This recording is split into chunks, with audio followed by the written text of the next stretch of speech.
Chapter 4:16. At the break of dawn, the sky was dark and everything seemed hazy and hazy. Han Yunxi was no longer sleepy. She sat on the swing and swayed from side to side, thinking about the antidote for Bailey Mingxiang. Zhao Mama busied herself with preparing tea and snack. Esteemed Wang Fei didn't have the habit of drinking tea early in the morning, but ever since she came back from the disaster area, she was like His Highness Duke of Qin. She had to drink tea every day when she woke up. However, she liked tea and snacks, while the Duke of Qin basically didn't eat them. Han Yunxi didn't let her get up, and Zhao Mama didn't have time to teach her a lesson. Su Xiaoyu remained kneeling in the room. It wasn't until dawn when Han Yunxi returned to her room to change clothes and was about to go out that she remembered Su Xiaoyu. Seeing the little girl's pitiful appearance, a trace of helplessness flashed through Han Yunxi's eyes. She didn't say anything and gave Zhao Mama a look before going upstairs. Before leaving, Han Yunxi bumped into Zhao Mama and Su Xiaoyu in the courtyard, cleaning up the tea table together. If it was in the past, Su Xiaoyu would definitely run over and say that she wanted to go out with her. Today, she was really obedient. She lowered her head and silently cleaned up, not daring to make a sound. Han Yunxi didn't say anything and went out by herself. Su Xiaoyu looked at her back and then looked at the teacup in her hand. A cold smile flashed through her eyes. It was clear that she had a scheme in mind. She's gone. Why are you still looking? Zhao Mama pinched her. It seemed like she used a lot of force, but it didn't hurt at all. Su Xiaoyu looked pitifully at Zhao Mama and said in a low voice, "You knows her wrongs." "Heh, you're really something, little girl." Zhao Mama sneered. "I haven't taught you a lesson yet and you already know your wrongs. Do you think I'll let you off if you say that?" Su Xiaoyu twisted the linen cloth in her hand and muttered, "Then what do you want?" Zhao Mama immediately grabbed her ear and forced her to look up. "Stupid girl, you still dare to talk back. It seems esteemed Wang Fei was right. It's time to teach you a lesson." Su Xiaoyu pouted and didn't say anything. Most of the time, she was showing her true nature. She didn't know how to say nice things and often talked back. However, she had a good sense of propriety when it came to being spoiled and arrogant. Even a shrewd court lady like Zhao Mama didn't see anything strange. After all, Su Xiaoyu had already passed Chu Shifeng's test. She was also such a young child, so Zhao Mama had never been on guard against her. "Are you not convinced?" Granny Zhao asked. "In the future, I will never guard that place again," Su Xiaoyu said, feeling wronged. You don't have to say anything. From tonight onwards you will sleep with me." Granny Zhao was still very resourceful. Su Xiaoyu glanced at her, then drooped her head in defeat. Granny Zhao was very satisfied and urged, "Hurry up and tidy up." Su Xiaoyu picked up the heavy kettle. A sly smile flitted across her lips, and she suddenly threw the kettle on the ground. "Ah!" She quickly jumped out of the way. Frightened, Zhao Mama dodged to the side. Fortunately, there wasn't much water left in the kettle and it was already cold. Otherwise, it would be hard to say what would happen if the hot water splashed onto them. "You still haven't recovered your senses?" Zhao Mama grew angry. Su Xiaoyu patted her chest with a face full of fear. Thank goodness, thank goodness. Thank goodness esteemed Wang Fei wasn't here. Otherwise, you wouldn't be able to pay for it even if you had 10 lives. Zhao Mama said unhappily. "Zhao Mama, this thing is too dangerous. Esteemed Wang Fei uses it to make tea every day. What if?" Su Xiaoyu trailed off. "Pa! Shut your crow's beak." Zhao Mama glared at her. But as she looked at the broken pieces and water on the ground, she began to seriously consider the problem. Esteemed Wang Fei and His Highness both drank kung fu tea. The teacups were very small and needed to be constantly filled with water, so they had to ensure a constant supply of hot water. There was a mini stove on His Highness's tea table in His Highness's courtyard, and there was a dedicated attendant to boil the water. There was no need to prepare such a heavy kettle, but esteemed Wang Fei wouldn't be so convenient. Seeing that Zhao Mama didn't speak, Su Xiaoyu whispered, Zhao Mama, I saw a small stove at His Highness's place before. Isn't that convenient? Why don't we have esteemed Wang Fei ask for one from His Highness? Zhao Mama laughed when she heard this. Do we need to ask His Highness for such a thing? We'll just have Steward Luo find one later. Su Xiaoyu was overjoyed. That's much more convenient. I'll be in charge of boiling the water in the future. The seeds of a conspiracy had been planted, but Han Yunxi was completely unaware. In her heart, she could be completely at ease living in the Duke of Qin's residence. Especially after Long Fei Yi strengthened the security, even Gu couldn't enter. At this time, Han Yunxi was already at the Bailey Army estate. There was still more than a month before the beauty's blood was ready. Bailey Mingxiang's health was deteriorating day by day, and she couldn't get up from her bed 3 days ago. How much poison do you have left? Han Yunxi asked indifferently. Exactly 15 servings. Take one every 2 or 3 days, and it'll be over. Bailey Mingxiang's lips were pale, and her face was bloodless. However, there was no aura of death around her, because her eyes were tranquil. It wasn't that she had seen through pain and death, but that she had seen hope. The woman sitting in front of her at this moment was her hope. Han Yunxi nodded. She activated the detoxification system to examine her body, and at the same time to take her pulse. Bailey Mingxiang was very quiet. She had completely forgotten about her own body. She stared blankly at Han Yunxi's slender fingers, and the scenes on Yuzhou Island unconsciously surfaced in her mind. That trip had actually been worth it. She had seen His Highness Duke of Qin's happy face, she had seen His Highness Duke of Qin's furious face, and she had even seen him kiss someone. She wanted to know everything about him, no matter how small or insignificant it was, as long as it had something to do with him, let alone something as big as this. She always felt that the more she knew about him, the closer she would be to him. Han Yunxi was very focused. After a long time, she said seriously, 13 days. The beauty's blood will be ready in the night of the 13th day. Unexpectedly, Bailey Mingxiang wasn't listening to such an important matter. She was still immersed in her own world. Han Yunxi looked up and couldn't help but frown. Mingxiang. Bailey Mingxiang finally came back to her senses. Han Yunxi was defeated. Do you know what I just said? Bailey Mingxiang was a little embarrassed. I didn't hear you clearly. It's very likely that you only have 13 days left to live. Han Yunxi said with a serious expression. Bailey Mingxiang smiled. Esteemed Wang Fei said that she would save me, so she will definitely save me. 13 days will be the end of Mingxiang's suffering. Han Yunxi finally let go of her hand and stood up. You trust me that much? Bailey Mingxiang looked at Han Yunxi with a sweet smile. Amen. Why? I still haven't made the antidote. Han Yunxi asked curiously. Bailey Mingxiang had too many reasons, but she only said one. Because His Highness's taste can't be wrong. I only found out today that you have a sweet mouth. Han Yunxi smiled. As a doctor, what she needed most was the trust of her patient. She sat down and seriously explained her efforts in the past 6 months to Bailey Mingxiang. Although the process was very responsible, it was mainly about 2 things. The first was to simulate the poison in Bailey Mingxiang's body. The second was to find the antidote for this poison. This was a simulation experiment. The simulated poison was different from the poison in Bailey Mingxiang's body, but the difference wouldn't be too big. Now, there were only 13 days left to cultivate the beauty's blood. In other words, Bailey Mingxiang's blood was now stable and wouldn't change much. She could now take Bailey Mingxiang's blood and put it into the detoxification system to cultivate it. Bailey Mingxiang still needed 13 days to cultivate the beauty's blood, but her detoxification system only needed half a day to 1 day to add the remaining 10 poisons and cultivate the real beauty's blood.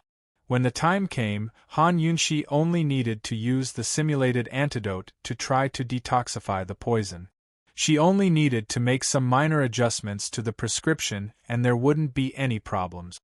Although Bailey Mingxiang couldn't hear him clearly, she still understood a bit of what he'd said.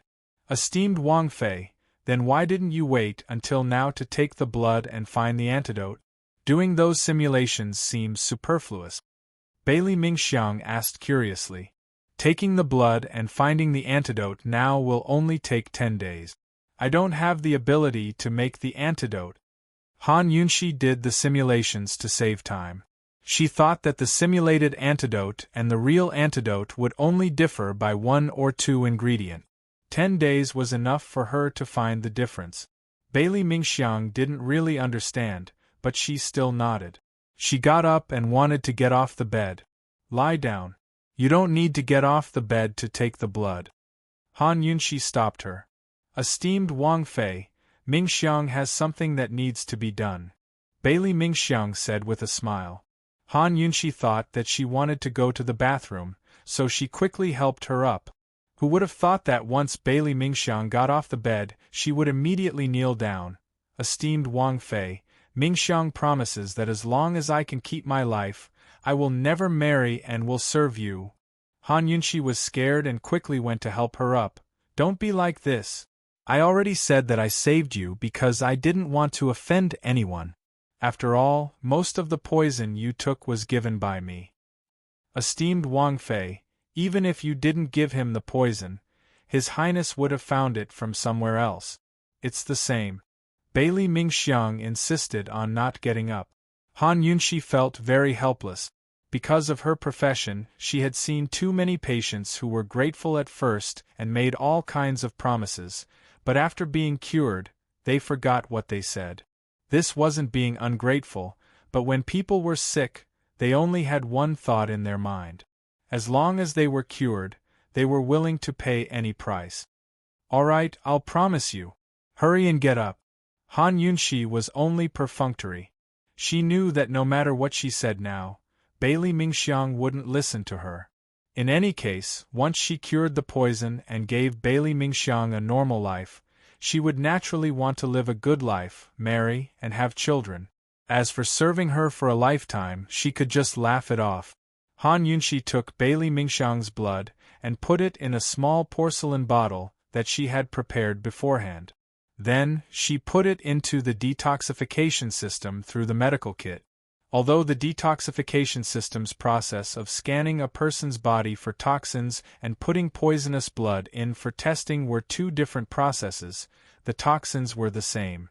Therefore, this time's test should be very easy for the detoxification system. However, Han Yunxi felt dizzy the entire way back. She even fell asleep as soon as she reached Leisurely Cloud Pavilion. When she woke up, she discovered something very strange. Bailey Mingxiang's blood wasn't human blood, but a type of blood that was very similar to fish blood. The final answer that the detoxification system gave her was mermaid's blood. Han Yunxi was stunned. She didn't expect the Bailey family to be mermaids. She muttered to herself, no wonder. No wonder. General Bailey doesn't have any experience at all, but he was able to form such a strong navy. Did Long Feiyi know about this? Han Yunxi ignored her exhaustion and immediately went to find Long Feiyi. Chapter 4:17. Mermaids had the tail of a fish and the body of a human. They were known as the spiritual beings of the mermaids and were a special race between humans and fish. Mermaids produced silk that wouldn't get wet in water. Their tears would turn into pearls, making them extremely precious. Han Yunxi had learned of the existence of mermaids from myths and legends. Mermaids usually lived in the sea, but they also lived in large lakes and rivers. They had high standards for water quality. But from what Han Yunxi understood, mermaids had the tail of a fish and the body of a human. They had to take medicine to leave the water, and they couldn't stay for long. But the Bailey clan was no different from humans. Moreover, they lived on land for a long time. What was going on? Did Long Feiyi know about this? Did Tianning's previous emperor, who'd ordered the formation of a navy, know about this? Using mermaids to form a navy was a heaven-defying act. After all, the sea was the mermaids' territory. No powerful navy could contend against them. By the time Han Yunshi arrived, Long Fei Yi had put away the annals of the 7 noble families in his hands. Actually, Han Yunshi had long noticed the thick ancient book in Long Fei Yi's hands. Although she didn't know what it was, she recognized its appearance. She remembered that Long Fei Yi had been flipping through this book since he was in South Ning Prefecture. Seeing him so focused on the book, she asked, "What book is this?" Chu Shifeng jumped in fright at her words. Fortunately, Han Yunshi hadn't noticed, or else she would have noticed something amiss. Chu Shifeng was Long Fei Yi's personal bodyguard. He was supposed to be calm and steady, not flustered like this. Normally, he was calm and steady, but he couldn't keep his cool in front of esteemed Wang Fei. Long Fei Yi was unperturbed. "Urgent business?" he asked mildly. His 2 simple words avoided Han Yunshi's suspicions. Han Yunshi really had come in a hurry, so she didn't ask about the book. Instead, she asked directly, "Did you know that the Bailey clan is a mermaid clan?" This time, Long Fei Yi could no longer remain calm. His hand on the table clearly stiffened. How did this woman know about such a confidential matter? He was certain that Bailey Mingxiang didn't have the guts to tell her. Seeing Long Fei Yi's expression, Han Yunshi immediately understood. "You already knew. How did you find out?" Long Fei Yi quickly regained his composure. "Bailey Mingxiang's blood is very special. I analyzed it for a whole night before I could confirm that it was that." Han Yunshi answered honestly. "You can even analyze this?" Long Fei Yi was very surprised. Without the detoxification system, Han Yunshi couldn't analyze it. She could only see that Bailey Mingxiang's blood was strange, but she couldn't be sure that it was mermaid blood. However, the detoxification system had recorded it. "Your Highness, it's because the Bailey clan is a mermaid clan that you set up a navy in Tianning long ago, right?" Han Yunshi asked seriously. When Bailey Mingxiang started taking poison, Long Fei Yi was still very young. Thus, the one who used Bailey Mingxiang to cultivate Beauty's blood couldn't have been Long Fei Yi, but someone else. In other words, the Bailey clan had been loyal to Long Fei Yi's side from the start. They hadn't been subdued by Long Fei Yi after forming a navy. Yes, Long Fei Yi didn't deny that the Bailey clan was his mother's first move in Tianning. Him becoming Grand Concubine Yi's son was her second move. "Your Tang clan's ambitions are huge." Han Yunshi couldn't help but sigh with emotion. It looked like the Tang clan had been scheming for the world since Tianning's previous emperor's reign. Han Yunshi had no idea that the Tang clan was also loyal to Long Fei Yi. She simply equated the power behind Long Fei Yi to the Tang clan and assumed that the Bailey Navy was a path paved for Long Fei Yi by the Tang clan. She couldn't be blamed for this. After all, Long Fei Yi had told her personally that his parents were both members of the Tang clan. This was a huge misunderstanding. A complicated look flitted past Long Fei Yi's eyes, but it quickly disappeared. He broke into a rare chuckle. "Is your lordship's ambitions big as well?" Han Yunshi felt that his words were strange. Wasn't this guy the Tang clan's representative? She recalled the first time she'd met Aunt Ru. Hadn't the woman only criticized her because she was worried that a femme fatale like her would delay Long Fei Yi's progress? Ruin their Tang clan's plans? Your Highness's ambitions aren't big. Perhaps the person sitting here today wouldn't be your Highness, but Tang Li instead, Han Yunshi teased. It didn't matter if it was a lie or a misunderstanding. In any case, Han Yunshi had misunderstood. Chu Shifeng grew uneasy at this, but Long Fei Yi had no intention of explaining himself. Instead, he asked, "The beauty's blood should be ready soon, right? Your Highness only cares about the beauty's blood and not the beauties?" Han Yunshi was still joking. Of course, the beauties were referring to Bailey Mingxiang. Long Fei Yi asked back seriously, "You want your lordship to care?" The two of them spoke ambiguously. This concern was not a concern for the other party, but there was clearly a hidden meaning behind their words. In the end, Han Yunshi grew serious. "Your Highness, Bailey Mingxiang has worked hard even if she didn't have any meritorious service. It wasn't easy for her to endure hardships since she was young. Although Han Yunxi had always claimed that she'd saved Bailey Mingxiang because she didn't want to harm the heavens with her poisons, she both pitied and admired Bailey Mingxiang. At the very least, she'd never heard Bailey Mingxiang complain about anything in her interactions with Bailey Mingxiang. When Long Fei Yi didn't speak, Han Yunxi added, "Your Highness, if such a good girl dies like this, it'll be your Highness's loss."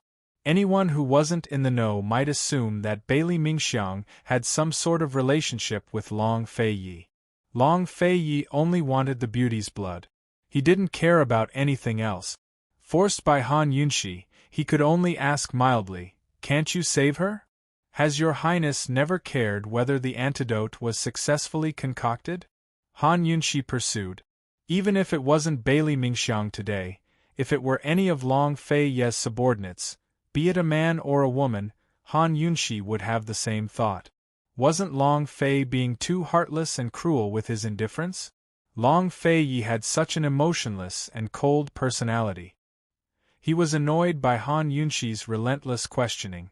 He said unhappily, "It's not your business. Why should your lordship care so much?" Han Yunxi was speechless. Long Fei Yi's words sounded so sweet, as if he was trying to curry favor with her. But his tone was serious and unhappy. Han Yunxi stood rooted to the spot, unsure of how to reply. Chu Shifeng's expression was one of disbelief. Who said His Highness Duke of Qin didn't know how to sweet-talk, be romantic, or confess? This wasn't the first time something like this had happened. "Your Highness Duke of Qin, are you sure you're not doing this on purpose?" Qin Wanru thought to herself. Han Yunxi was a little embarrassed by his sweet words, but Long Fei Yi was full of himself. Fine, he was just being straightforward. Perhaps he didn't know how sweet his words sounded. He arched a brow at Han Yunxi and said, "Just pretend you don't know about the Mermaid Clan. Don't mention it to the Bailey Clan either." Understood, Han Yunxi knew what to do. Just like that, the two of them forgot about Bailey Mingxiang. Han Yunxi asked curiously, "Your Highness, how can the Mermaid Clan stay on the water for so long?" The Bailey Clan is a branch of the Mermaid Clan. They're no different from normal people on land, but they show their mermaid characteristics in the water, Long Fei Yi explained. Han Yunxi nodded.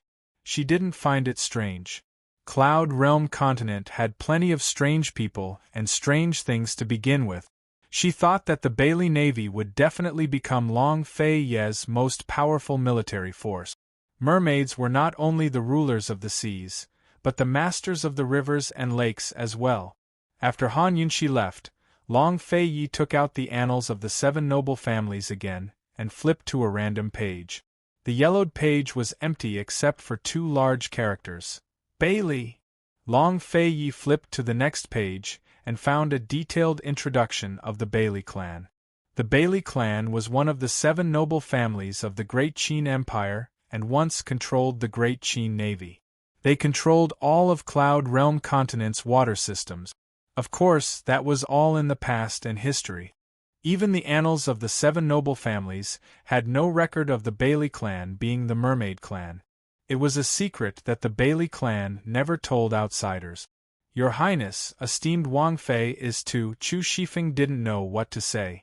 Even the other 6 noble families didn't know that the Bailey clan was the Mermaid clan. How did esteemed Wang Fei find out? Actually, Chu Shifeng was only trying to persuade him otherwise. Some things couldn't be hidden from esteemed Wang Fei. His Highness had always been a decisive and ruthless man. He could pick up and let go, win and lose. What couldn't he take? Even if esteemed Wang Fei found out the truth, so what? Esteemed Wang Fei had her own choices, didn't she? Chu Shifeng wanted to coax him further, but Long Fei Yi changed the topic. "How's the situation in Northernly? There's still a lot of activity at the 3-way battlefield, but everything at the horse farms is going according to your Highness's orders. The Northern Dynasty's emperors are only putting on a show. They won't dare to do anything," Chu Shifeng replied honestly. Emperor Tianhui was hoping for the stars and the moon, hoping that Northernly would go to war. Unfortunately, the three-way battlefield hadn't made any real moves despite the ruckus. Due to the terrain of the three-way battlefield, Emperor Tianhui would have ordered Great General Ning to move out first. For now, Emperor Tianhui could only wait patiently. When will Chu Qingge arrive? Long Feiyi asked next. The bridal procession has already reached Longxi Prefecture. There'll be another 10 or so days before they reach the capital, Chu Shifeng replied. Long Feiyi nodded and instructed, remember to send His Majesty a big gift on the day of the wedding. Chu Shifeng smiled and nodded. This subordinate understands. Long Feiyi picked up the annals of the 7 noble families to continue reading. Actually, he didn't care about Tianning's political struggles at all. Over the past few years, he'd set up a trap in Tianning's court to hide the sky with one hand. To him, it was only a matter of whether he wanted to or not. To him, the matters of the 7 noble families were more important. Han Yunxi had no idea about any of this. After figuring out the situation with the Bailey clan, she set her mind at ease and continued her experiment. The blood she'd extracted was already an embryonic form of Beauty's blood, so the detox system could mix the remaining toxins into Bailey Mingxiang's blood to create Beauty's blood. Less than half a day later, the detox system gave her a small bottle of precious Beauty's blood. More accurately speaking, it was called Quasi-Beauty's blood. Chapter 4:18. After all, it was raised by the detoxification system and could not be 100% identical to Bailey Mingxiang's blood. Otherwise, Han Yunxi could help Bailey Mingxiang detoxify the poison right now and not let her continue to raise the blood. The Quasi-Beauty's blood was placed on a small white porcelain plate, making it look especially bright red. Han Yunxi took out the antidote she had prepared before and placed it on another white porcelain plate. She then placed several clean porcelain plates around her, and then she caught a little white mouse to simulate the poison and detoxification. Other women's studies would be filled with zither, chess, calligraphy, paintings, and embroidery, but Han Yunxi's was completely different. There were 2 walls of books, a medicine cabinet on one side, and a long workbench in the middle filled with bottles and jars and all sorts of small porcelain dishes. It did not look like a normal woman's study, nor did it look like a doctor's study. In short, it was very strange. Su Xiaoyu was very curious about this study, but it was a pity that she did not have many chances to come in. The Princess Consort had told her that when she was not here, no one was allowed to enter the study. No matter how curious Su Xiaoyu was, she would not break the rules so easily. She only had one goal in sneaking into the Duke of Qin's manor, and it was very clear.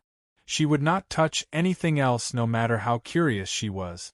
At this time, she came in with the snacks and happened to see Han Yunxi fixing the little white mouse's head and limbs to the wooden board. She was carefully inserting needles into the little white mouse's thigh. Seeing this, Su Xiaoyu could not hold back her curiosity. She put down the snacks and inadvertently took a few more glances. Han Yunxi's attention was all on the little white mouse and did not notice Su Xiaoyu. However, the little thing sitting at the corner of the table had already noticed her. Its large black eyes were filled with vigilance. The little thing's intuition had always been very accurate. In its eyes, Su Xiaoyu was not a good thing.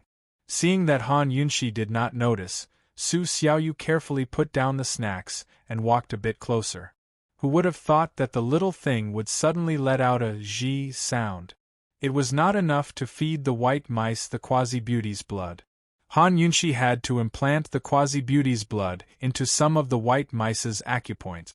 She was concentrating on inserting the needles, but who knew that the little thing would suddenly scream? She was so shocked that her hand trembled and the needle was crooked. Little thing. Han Yunxi glared at him and saw Su Xiaoyu standing at the side.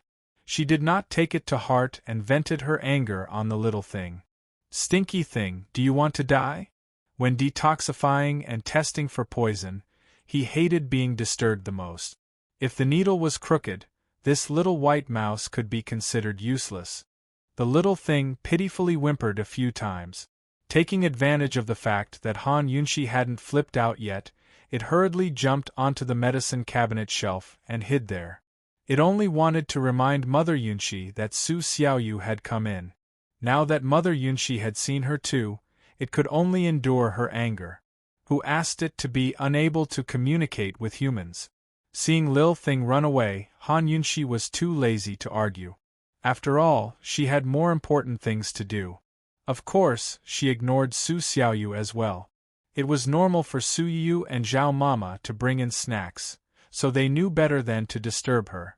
After Han Yunshi got rid of the white mouse, she went to fetch another one and began studying it all over again. Su Xiaoyu saw that no one had noticed her, so she didn't dare stay any longer. She hurried out the door. But after Han Yunshi tied up the white mouse, she suddenly turned back to look at the door. Strange. Aside from Lil Thing, even Zhao Mama had been scared out of her wits when she experimented on the white mice in the past.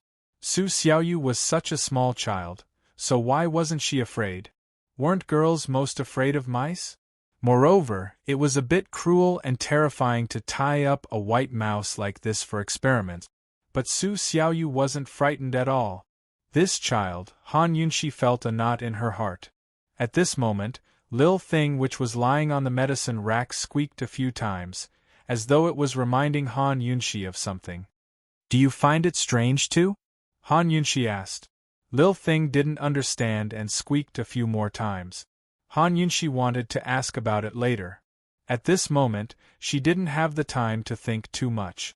Being disturbed in the middle of an experiment was really depressing. After sorting out her thoughts, Han Yunshi continued. After administering the poison to the white mouse, the signs of poisoning started to show. A single type of chronic poison wouldn't be fatal, but when so many types of poisons were mixed together, it would definitely be fatal. Black blood flowed out of the 7 orifices of the white mouse, and it was on the verge of death. Han Yunshi made a prompt decision and administered the antidote by means of acupuncture. Although acupuncture was the fastest way to detoxify the poison, but she still had to wait for 3 minutes. Han Yunshi bit her finger and stared fixedly at the white mouse's reaction. She had to admit that although these 3 minutes were very short, she was still very nervous. If the antidote she developed had too many deviations, then things would be troublesome. With only 10 days left, it was very likely that she wouldn't be able to make it in time to develop a new antidote. 3 minutes was very short, but Han Yunshi felt that it was very long. In her mind, Bailey Mingxiang's pale face unconsciously appeared. His faint smile was indifferent, generous and restrained. Suddenly, the white mouse, which had been twitching all this time, stopped moving. Was it dead or had it been detoxified? Han Yunshi was shocked and immediately went to check the white mouse's pupils. The result was gratifying. The white mouse had only fainted. Han Yunshi immediately activated the detoxification system to do a detailed examination. In the end, she found that the white mouse wasn't completely detoxified, but the poison was mostly gone. There was only a little bit of poison left, but it wasn't fatal. In other words, the antidote she developed using the simulation experiment was still reliable. She just needed to make some minor adjustments to detoxify the poison. Han Yunshi heaved a huge sigh of relief. The hard work she had put in for the past 6 months hadn't been in vain. Bailey Mingxiang, you're lucky. Han Yunshi didn't rest, but immediately started to make minor adjustments to the antidote. She shut herself in the study for an entire night. When the sun was about to rise, she finally developed the antidote that could completely detoxify the quasi-beauty's blood. Although it could only detoxify the quasi-beauty's blood, when the real beauty's blood was developed, this antidote only needed to be slightly adjusted and added 1 or 2 herbs. Han Yunshi, who was well versed in toxicology, was very confident in this. Everything went smoothly. Han Yunshi kept the antidote in a small sealed porcelain bottle and kept it close to her body. Only then did she go to open the door. After pulling an all-nighter, she was tired. Unexpectedly, just as she was about to go upstairs, a black shadow flew in from outside the door without any warning. Assassin? Someone, come! Han Yunxi's first reaction was to shout. However, none of the hidden guards in the surroundings dared to move. Granny Zhao and Su Xiaoyu also rushed over, but they didn't dare to move. Because this black-clothed man was none other than their master, Long Fei Yi. Long Fei Yi grabbed Han Yunxi's waist and hurriedly left. Using his qinggong, he left the Duke of Qin's residence in a short while. After Han Yunxi saw Long Fei Yi clearly, she was confused. What are you doing? Something happened to Bailey Mingxiang. Long Fei Yi was very anxious. Han Yunxi had never seen him so anxious about anyone since they met.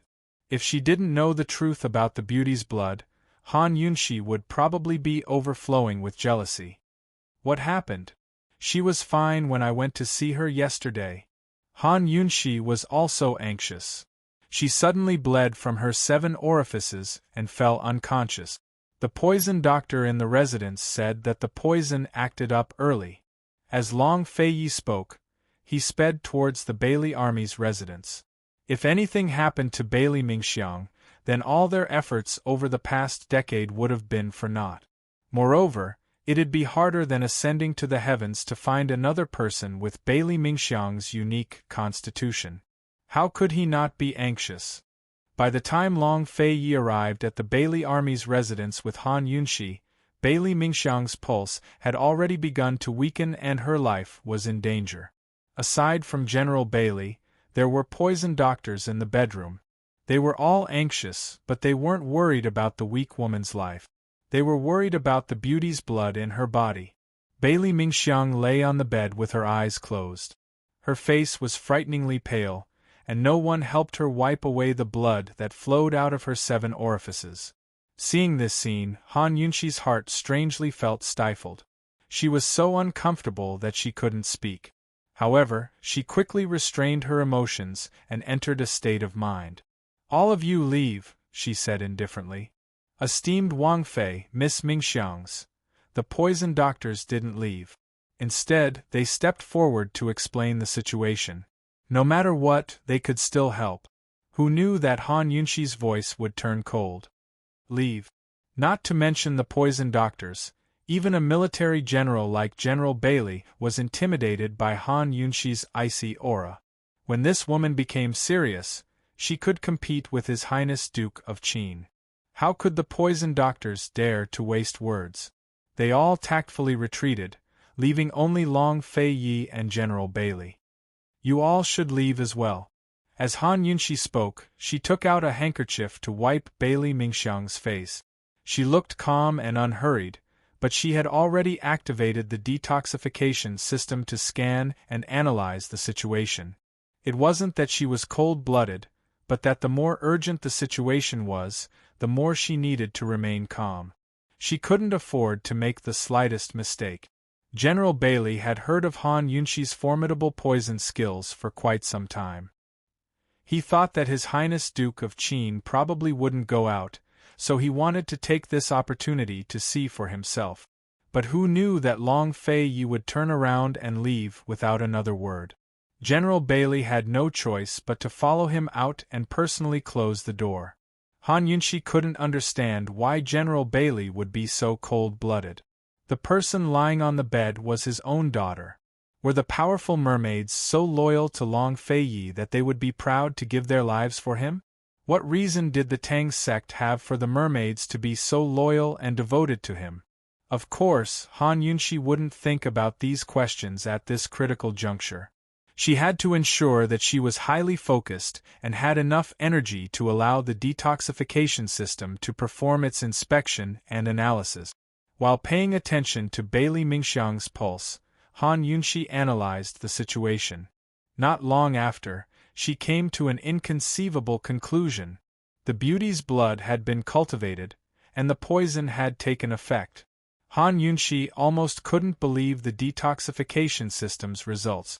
The frequency of the poison she had arranged for Bailey Mingxiang to take had already reached the bottom line. She hadn't expected that Bailey Mingxiang would take the initiative to speed up at the last moment. The poison that was supposed to take more than 10 days to finish was finished in just a few days. This woman's body could actually withstand it.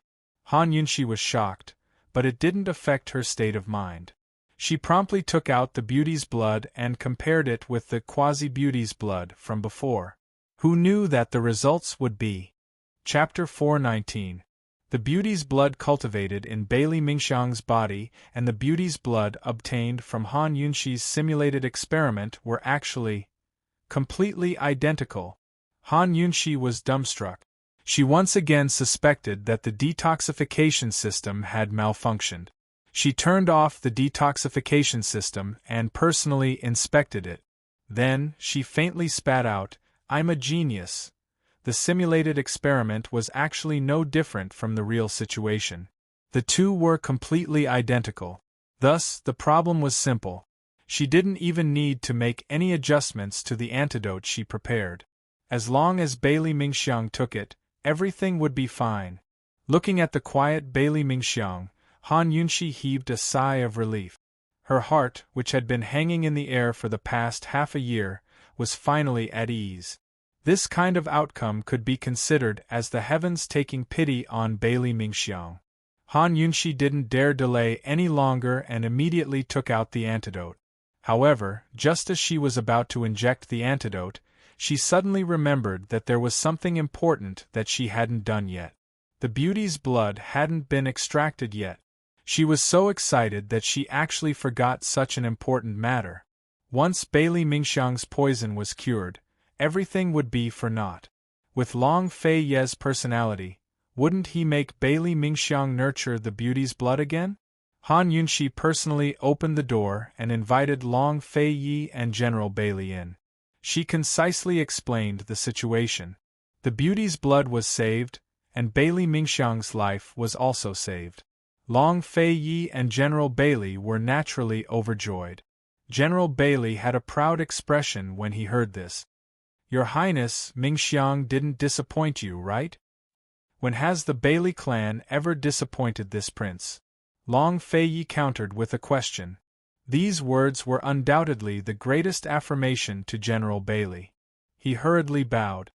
"Thank you for your trust, Your Highness." "Your Highness, how much blood do you need?" Han Yunshi asked in a low voice. Seeing this, General Bailey very consciously avoided the question.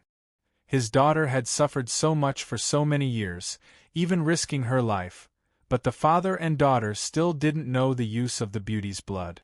It wasn't an exaggeration to describe the Bailey clan's loyalty to Long Fei. "I'm not sure. There isn't a lot of perplexing butterfly illusion. You can estimate it yourself," Long Fei Yi also said in a low voice. The beauty's blood was the key to breaking the perplexing butterfly illusion. After all, Bailey Mingxiang's life was at stake. Han Yunshi didn't think too much about it. She cut Bailey Mingxiang's finger and took out a small bottle of blood.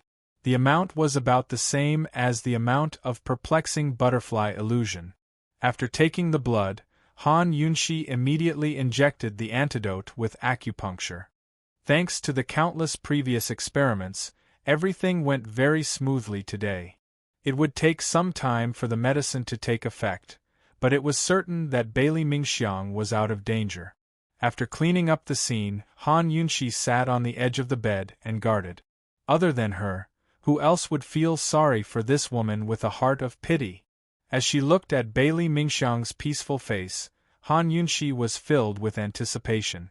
She was looking forward to the moment she opened her eyes. She was looking forward to what kind of expression she would have when she found out that she had recovered. Those calm and indifferent eyes would definitely be filled with the joy of a new life, the hope of a new life. This kind of expression was exactly what Han Yunshi, as a doctor, hoped to receive the most in return. Time slowly passed by. Han Yunshi's detox system had been paying attention to Bailey Mingxiang this entire time. It had detected that the poison in her body was gradually weakening. Long Fei Yi didn't have the patience to stand here and guard an unconscious woman. Since Bailey Mingxiang was fine, he was relieved. He calmly said to Han Yunshi, "This prince will wait for you in the guest hall. Come over when you're done." "Heartless guy," Han Yunshi muttered. Unfortunately, Long Fei-yi and General Bailey couldn't hear her. General Bailey accompanied Long Fei-yi to the guest hall. They still had important matters to discuss. However, before Long Fei-yi and General Bailey could leave the courtyard, Han Yunshi shouted, "Your Highness! General Bailey!" What happened? Long Fei-yi and General Bailey immediately turned back. They saw Han Yunshi holding Bailey Mingxiang's hand. Her face was pale and she looked extremely frightened. Bailey Mingxiang's hand was the hand that had just taken her blood. The white gauze that was wrapped around her wound had fallen to the ground. It had already been dyed red, and fresh blood was dripping from her fingers. "What's going on?" General Bailey exclaimed. "There's a problem with her blood coagulation technique. The blood can't be stopped." Han Yunshi's voice was trembling. She had only discovered this when she was holding Bailey Mingxiang's hand. The wound on Bailey Mingxiang's hand was very small to begin with. Furthermore, she had bandaged it and applied medicine, so it definitely wouldn't bleed anymore. She untied the gauze and carefully examined it. Only then did she discover that there was a problem. The so-called blood coagulation function was the ability of platelets to stop bleeding. Platelets would be stimulated by activating factors in the injured area. Platelets would gather and form platelet clots, which would play an elementary role in stopping bleeding. Han Yunshi used the detoxification system's blood detection function and quickly determined that Bailey Mingxiang's platelets were rapidly decreasing. One had to know that low platelets would cause spontaneous bleeding. Even if the wound wasn't bleeding, there would be bleeding under the skin, bleeding from the gums, nosebleeds, and other symptoms. In serious cases, there would also be internal bleeding, cranial bleeding, and life-threatening bleeding. Bailey Mingxiang's platelets were constantly decreasing. If this continued, it would definitely cause a serious shortage of platelet. Not to mention that Bailey Mingxiang was still weak and couldn't afford to bleed.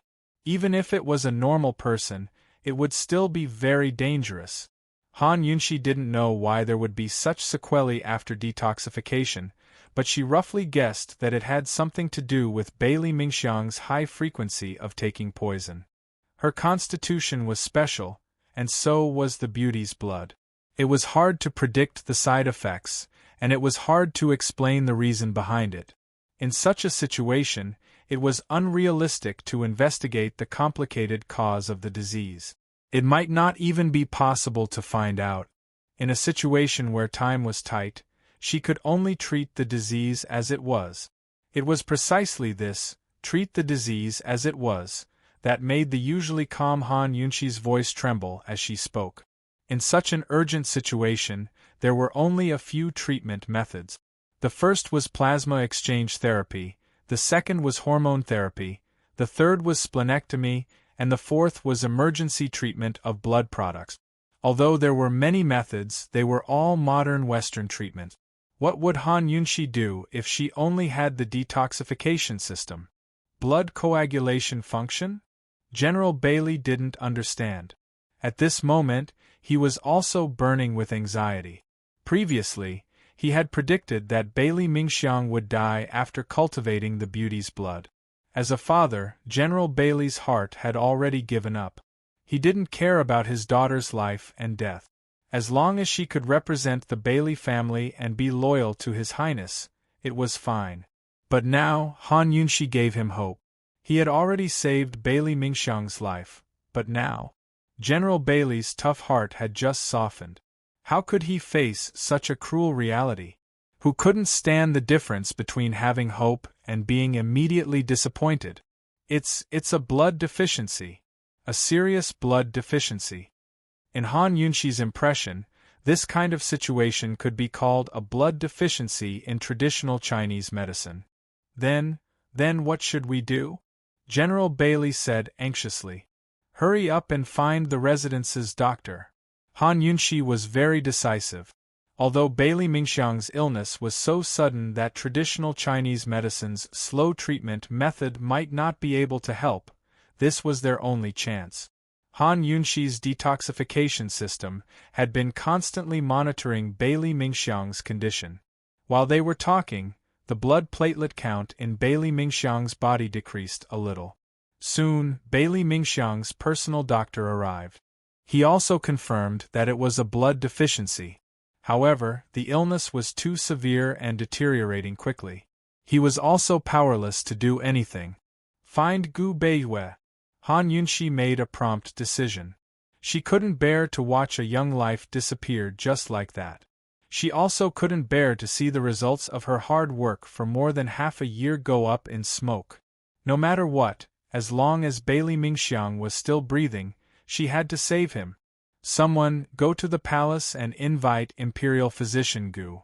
Tell him that Miss Mingxiang is sick again. Han Yunxi anxiously ordered. However, the servants outside the room didn't move. Inside the room, General Bailey glanced at Long Feiyi with a complicated gaze. At this time, Han Yunxi remembered that Bailey Mingxiang's body was special, and his blood was also special. This illness involved blood, so it wouldn't be good to let outsiders see it, right? After all, any doctor could see the abnormality in the blood. However, this was a human life. A life that had been loyal to Long Feiyi for more than 10 years. Long Feiyi was silent, and so was General Bailey. He had to consider the overall situation. If the entire Bailey clan's secret was exposed for Mingxiang's sake, the gains wouldn't make up for the losses. Seeing that the two were silent, Han Yunxi felt bitterly disappointed. If Mingxiang knew your attitude, how bitterly disappointed would she be?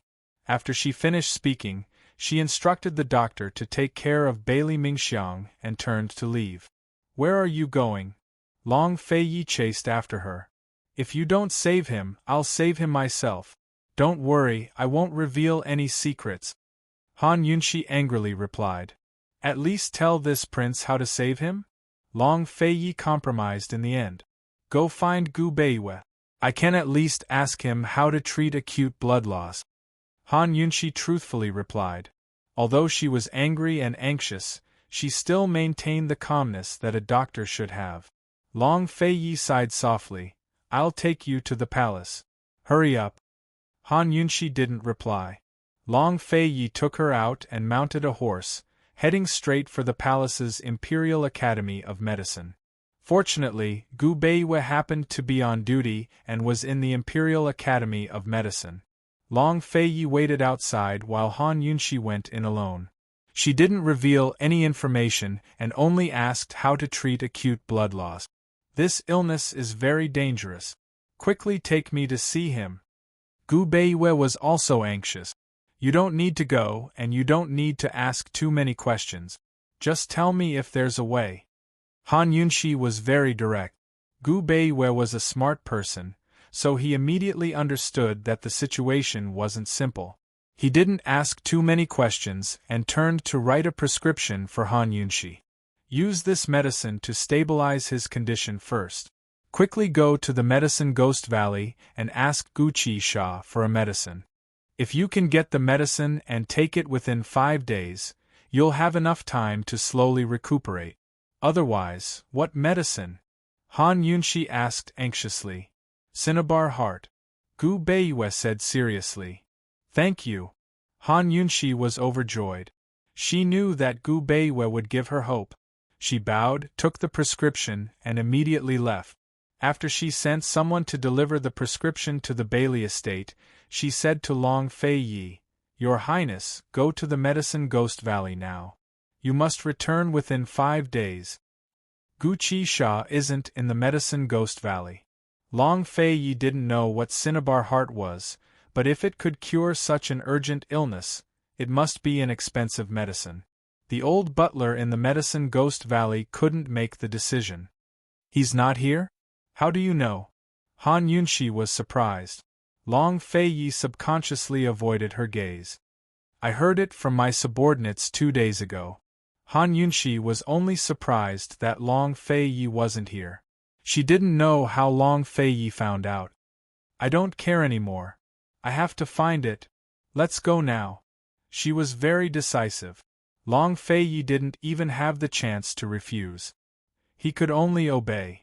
Note to readers. Don't miss out on the Genius Poison Consort's official WeChat account. WeChat ID, Tienkexia Dufii. Chapter 420. Gu Beiwa said that they had 5 days to find the miraculous medicine, Dan Exen, in Medicine Ghost Valley and return. Otherwise, Bailey Mingxiang would be beyond saving. Han Yunshi said, "We have to find it as soon as possible. We have to leave immediately." And so, Long Fei Yi and Han Yunshi set off from the Imperial Academy of Medicine. After exhausting themselves to the point that they had to run 2 horses, they silently expended their internal energy and spent an entire day using Qinggong to hasten their journey. Finally, they arrived at Medicine Ghost Valley 2 days later at night. This single trip took them about 2.5 days. This was already the fastest they could go. No matter how fast they went back, they couldn't exceed this amount of time. In other words, if they wanted to return within 5 days, they could only stay in Medicine Ghost Valley for 2 to 4 hours.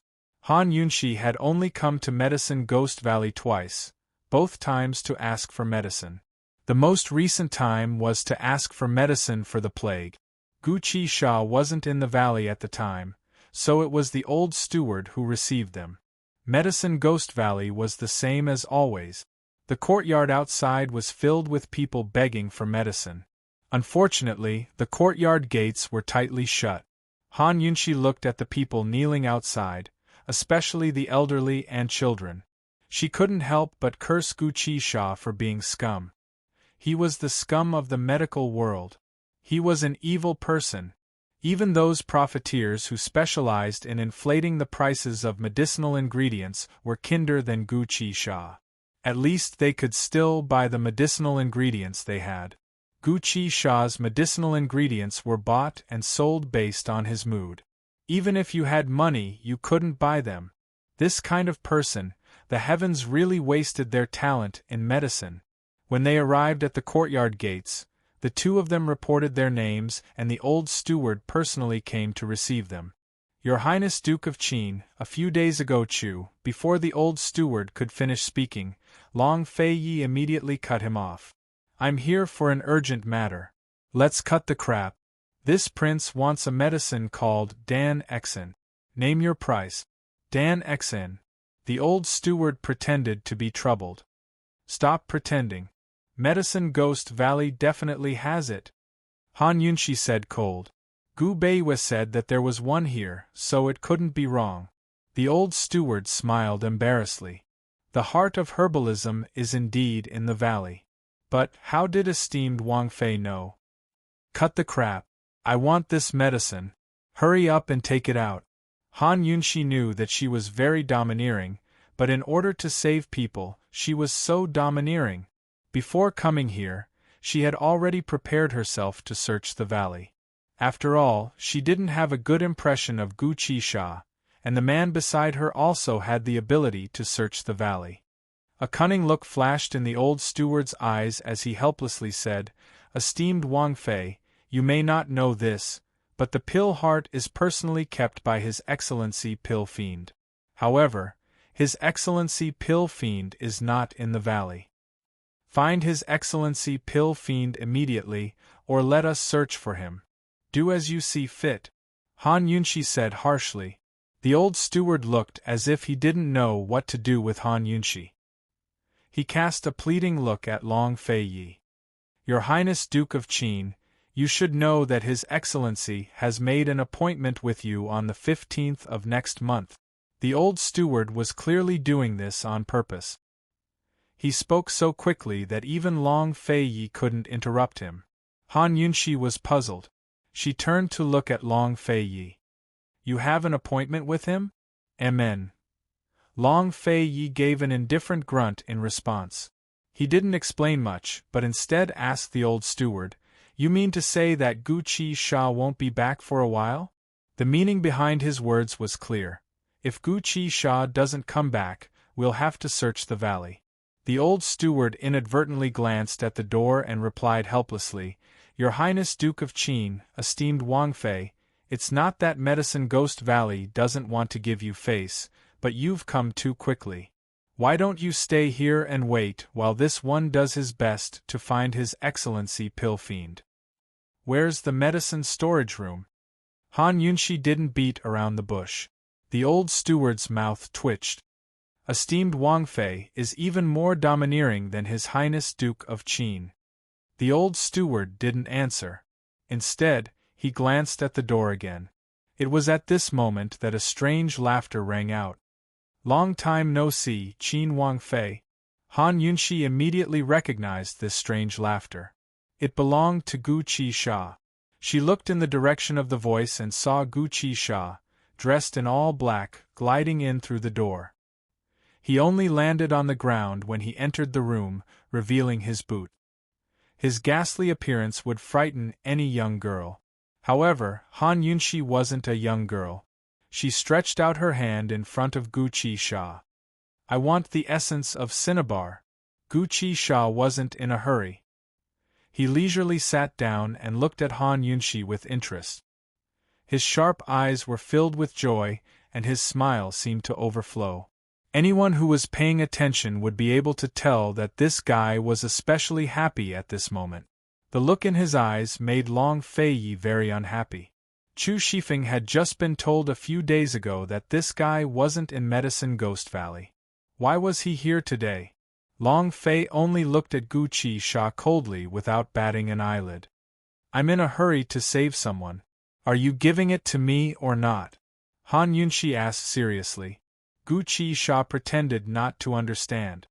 Lass, what did you say just then? What do you want? Essence of cinnabar. I want the essence of cinnabar. Han Yunshi said loudly. Oh, you want this excellency's essence of cinnabar. Gu Qi Sha murmured to himself. Under his black robes, he was currently clutching his hand over his heart. Unfortunately, no one saw. What did you say? Gu Qi Sha had spoken too quietly for Han Yunshi to hear clearly. Gu Qi Sha laughed. Lass, you said last time that if we met again, you'd tell me where the wall-hitting ghost was. Of course Han Yunshi remembered. She'd whetted Gu Qi Sha's appetite the first time she'd come to Medicine Ghost Valley to find a way out for herself.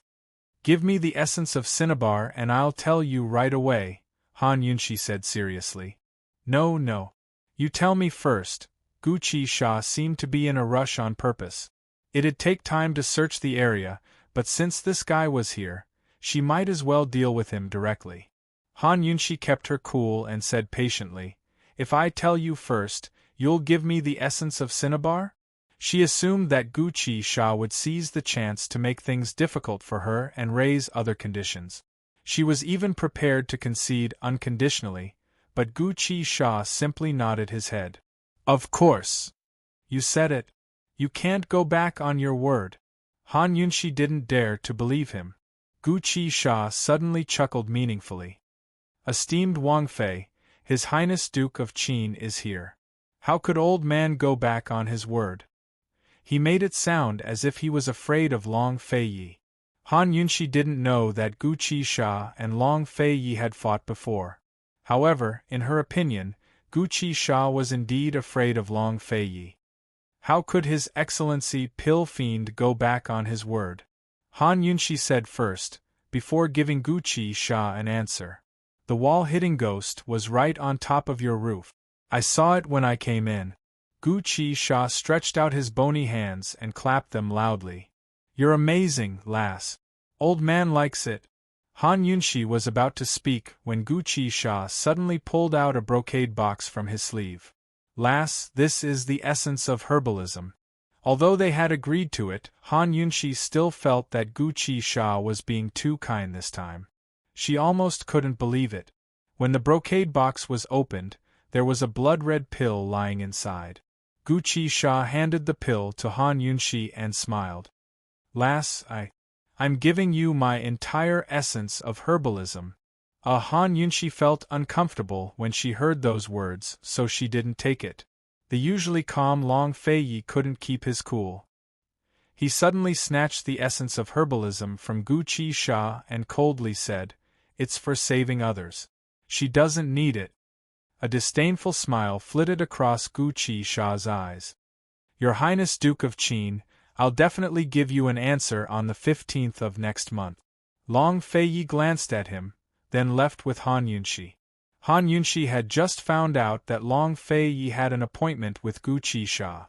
Now that she had the essence of herbalism, it was more important for her to hurry back and save Gu Qisha. It wouldn't be too late to ask Long Fei Yi what medicine he needed when they got back. Gu Qisha trailed after them when they reached the door. "Your Highness Duke of Qin, the 2 medicines you asked for are no ordinary items. What are you planning to do with them?" Long Fei Yi's eyes flashed, but he ignored Gu Qisha completely. He carried Han Yunxi and mounted his horse as soon as he stepped out of the door. Gu Qisha didn't give up and continued to follow them outside. "Your Highness Duke of Qin, Bear Chuan and Panoptic Red Lotus aren't easy to obtain. This lord is very curious." Han Yunxi finally understood why Long Fei Yi was looking for Gu Qisha. It turned out that he wanted the prescription to cure Mute Granny. She had already given him the serpent fruit, so all that was left was Bear Chuan and Panoptic Red Lotus. She would be able to make a prescription to cure Mute Granny's poison. "Your Highness, so you?" Han Yunxi couldn't help but ask. Gu Qisha narrowed his eyes, as if he was waiting for something. "Amen," Long Fei Yi admitted openly. "Your Highness, I thought you'd given up." Han Yunxi was a little agitated. Long Fei Yi had already said that Mute Granny's chances of survival were very slim. She had already given up, but she hadn't expected that he was still trying. Long Fei Yi's gaze was somewhat evasive as he said indifferently, "In any case, let's find the medicine first." Han Yunxi nestled in Long Fei Yi's arms and raised her head to look at him. Her eyes were filled with indescribable emotions. Beside them, Gu Qisha was dumbfounded. This wasn't the plot he'd been hoping for. When he saw that the 2 of them had really left, Gu Qisha hurriedly waved at them. "Esteemed Wang Fei, please take care of this lord's essence. Your Highness Duke of Qin, farewell." As soon as he finished speaking, Long Fei Yi immediately gripped his sword, but Han Yunxi stopped him. "We're in a hurry. Next time, we'll settle accounts with him." She'd previously thought that the essence was a misunderstanding, but now it seemed that Gu Qisha was deliberately teasing her. That bastard! Han Yunxi turned to look at the kneeling crowd in the courtyard. She secretly vowed that one day, she'd deal with Gu Qisha and turn the Medicine Ghost Valley into a place that would grant all requests. When he saw Long Fei Yi and Han Yunxi's figures disappear into the distance, the old steward said in a low voice, "My lord, isn't it inappropriate for you to offend His Highness Duke of Qin like this?" Gu Qisha looked back and snorted coldly. "Do you really think this lord is afraid of him? Just you wait. Just you wait. Just wait until I figure out some things, then I'll teach Long Fei Yi a lesson." Han Yunxi and Long Fei Yi traveled day and night on their way back. During this journey, Long Fei Yi had expended a lot of internal energy. If Bailey Mingxiang knew that His Highness Duke of Qin had sacrificed so much, he'd probably be touched and even more distressed. By the time Han Yunxi and Long Fei Yi arrived at the Bailey estate, it was the 5th night. Time was of the essence. Fortunately, Han Yunxi was quick-witted.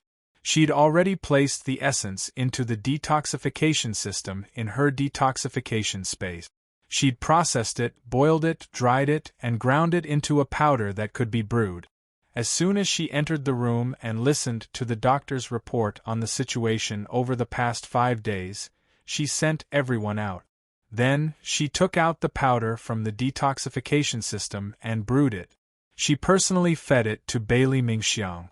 After feeding him the medicine, she finally sighed in relief. She sat down and activated the detoxification system to check Bailey Mingxiang's blood. However, as she sat there, she suddenly fainted and slowly fell onto Bailey Mingxiang's body. Chapter 421. Han Yunxi silently fainted in Bailey Mingxiang's arms, and the detoxification system immediately stopped working. This time, the fainting wasn't caused by the detoxification system. Han Yunxi was simply too exhausted. On the morning of Bailey Mingxiang's accident, she had pulled an all-nighter. Over the past 5 days, she had been traveling day and night with Long Fei Yi. Although she had taken a nap in Long Fei Ye's arms, she hadn't slept for long. With a life in her hands, she really couldn't sleep. Moreover, Long Fei Yi had been traveling so hard, so how could she sleep peacefully? Her mind had been stretched taut these past few days, and she had neglected her exhaustion. As soon as she relaxed, she couldn't hold on any longer. At the door, Long Fei Yi faced the courtyard with his hands clasped behind his back. General Bailey paced back and forth, both master and servant waiting. After waiting for a while, there was still no movement inside. General Bailey couldn't help but ask, "Your Highness, we've already brought the medicine. There shouldn't be any major problems, right?" General Bailey really wanted His Highness Duke of Qin to go in and take a look. Esteemed Wang Fei would get angry if she was disturbed by others, but if she was disturbed by His Highness Duke of Qin, she probably wouldn't. Long Fei Yi only grunted in response. When Han Yunxi was saving people, he was basically invited out. He had never been there to watch. General Bailey wanted to say something, but hesitated. He could only pace back and forth again. He waited and waited, but suddenly, a loud shout came from inside the room. Someone come. This was Bailey Mingxiang's voice. What's going on? Before General Bailey could react, Long Fei Yi had already pushed open the door and rushed in. Bailey Mingxiang had already sat up and was looking at the unconscious Han Yunxi on her lap. Her face was full of terror and she didn't know what to do. When she saw His Highness Duke of Qin rushing over, Bailey Mingxiang was even more terrified. Long Fei Yi pulled Han Yunxi into his arms and asked angrily, "What's going on?" When Bailey Mingxiang saw His Highness Duke of Qin's icy face and blood-red eyes up close, he was so frightened that he didn't know what to do. His mouth opened, but no words came out. She had just woken up, and her memories were stuck a few days ago. She didn't understand the situation at all. Seeing Bailey Mingxiang's reaction, Long Fei Ye's eyes flashed with impatience. He roared, "Bailey Yuanlong, get a doctor!" General Bailey had just arrived at the door when he saw the scene in the room and was frightened. He thought that something had happened to his daughter, but he never thought that something had happened to the Princess Consort. Fortunately, the doctor was nearby and quickly came over. The physician in the estate was already in awe of His Highness Duke of Qin. When he entered and saw His Highness Duke of Qin's cold and murderous face, his legs went weak. He took a few deep breaths before he dared to take his pulse. The room was silent. Bailey Mingxiang had already calmed down. Although she didn't know what had happened, she knew that esteemed Wang Fei must have come to save her. After the physician took Han Yunxi's pulse and confirmed her condition, he finally relaxed. "Don't worry, Your Highness. Esteemed Wang Fei just fell asleep because she was too tired. She'll wake up when she's had enough sleep. She'll be fine after resting for a while." Fortunately, it was a small matter. If it had been something serious, the physician was worried that he would have been kicked out. That was because His Highness Duke of Qin's expression was really ugly. Long Fei Ye's thin lips were tightly pursed. Even the lines at the corners of his mouth were cold and solemn. He carried Han Yunxi and prepared to leave. At this time, General Bailey hurriedly said, "Mingxiang, hurry and thank His Highness and esteemed Wang Fei. If it weren't for His Highness and esteemed Wang Fei traveling day and night for 5 days and 5 nights to find medicine, your little life would have been long gone." 5 days and 5 nights, traveling day and night? His Highness also went? So esteemed Wang Fei fainted from exhaustion because she was trying to save her? So His Highness Duke of Qin's bloodshot eyes were also because of her exhaustion? Bailey Mingxiang's heart tightened. Ignoring her weak body, she hurriedly got off the bed and knelt on the cold floor to kowtow. "Thank you, Your Highness Duke of Qin. Thank you, esteemed Wang Fei, for saving my life." Long Fei didn't even look back as she knocked her head against the ground. Instead, he strode away like a shooting star. As for whether Bailey Mingxiang had taken the medicine and recovered, he didn't care. He was already far away, but Bailey Mingxiang was still kneeling on the ground. General Bailey hurriedly helped her up and had the physician take a look. After the physician's examination, he repeatedly expressed his amazement. Imperial Physician Gu's medicine is indeed miraculous. Mrs. Body is fine, but she's still too weak. She needs to slowly recover. General Bailey was overjoyed. He rewarded the physician and had him withdraw. Bailey Mingxiang finally opened her mouth. Father, His Highness, as a father, he knew best what his daughter was thinking. He told Bailey Mingxiang everything that had happened over the past few days, including the matter of the beauty's blood. You're just disobedient. Esteemed Wang Fei told you to take the medicine slowly, but you just had to eat it all at once. Fortunately, esteemed Wang Fei was only exhausted. If something had happened to her, I'd like to see what you'd do. General Bailey reprimanded. Bailey Mingxiang lowered her head and silently accepted the criticism. She hadn't eaten all of the poison on purpose. That day, when the poison had flared up, she'd been in so much pain that she'd lost all reason. She'd eaten all of the poison in one go. Afterwards, she didn't know what had happened. Some pain couldn't be understood unless one experienced it personally. Thus, no matter how much she explained, it was useless. Others would only think she was being unreasonable. The Bailey clan's mission is to obey. Have you forgotten? General Bailey questioned loudly. Although he loved his daughter, the clan's mission was more important. Bailey Mingxiang raised her head, her eyes clear and resolute. Daughter knows her wrongs. Father, please punish me. General Bailey exhaled. Don't let your thoughts run wild. Be good and take care of your body. I'll send over a few servant girls and Mama to serve you later. Bailey Mingxiang's eyes tightened as she quickly lowered her head. This was the first time her father had spoken to her like this in all these years. General Bailey rose to his feet and prepared to leave before he said, Mingxiang, since I've saved your life, I should arrange your marriage for you as well. Which daughter of a large clan had the right to decide their own marriage? No matter who they married, everything had to be done in the interest of the clan. Marrying a daughter-in-law was the same as marrying another clan's power. It was the same with marrying off a daughter. General Bailey's other daughters had all married into powerful and influential clans in Cloud Realm continent, expanding the Bailey clan's sphere of influence. Bailey Mingxiang was the Bailey clan's youngest daughter and the one with the most suitors. As long as she was willing to marry, the Bailey clan would definitely be able to win over an equal number of allies. Bailey Mingxiang kept her head bowed and didn't answer General Bailey. Marriage wasn't something that could be decided in a day or two, so General Bailey was only reminding her first. Then he left. At the Duke of Qin's estate, Long Feiyi had summoned Gu Beiyue as soon as he returned.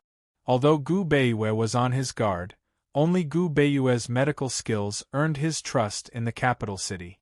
With Gu Beiyue's medical skills, he didn't even need to take Han Yunxi's pulse to know what was wrong with her. Moreover, he didn't only take her pulse seriously, but also did a few small tests to ascertain that Han Yunxi was simply exhausted.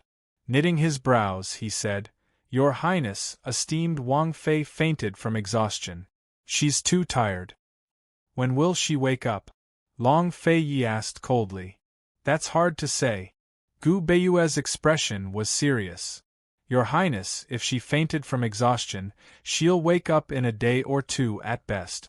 In severe cases, what? Long Feiyi grew anxious. Gu Beiyue withdrew and bowed with his hands clasped in front. In severe cases, she'll never wake up. Slap. There was a loud crash as Long Feiyi slapped the table. The precious ebony tea table shattered into pieces on the floor. Zhao Mama and Su Xiaoyu were both frightened to death. They didn't dare to clean up the mess. What's her condition? Long Feiyi asked angrily. Your Highness, please calm your anger. Esteemed Wang Fei's condition isn't that serious yet. This official can't give you an exact time, but I can guarantee that she'll wake up within 3 days. I hope your highness can remind esteemed Wang Fei not to overwork herself in the future. This official will prescribe some nourishing herbs. When esteemed Wang Fei wakes up, she can drink them frequently. Gu Beiyue hurriedly replied. Long Feiyi finally let out a big sigh of relief. The sound of his exhalation was especially loud in the silent room. Zhao Mama couldn't help sneaking a glance at him. This was the first time she'd seen her master's emotions written all over his face. Gu Beiyue wrote down a prescription on the spot. All of the herbs he wrote were very expensive and nourishing herbs. Many of them weren't even available in the Imperial Hospital. They had to go to Medicine City to buy them at a high price. Some of them were so expensive that they were the only ones in the world. For example, there was a 1,000-year-old snow lotus, a 2,000-year-old lingji, and a 3-year-old Cotinopsis ginseng. Even if they were able to buy these herbs, they would be treasured. Who would be willing to eat them? However, since Gu Beiyue had written them out, he believed that Long Feiyi had the ability to find them for Han Yunshi to eat. Actually, Gu Beiyue could determine the exact time Han Yunshi would wake up, but he exaggerated it on purpose. He didn't want Han Yunshi to tire herself out all day. Besides Long Feiyi, who else could control this woman? Han Yunshi, does finding someone who can protect you better than me to stay by your side count as protecting you? Gu Beiyue felt his heart ache at the sight of Han Yunshi's ashen white face. He was a little reluctant to part with her, but in the end he still bid farewell. Long Feiyi glanced at the prescription before handing it over to Chu Shifeng. Hurry and find them. Find 3 portions for your lordship first. Chu Shifeng grew gloomy. They couldn't even find a single portion of the herbs here, but His Highness wanted to find 3 portions. And find 3 portions first. Sob. He only begged esteemed Wang Fei to get better quickly. Your Highness, drink some water. Don't tire yourself out. Zhao Mama carefully offered him a cup of warm water. Long Feiyi accepted it and waved a hand to dismiss them all. Once Zhao Mama and Su Xiaoyu had both left, Long Fei's frosty face finally softened. He looked at Han Yunshi, his eyes filled with heartache that was so thick it couldn't be dispelled. He gently stroked Han Yunshi's face and said helplessly, Your lordship was careless and you ended up like this. He was used to being alone and didn't need to worry about another person. But now he realized that he had to pay more attention to this woman. Long Feiyi's fingers brushed past Han Yunshi's dry lips before he immediately drank a mouthful of warm water. He slowly leaned closer and began to feed her mouth, but right at this moment. Chapter 422. Just as Long Feiyi approached her with a mouthful of water in his mouth, Han Yunshi's eyes suddenly widened. Long Feiyi did not expect this and almost choked on the water in his mouth. How did this woman wake up so quickly? Didn't Gu Beiyue say that she would wake up in at least a day or 2? Gu Beiyue wasn't exaggerating, but Han Yunshi was someone who couldn't keep her thoughts to herself. Even if she was so tired that she fainted, she would subconsciously feel uneasy until she finished her task. In fact, she was still very, very tired. Han Yunshi looked at Long Feiyi in front of her in confusion, then looked around and asked anxiously, Why am I here? How's Bailey Mingxiang? Long Feiyi didn't back away. Instead, he placed his hands on either side of her and leaned against her body. Cold as he looked down at her and said sternly, Take care of yourself first. His sudden outburst gave Han Yunshi a fright. What was he being so fierce about? Can't you tell me if you're tired? Long Feiyi asked angrily. Han Yunshi roughly knew what was going on. She must have collapsed from exhaustion. She could feel that the detoxification system seemed to have lost its power, and even its activation was very, very slow. However, this wasn't important. After all, it was a small matter. She asked again, Your Highness, has Bailey Mingxiang recovered after taking the medicine? Long Feiyi's earlier unhappiness was only in his eyes, but now it was written all over his cold face. He threw 2 words at her, Dead. What? Han Yunshi was shocked and wanted to get up, but Long Feiyi pressed her down hard. Han Yunshi was in pain, but she didn't care. She asked in shock, how could this be? Was the medicine fake? She had already done her best. Even if she was so tired that she was about to collapse, she still held on until she was fed the medicine. How could this be? He's just a subordinate. Why are you so concerned about him? Long Feiyi asked. Han Yunshi shook her head in disbelief. Long Feiyi, aren't subordinates also human? How much had Bailey Mingxiang suffered in order to raise Beauty's blood? Even if there's no merit, there's still hard work. Aren't you afraid of losing people's hearts by being so heartless? Han Yunshi did not understand. Long Feiyi was able to win the hearts of the people by providing disaster relief. How could he be so heartless to his subordinates? Long Feiyi was stunned. He looked at Han Yunshi without saying anything. Ever since he was young, he had never understood what was called meritorious service or hard work. Whether it was his imperial mother, Aunt Ru, Tang Zijin, or even Bailey Yuanlong, they all told him that there was no such thing as merit or hard work, only honor. All the efforts and sacrifices made for the sake of that great cause were worthy of pride. He always remembered his imperial mother's words. For the sake of that great cause, you must also give up everything. You only need to keep your life. Han Yunshi could not accept the news of Bailey Mingxiang's death. She was agitated and filled with anger. Long Feiyi, I was the one who gave Bailey Mingxiang the poison. I don't want to be an executioner. I don't want to give her hope but not be able to save her. As she spoke, she was about to push Long Feiyi away, but Long Feiyi pressed her down again. His tone finally softened.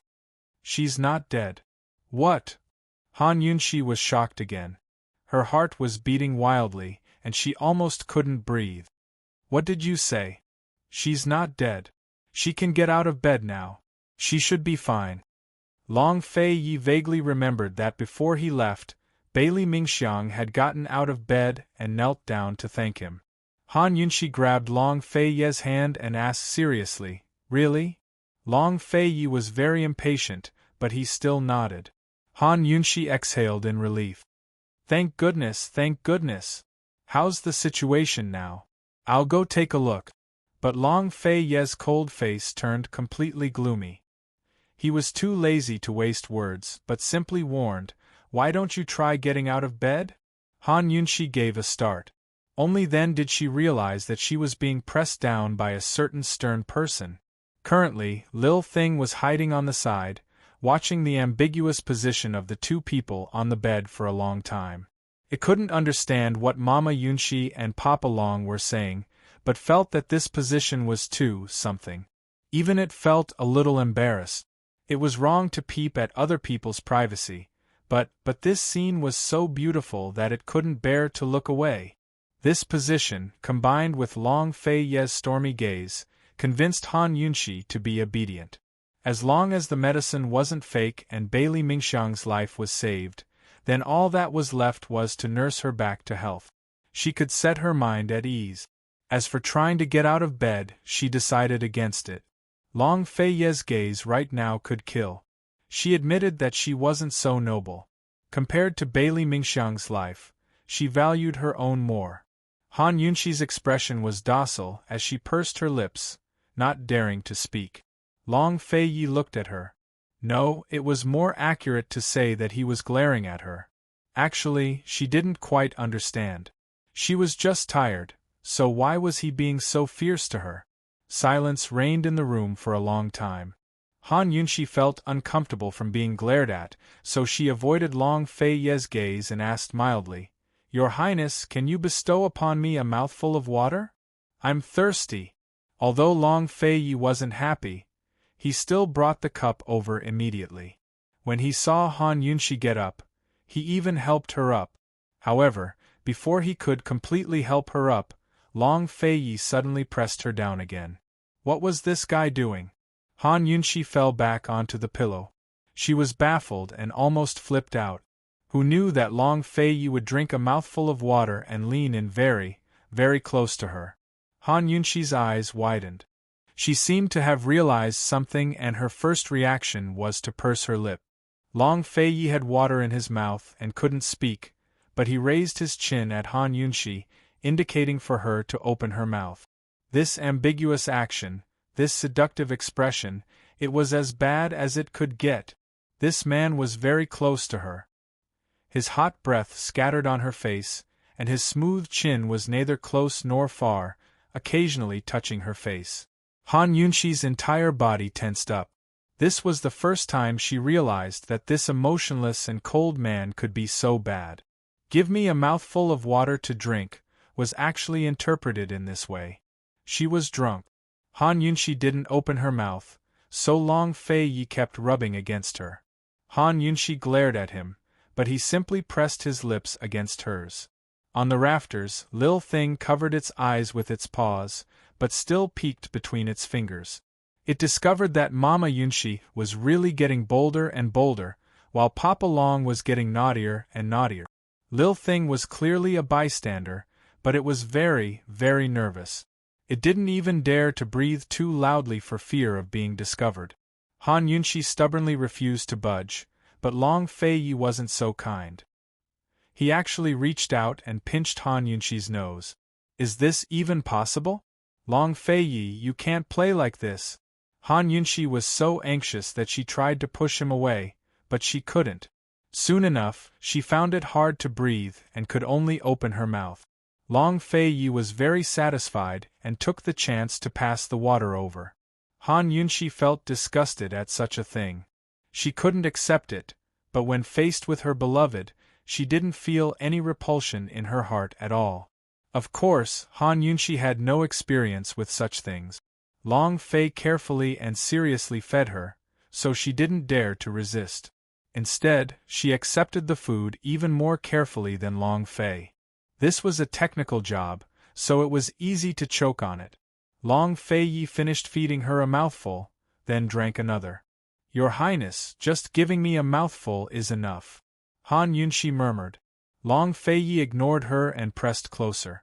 Han Yunshi only half resisted and half agreed to cooperate with him. Just like that, he fed her mouthful by mouthful. Long Feiyi, who was also inexperienced, became more experienced as he fed her. Soon, he finished feeding her a cup of water. Finally, he asked, "Are you still thirsty?" Han Yunshi immediately shook her head. "No." However, Long Feiyi asked again, "Are you hungry?" Han Yunshi was shocked. She was obviously hungry, but she shook her head resolutely. "I'm not hungry." Fortunately, Long Feiyi didn't ask any more questions. He was finally willing to stand up. "I've seen Gu Beiwe. You're too tired and your condition is very serious. You need to rest well." Gu Beiwe had already exaggerated Han Yunshi's condition, but who knew that Long Feiyi would exaggerate it again? Han Yunshi was very clear about her own condition, but when she heard Long Feiyi's words, she couldn't help but suspect that she was really exhausted. Thus, she nodded obediently. "Regarding the perplexing butterfly illusion, there's no rush," Long Feiyi said calmly. Now that he had the beauty's blood, his research on the perplexing butterfly illusion had taken a step forward. Han Yunshi didn't feel anything at first, but when she heard Long Feiyi's words, she suddenly realized how much this guy cared about her. He actually wanted her to put aside something as important as deciphering the perplexing butterfly illusion for the time being. Her heart, which had been a little chaotic from being bullied earlier, suddenly calmed down. Thinking back to his anger just now, she finally understood his worries. Han Yunshi looked at Long Feiyi, her gaze and voice gentle. "Your Highness, don't worry. I'm fine." When Han Yunshi looked at him like this, Long Feiyi actually felt uncomfortable. He didn't say anything else, and only got up after tucking Han Yunshi in. Han Yunshi looked at the blanket that was tucked tightly in by him, a blissful smile on her face. Sometimes, pledges of undying love weren't as important as a small gesture. After Long Feiyi left, he immediately ordered Zhao Mama to bring in the food. He also said, "Let esteemed Wang Fei rest well.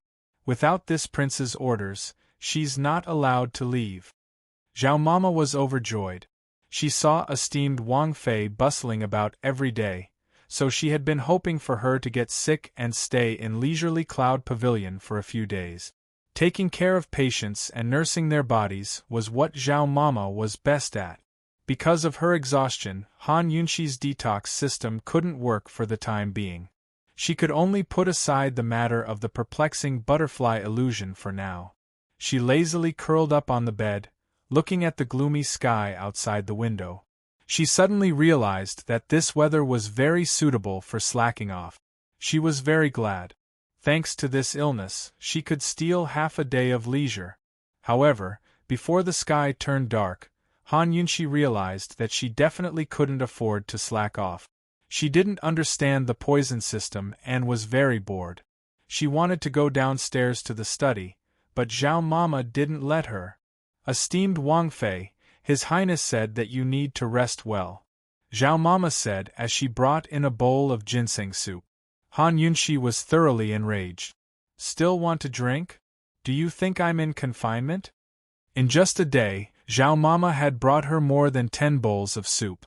100-year-old hen with astragalus root, 1000-year-old snow ginseng stewed with hen, poria and atractylodes macrocephalus stewed with hen, donkey hide gelatin stewed with hen, and even bird's nest stewed with hen. Esteemed Wang Fei, you'll have to suffer first. His Highness has already sent someone to find Imperial Physician Gu's prescription. These soups will help you replenish your energy first. Zhao Mama didn't grasp the main point. Han Yunxi didn't want to waste her breath and waved her hand, indicating for her to leave. However, at this time, Long Feiyi came over. Chapter 423. As soon as Long Feiyi entered the room, Zhao Mama tactfully placed the soup on the table by the bed and silently withdrew. Han Yunxi assumed that Long Feiyi wouldn't come by. He should at least sleep for a day and a night, but here he was again. Although Han Yunxi dearly wanted Long Feiyi to drink the ginseng soup to nourish his body, she saw Long Feiyi's eyes on the soup and quickly picked it up and downed it all in one go. She must be afraid of Long Feiyi's teasing. Currently, Lil Thing was still nestled on the roof beam. It had been there all day because there was good food to eat here. Even if it couldn't eat, smelling the chicken soup was a form of enjoyment. Lil Thing glanced at Mama Yunxi's reaction and felt disdain in its heart. Mama Yunxi liked Big Brother Long, but that was all in her mouth and heart. She didn't like him in action. She was just a coward. Big Brother Long had never said that he liked Mama Yunxi, so it was hard to tell what his heart was like. But his actions definitely showed that he liked Mama Yunxi. Lil Thing firmly believed that only true love came from actions. Long Fei saw Han Yunxi's reaction and didn't even notice the curve of his lips quirking into a smile. He sat down by the bed. Your Highness, is something the matter? Han Yunxi asked in bewilderment. Once upon a time, she'd been the one to find Long Feiyi and Long Feiyi to ask her these questions. Can't I come if I don't have anything to do? Long Feiyi was stumped by the question. He coughed a few times uncomfortably and asked, Are you feeling better? I'm basically fine. Tomorrow we can try pouring the beauty's blood into the perplexing butterfly illusion, Han Yunxi said seriously. No rush, take care of yourself, Long Feiyi emphasized again. Han Yunxi silently chuckled. He wouldn't know if she secretly put it into the detox system for research. Your Highness, can Gu Qisha find the panoptic red lotus and bear chuan? Han Yunxi recalled this matter. The panoptic red lotus and bear chuan were not ordinary medicinal ingredient. They were the most precious of the precious. It's scheduled for the 15th of next month. If he can't find it, no one else can. Long Feiyi said lightly. I was planning to ask Mu Linger about it, Mu Linger said. If it weren't for the fact that Mute Granny's whereabouts were still unknown, Han Yunxi would have already gone to Mu Ling to look for the medicine. The broomcorn millet poison was most likely administered by Mu Ling. Although Mu Ling was Mu Ling-er's most beloved daughter, she didn't know anything about it. Therefore, even if she was given the antidote for the broomcorn millet poison, she wouldn't have thought that it would be used to save mute Granny. Long Fei hesitated for a moment and probed, "I'm afraid that even if we find the medicine, it'll be useless." Han Yunshi sighed. "With only this clue, we might as well go find Mu Dong. Actually, that white-clothed young master from the Shadow Clan might know something, but judging from his two answers, Han Yunshi didn't have much hope. She didn't like not being able to get what she wanted or ask what she wanted. If she couldn't get what she wanted, she wouldn't be able to take the initiative. She would always be under the control of others. "Let's not alert the enemy," Long Fei said lightly. Han Yunshi understood what he meant. Mu Dong had imprisoned mute Granny as if he was using her as bait to wait for something. Mu Dong didn't know much about their situation and was waiting for them to find him. Or maybe Mu Dong was also investigating Han Yunshi. Before they knew the situation, asking Mu Dong about Madame Tianxin's secret was the stupidest thing to do. "Your Highness, if mute Granny is really gone, what should we do?" Han Yunshi was extremely helpless. Long Fei was silent for a long time before asking, "Han Yunshi, is your background very important to you?" "It's not important. It's not important at all," Han Yunshi replied in her heart. She wasn't the real young miss of the Han family. Miss Han's background had nothing to do with her at all. Helpless, Han Yunshi couldn't tell Long Fei so much. This was her secret alone. "My mother died in childbirth. This matter is very strange. If someone wanted to kill my mother back then, why did they leave me alive? Tianxin is Mu Xian. Does my father know of my existence? Is he looking for me? Is he in contact with Mu Dong?" Han Yunshi said seriously. "If there really was a murderer, they wouldn't even let a pregnant woman go. There must be a deep hatred. If there was such a deep hatred, why did they let her go? Let the Han family go? This was strange. There must be a reason for leaving her alive." Also, that young master from the Shadow Clan, Han Yunshi didn't know what to say. Although the white-clothed young master had repeatedly said that he saved her and helped her for the sake of the poison beast, she felt that it wasn't the case. It was a kind of protection with his life.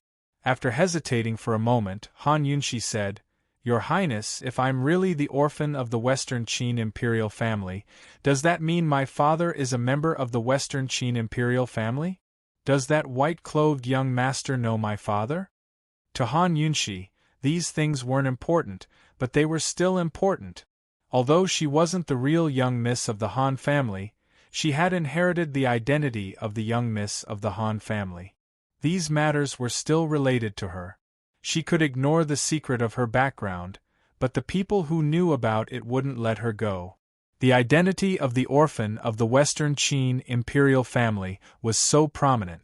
Many people wanted to use this identity to make an issue of it. Also, if her father was really still alive, was he thinking of reviving the country? The people from the Shadow Clan had appeared.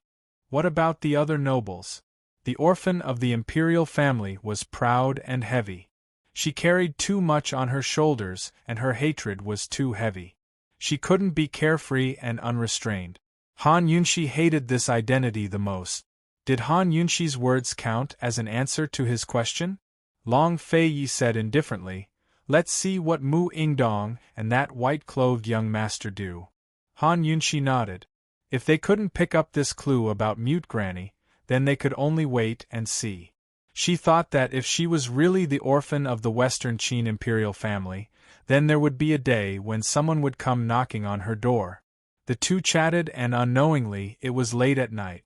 Granny Zhao came to deliver supper. Fortunately, it wasn't chicken soup this time. It was light dessert, Han Yunshi's favorite. Su Xiaoyu followed behind Granny Zhao. She was very quiet and didn't go up to serve. She had to admit that she was afraid of Long Fei. She felt guilty standing in front of him for too long. If Granny Zhao hadn't asked her to help bring the dessert, she wouldn't have come up. After they went downstairs, Su Xiaoyu gossiped in a low voice, "Granny Zhao, it's so late. Is His Highness going to stay the night?" Granny Zhao shook her head. "No one knows what this master is thinking. Perhaps His Highness Duke of Qin really did stay, or perhaps he'd go out again later. Granny Zhao, why hasn't His Highness Duke of Qin visited esteemed Wang Fei before? Su Xiaoyu asked, feigning innocence. How do you know? Granny Zhao asked unhappily. His Highness has only stayed the night once. He definitely didn't stay the night that time. They woke up really, really early. Su Xiaoyu said seriously. It was normal for wealthy nobles and imperial relatives to have many wives and concubines, so there were many courtyards in their residences. The head of the household usually had his own courtyard and wouldn't stay with a specific woman. He would only stay the night in his wife's courtyard when he felt like it. This was the same principle as how the emperor favored his imperial concubines. Logically speaking, Han Yunxi should also have her own courtyard in the Duke of Qin's residence. She had always stayed in Long Fei Ye's hibiscus courtyard, which was already a special case. Granny Zhao was unhappy. You little girl, why are you so concerned? Isn't it all for esteemed Wang Fei's sake? Su Xiaoyu said, feeling wronged. Hurry up and get to work. Prepare the tea leaves and refreshments for tomorrow, Granny Zhao urged. Su Xiaoyu immediately retorted, esteemed Wang Fei is still recuperating. She won't get up early to make tea tomorrow. What if His Highness stays the night? Won't His Highness drink it? Granny Zhao asked patiently. Sometimes she felt that little Yu was very smart, but other times she felt that she was as stupid as a pig. Yu understands. I'll go right away. Su Xiaoyu quickly went to the courtyard to prepare. There was a small stove placed next to the tea table in the courtyard a few days ago. It was the stove she had mentioned before. Su Xiaoyu quickly prepared everything. She didn't do anything. She wasn't stupid enough to do anything in front of Long Fei Yi, and she definitely wasn't stupid enough to leave any evidence. She raised her head to look at the loft and sneered in her heart, Your Highness Duke of Qin, if you visit Han Yunxi, perhaps you can save her from a physical disaster. Although she was afraid of Long Fei Yi, even the strongest man would let his guard down when he was in the midst of making love. She naturally dared to peek. Su Xiaoyu waited and waited, but unfortunately, she waited in vain. Late at night, Long Fei Yi got up and tucked Han Yunxi in as usual. It's time to sleep. Your Highness should also rest early. Han Yunxi could see that he was exhausted. Long Fei Yi nodded and left without another word. Han Yunxi clearly hadn't expected anything, but when she saw him close the door, she still felt very disappointed. Not long after Long Fei Yi left, she called for Granny Zhao. Starting tomorrow, prepare a portion of the chicken soup you prepared for me and a portion for His Highness. Yes. Granny Zhao was overjoyed. His Highness Duke of Qin basically wouldn't drink the soup she brought, but with esteemed Wang Fei's words, she could add oil to the fire and persuade His Highness in all sorts of ways.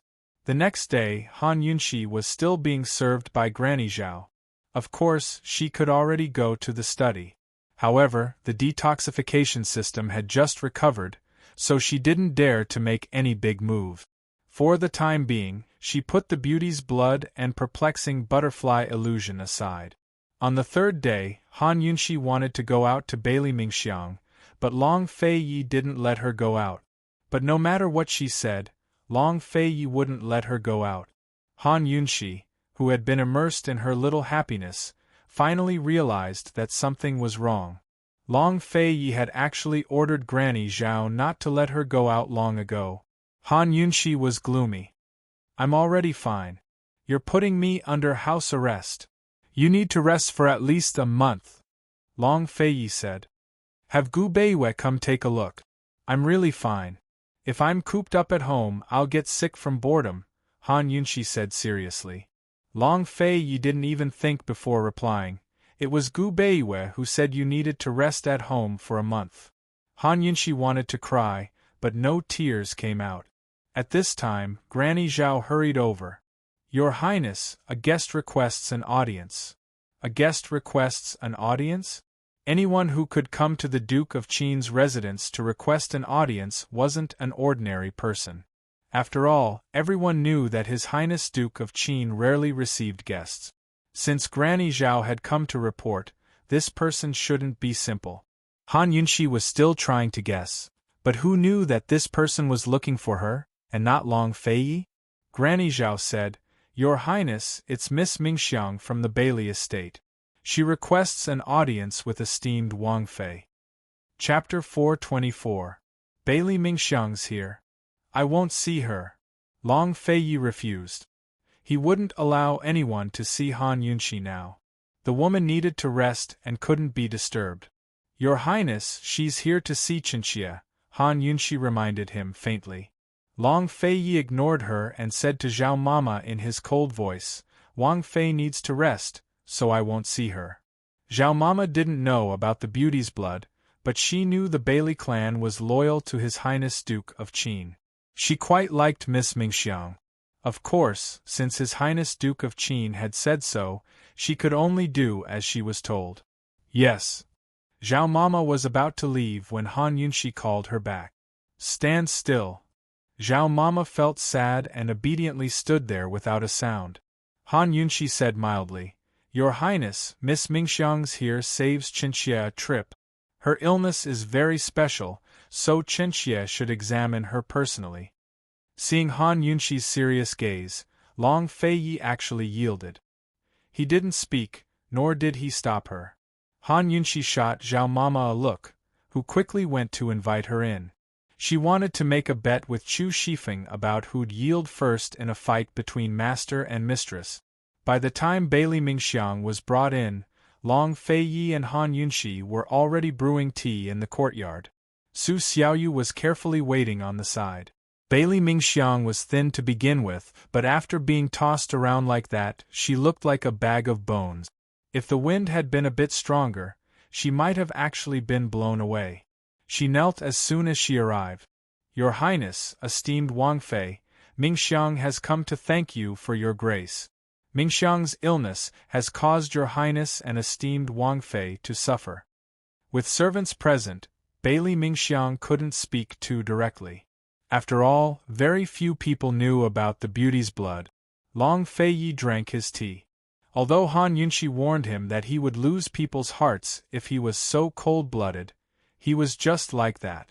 Some people had their own charms to win people's hearts. They didn't need to deliberately fight for the hearts of others. You may rise. Come and sit down. Let me check your pulse.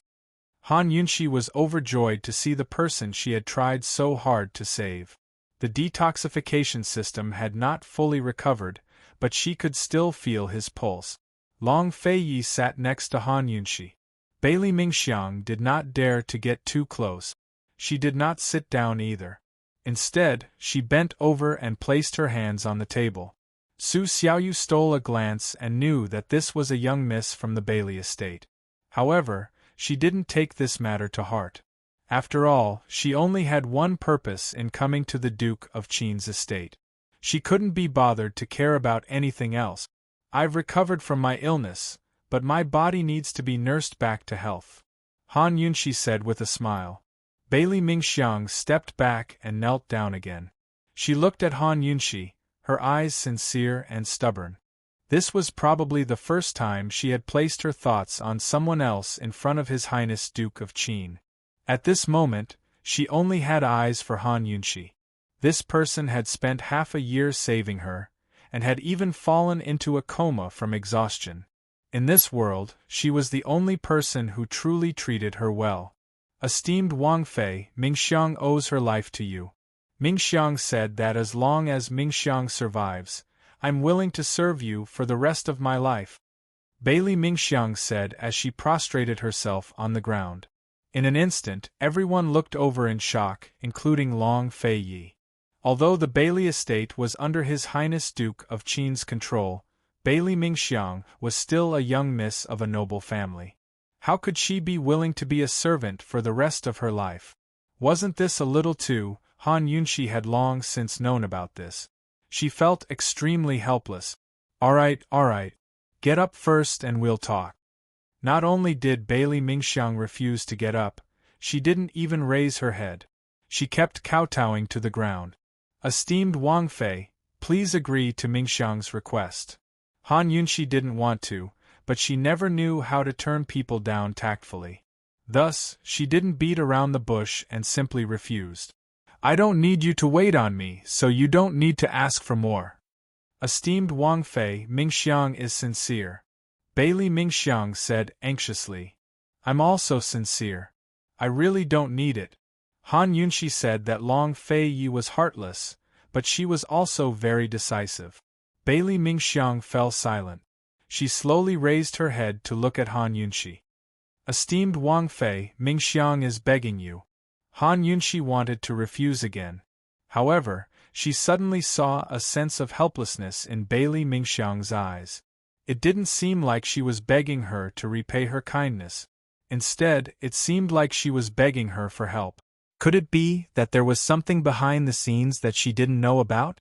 Han Yunxi looked at Long Fei Yi and probed, Your Highness, what do you think? Bailey Mingxiang was brimming with talent. She was educated, polite, and smart. She was also a few years older than Han Yunxi. It wasn't a bad idea to keep her as both a maid and a friend. Moreover, Bailey Mingxiang was definitely a reliable person. At the very least, she was more reliable than Su Xiaoyu. If Han Yunxi needed someone to serve her, she was a good choice. Long Fei Yi indifferently said, It's up to you. Upon hearing this, Bailey Mingxiang's heart was filled with complex feelings. However, she gritted her teeth and tried her best to suppress all her thoughts and feelings. From the moment she was reborn, she told herself that since she had chosen to serve esteemed Wang Fei for the rest of her life, then there were some things and some feelings that she could only bury in her heart forever. She had to bury them deep and not think about them. Han Yunxi saw that Long Fei Ye's attitude didn't seem like he wanted to make things difficult for Bailey Mingxiang. She pondered in her heart, could it be that something had happened at the Bailey army estate? She hesitated for a moment before saying, You stay here. I'll think about it and give you an answer later. This was a concession.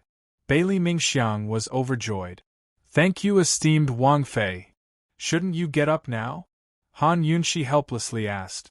Bailey Mingxiang was a little embarrassed and quickly got up. Is esteemed Wang Fei feeling better? She's fine. It's not a big deal. Han Yunxi said as she placed a teacup over. She motioned for Bailey Mingxiang to sit as she poured tea for herself and Bailey Mingxiang. With Long Fei Yi around, how could Bailey Mingxiang dare to sit with him? She still remained standing. Long Fei Yi saw that his teacup was empty and knew that Han Yunxi and Bailey Mingxiang had something to talk about. They were chasing him away. He wasn't interested in two women chatting. Coldly, he said to Zhao Mama, Serve her. With that, he got up and left. As soon as Long Fei Yi left, Han Yunxi smiled.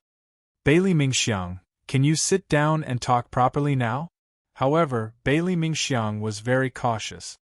He glanced at Zhao Mama and Su Xiaoyu. Han Yunxi immediately understood and sent the two of them away. Did your father make things difficult for you? Han Yunxi asked. Bailey Mingxiang smiled faintly. Esteemed Wang Fei is indeed smart. What's going on? Han Yunxi was puzzled. Bailey Mingxiang had already cultivated beauty's blood. What else did her father want to do with her?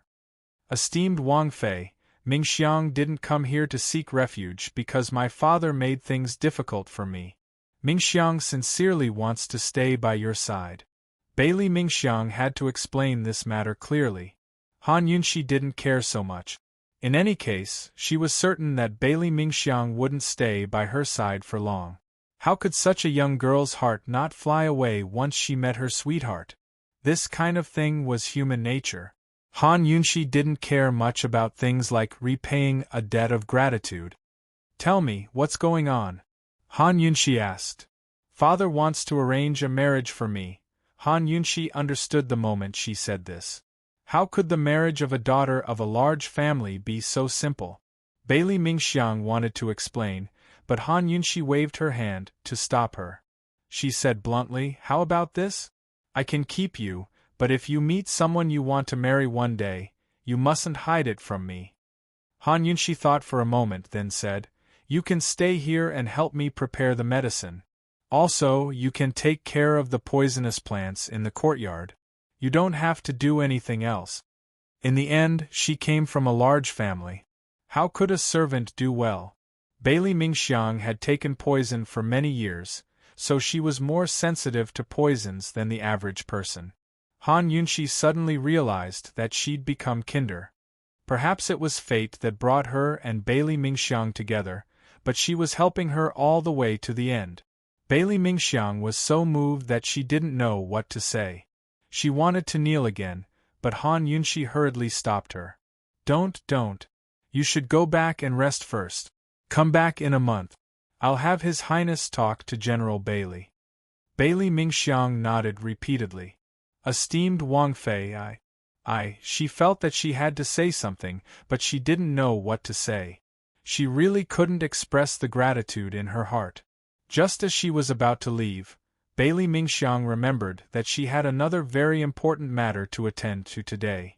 She carefully took out a porcelain box from her sleeve and handed it over.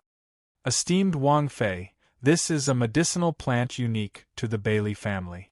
It was picked from the deepest trench. Its nourishing effects surpass any other medicinal plant. I hope that you will kindly accept it. Medicinal plants picked from the deepest trench? Han Yunxi was puzzled. This was the first time that she had heard that plants from the deep sea had such medicinal effects. She opened the box and saw that there was water in the box. There was a small green plant soaking in the water. Other than its pocket-sized size, it was no different from a normal seaweed. What is this called? Han Yunxi asked. Fishweed. You just need to boil it in plain water 3 times in the morning, noon, and night. It will automatically dissolve in the water after the 3rd time. As long as you take it 3 times, your body will quickly recover no matter how weak it is. Esteemed Wang Fei, please take it. Bailey Mingxiang seemed to be afraid that Han Yunxi wouldn't eat it, so she emphasized the medicinal effects again. It's so magical. Why don't you eat it? Han Yunxi smiled. I just started eating it today and only drank 1 bowl. I have to continue eating it when I go back.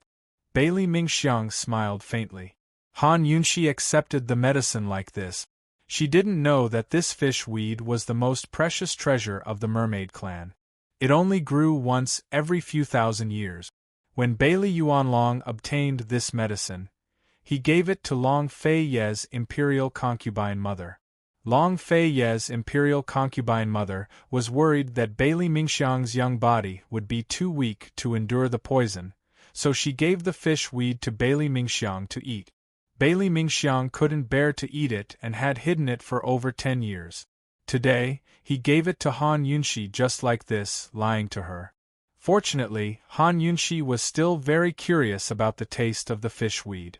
After Bailey Mingxiang left, she called for Zhao Mama and gave her the fish weed. Boil it in plain water 3 times a day. Who would have thought that after eating this medicine, Han Yunxi would not only recover her energy, but she also felt like her vitality had greatly increased. Even the detoxification system was fully restored. Esteemed Wang Fei, this medicine is really effective. Zhao Mama felt that esteemed Wang Fei's complexion had become rosy. Such a good thing. I'll ask for one for the little thing another day. Han Yunxi said with a smile. She didn't know how Bailey Mingxiang would explain it to Han Yunxi when she asked for it another day. Chapter 425. Since Bailey Mingxiang had come, Han Yunxi had one less reason to leave the house. She wanted to visit 7th Madam and Little Ear, but she was stopped in her tracks. 7th Madam and Little Ear might have been widowed and orphaned, but they still supported the Han family. Aside from the 4 Directions Pharmacy, 7th Madam had also opened a medical clinic that charged fees. Everything was going smoothly. Of course, His Highness Duke of Qin had secretly bribed them as well. Otherwise, how could a fallen family rise up again in a place like the capital city? There were many things that Han Yunxi didn't know about. Her body had clearly recovered, but she still had to continue recuperating in the dark. Long Fei Yi didn't leave the house much these days, but came to the leisurely cloud pavilion every day. Every morning, he'd come to make tea with Han Yunshi, and check on her at night to see if she was asleep. He was still as taciturn as ever. A few times, he'd come over after Han Yunshi had already gone to bed. Without a word, he'd tuck her in before leaving. Today, Long Feiyi was preparing to leave after making tea when Han Yunshi called him back. "Your Highness, let's go to the study to show you something," Han Yunshi said in a low voice. Long Feiyi didn't speak, but rose to leave with her. Su Xiaoyu and Zhao Mama immediately went to clean up the tea table. "Zhao Mama, will His Highness come to make tea every day in the future?" Su Xiaoyu asked curiously. Granny Zhao was elated. "That should be it. Isn't His Highness busy these days?" Su Xiaoyu asked next. "No matter what, His Highness has to drink tea every morning." Zhao Mama had no idea of Su Xiaoyu's sinister heart. She was happy to see her two masters loving each other. She thought that esteemed Wang Fei and His Highness shouldn't have that many steps left. Su Xiaoyu didn't speak, but her gaze drifted towards the stove. She didn't have much time left. In a few more days, Chuchinga would arrive. Perhaps her master would even arrive before Chuchinga. How was she supposed to explain things to him then? It had been almost a year, yet she couldn't do such a simple thing? Sigh. After Long Feiyi entered the study, Han Yunshi immediately closed the door. Other than them, there was only Lil Thing in the room. Recently, the little thing had been very fond of high beams. It was not because of anything else but because it was the safest place. Daddy Long had basically ignored its existence, and he had no chance to throw it away. Long Feiyi sat down on the main seat of the desk without being invited. He acted like the owner of the study, and Han Yunshi became the guest. Han Yunshi took a few more glances at him. She liked the way this guy sat in the main seat, especially like an emperor. Domineering and majestic. Perplexing butterfly illusion? Long Feiyi asked. Han Yunshi nodded. "I'm planning to combine the two poisons today, so I invited Your Highness to come and take a look." Before this, Han Yunshi had been researching Beauty's blood for a long time. She'd taken Beauty's blood and mixed it with a few highly corrosive poisons, but hadn't discovered anything special. She didn't know if she'd be able to discover anything from today's experiment. Long Feiyi sat while Han Yunshi stood by his side. Her movements were experienced and nimble as she took out a set of tools for her experiments: a glass dish, a glass spoon, a glass bottle, and so on. There was no helping it. The perplexing butterfly illusion was a unique poison that only special glass products could resist corrosion. When Han Yunshi started working, her small, elegant face was always so focused, solemn, and even a little fierce. She emanated an aura of authority that couldn't be challenged. Those who didn't know her well would keep a respectful distance from her, not daring to get close. But Long Feiyi saw her expression and really wanted to disturb her. He looked at her playfully for a while, then suddenly called out, "Han Yunshi." Han Yunshi was currently extracting perplexing butterfly illusion, so she didn't notice Long Feiyi calling her. Long Feiyi's interest grew, and he called out again, "Han Yunshi." But Han Yunshi still didn't hear him. She had already taken a small spoon of perplexing butterfly illusion and was extracting the solidified Beauty's blood. Long Feiyi didn't seem to be satisfied, so he got up and approached her. Han Yunshi put the two poisons away and used the detoxification system to measure the amount, then recorded the value on a piece of paper. Professionalism was a habit. She had to be meticulous in every detail. Long Feiyi was already standing beside her, but she still didn't know. Long Feiyi quietly reached out. She didn't know if he wanted to rub her bangs or lift her chin. In any case, he reached out. But at this moment, Han Yunshi finished preparing everything and suddenly turned her head. "Your Highness!" Long Feiyi's movements came to an abrupt halt, and his large hand stopped in midair. Han Yunshi was stunned. She looked at him, then looked at his hand. Instinctively, she was on guard and blurted out, "What are you doing?"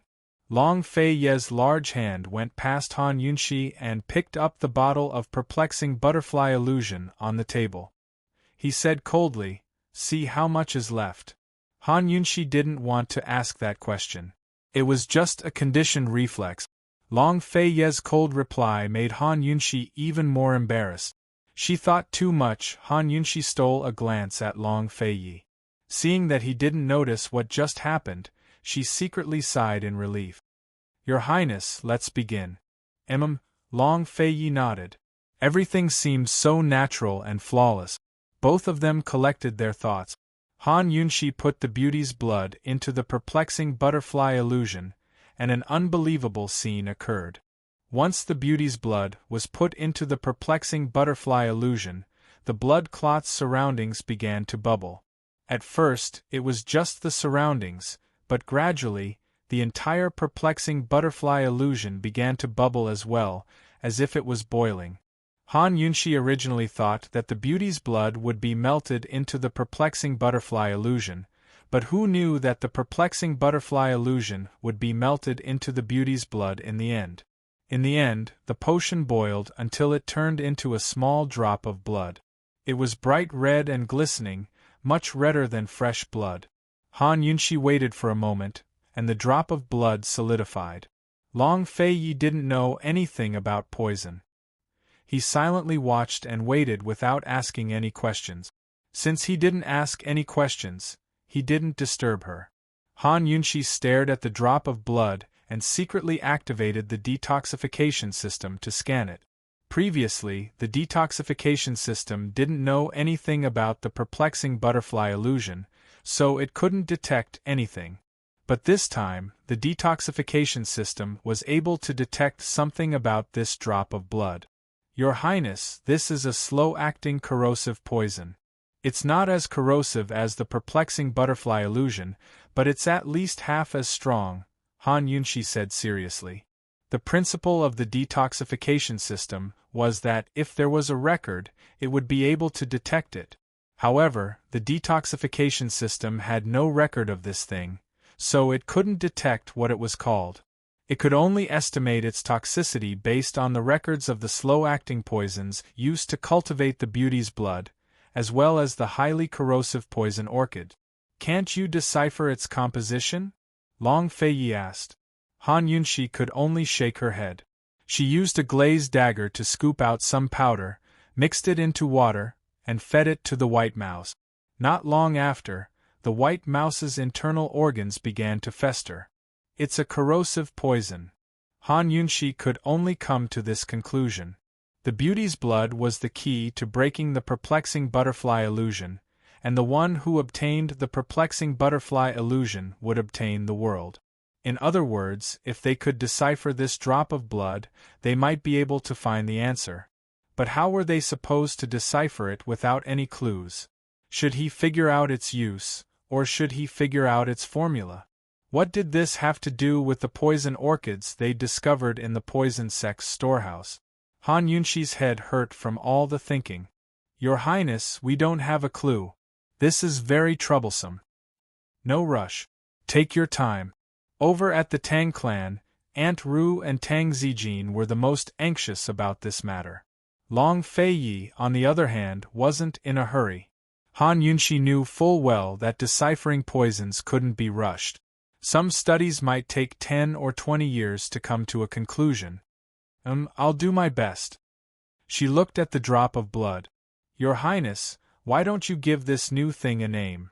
Long Fei Yi thought for a moment, then said, "Beauty's Tears." "Excellent." Han Yunshi had thought of that name as well. This thing was made from beauty's blood and shaped like a teardrop, so that was the perfect name. Han Yunshi put away the beauty's blood and perplexing butterfly illusion. She needed to clear her head for a bit before thinking about these things again. Perhaps she really was heading in the wrong direction. Perhaps the relationship between beauty's blood and perplexing butterfly illusion wasn't so simple. Although the matter of perplexing butterfly illusion had been put on hold for now, Han Yunshi's recovery still needed to continue. It was easy to imagine how uncomfortable it would be for a homebody like her to be cooped up in the hibiscus courtyard for a month. Worse was the fact that she had to drink so much every day. Heaven knows if she'd turn ugly if she kept getting fatter? When she got bored, Han Yunshi even had the urge to run over and quarrel with Long Feiyi. Unfortunately, she wasn't that bold yet. Finally, something gave Han Yunshi a reason to leave the house. Chu Qingge had finally shown up. Chu Qingge was marrying Emperor Tianhui into Tianning for political reasons. Emperor Tianhui had sent out a procession to escort her from western Zhou all the way to Tianning's capital. Today, she'd finally arrived. Only the Empress's coronation could be considered a national affair. Only then would there be a grand ceremony at court. Even noble consorts after the Empress were only given their titles in the imperial harem. But Chu Qingge was still a princess of western Zhou. This marriage was of great significance, so the ceremony was still held at court. Emperor Tianhui summoned Chu Qingge to the court in front of all the civil and military officials, then made her noble consort with the title of Virtuous and Pure Peace Palace. Of course, this ceremony had nothing to do with Han Yunshi, so she didn't need to attend. Long Feiyi never attended morning court, so he didn't show up either. But the next day, Empress Dowager Li summoned Han Yunshi to the palace. Logically speaking, Han Yunshi as the Qin Wangfei had nothing to do with the emperor's noble consort. If Chu Qingge was made empress, then Han Yunshi would have to pay respects at the palace. First, the status of Wangfei was lower than that of the empress, and the two of them could be considered sisters-in-law. But the current situation was that Han Yunshi was the Duke of Qin's official consort and wife. Although Chu Qingge was a noble consort, she was still a concubine. With the Duke of Qin's status and power, Han Yunshi's position might not necessarily be lower than Chu Qingge's. In terms of relationships within the imperial clan, Chu Qingge couldn't be considered Han Yunshi's sisters-in-law. Thus, no matter how glorious Chu Qingge's marriage was, Han Yunshi didn't have to show her face. Unfortunately, the Empress Dowager had decreed that she had to go. The imperial harem had no master, so the Empress Dowager was in charge. Now that the Empress had a new concubine, Empress Dowager Li had to gather all the concubines and concubines so they could get to know each other. Empress Dowager Li had already given up on the Empress she'd left behind in the western mountains. She was all too clear on the threat Chu Qingge posed to the eastern palace, so the first person she thought of was Han Yunshi. Han Yunshi had a grudge against Chu Qingge. Chapter 426. Early in the morning, Han Yunshi received Empress Dowager Li's verbal summons. She didn't need to think to know why the Empress Dowager had summoned her to the palace at this critical juncture. If this was any other time, she'd definitely refuse, but this time was different. She hadn't left the house for almost a month, so how could she miss such a good chance to go for a stroll? Would Long Feiyi know when she reported to the Empress Dowager and left the palace for a stroll? Han Yunshi was in a good mood and changed into a set of beautiful clothes. But Long Feiyi arrived before she even left the house. "Your Highness, the Empress Dowager has summoned Qinxie to the palace. Forgive me for not accompanying you," Han Yunshi spoke first. But Long Feiyi only said, "Your lordship wants to go to the palace as well. Let's go together." Han Yunshi felt stifled. Long Feiyi must be doing this on purpose, right? He hated going to the palace. Even when Emperor Tianhui summoned him, he never showed up on time. Why was he so eager today? "Your Highness, are you going to the palace for business?" Han Yunshi asked deliberately. Northern Li's southern cities' horse farms have broken out in a large-scale horse plague. There's already news of the three-way battlefield's troops retreating. His Majesty summoned your lordship to the palace to discuss the matter. Although Long Feiyi's tone was calm, Han Yunshi was stunned. She had been wondering why Long Feiyi was so certain that Northern Li wouldn't attack first, but now she understood. As it turned out, Long Feiyi's power had infiltrated Northern Li's horse farms. This was a serious matter. Northern Li country had three famous horse farms: Southern City, Great City, and Skypool Horse Farms. All three specialized in raising war horses for the imperial court and held important positions in Northern Li and Cloud Realm continent.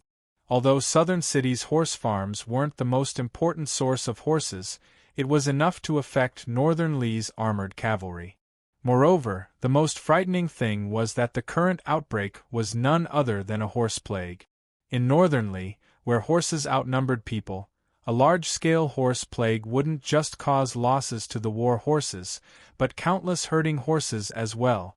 That was directly related to the livelihood of the northern Lee country.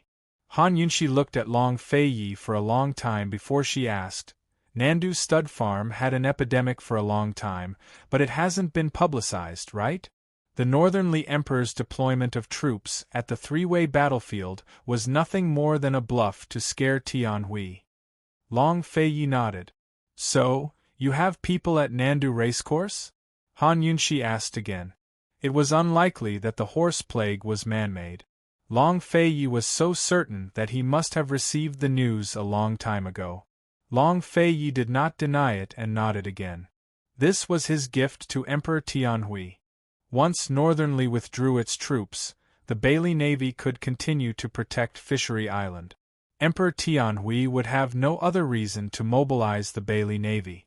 "Juni Xie, even if I have to use the entire navy to trap you for the rest of your life, I will not hesitate." Han Yunshi looked at Long Fei Yi with reverence in her eyes. After all, Northern Lee's three major horse farms were even more strictly guarded than the imperial palace. All of their staff were hereditary and couldn't be recruited from outside. Moreover, it was very difficult for news from the farms to leak out. It took a long time for someone to infiltrate the horse farms and obtain news of the epidemic before it broke out. In other words, Long Fei Yi had started making plans in Northern Lee a long time ago. Seeing Han Yunshi spacing out, Long Fei Yi stroked her bangs and asked, "Still not leaving?" Han Yunshi chuckled. "Your Highness, that bet, it looks like I won?" He'd said that if she won, he'd take her to Tianshan Kenzo to broaden her horizons. Long Fei Yi's hand stiffened as he held Han Yunshi's hand. "Don't worry, there'll be a day when I take you there." Chen Xie will remember. Han Yunshi didn't feel guilty at all. This time, Han Yunshi didn't bring Zhao Mama with her to the palace. Instead, she brought Su Xiaoyu with her. Ever since Han Yunshi had taught her a lesson on the nightstand, Su Xiaoyu had become much more taciturn. In front of the Duke of Qin, she was even more timid and silent. Long Fei Yi wasn't so idle as to pay attention to a servant girl, but Zhao Mama spoke up instead. "Esteemed Wang Fei, why don't this old servant go with you? I'm taking this girl into the palace to meet someone," Han Yunshi said in a low voice. Su Xiaoyu grew curious. "Who?" "You'll know when we get there," Han Yunshi pretended to be mysterious. Actually, Su Xiaoyu knew that the person she was going to meet was none other than Chu Qingge, who had bullied her at the inn. Her master was Chu Tianyin, but Chu Qingge had no idea. The inn wasn't a coincidence, but an arrangement arranged by her master. Now that Chu Qingge had married into the palace and her master had long arrived in the capital, she didn't even dare to see him without completing her mission. What a melancholy! Long Fei Yi and Han Yunshi walked together, while Su Xiaoyu carefully followed behind them. Who could read her thoughts?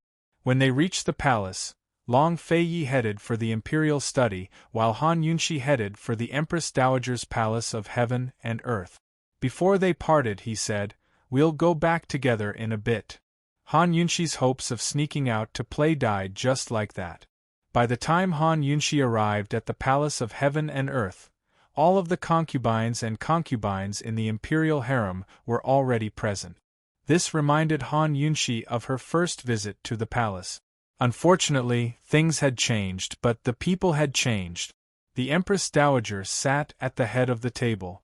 To her left was no longer the Empress, but the favored noble consort Shui.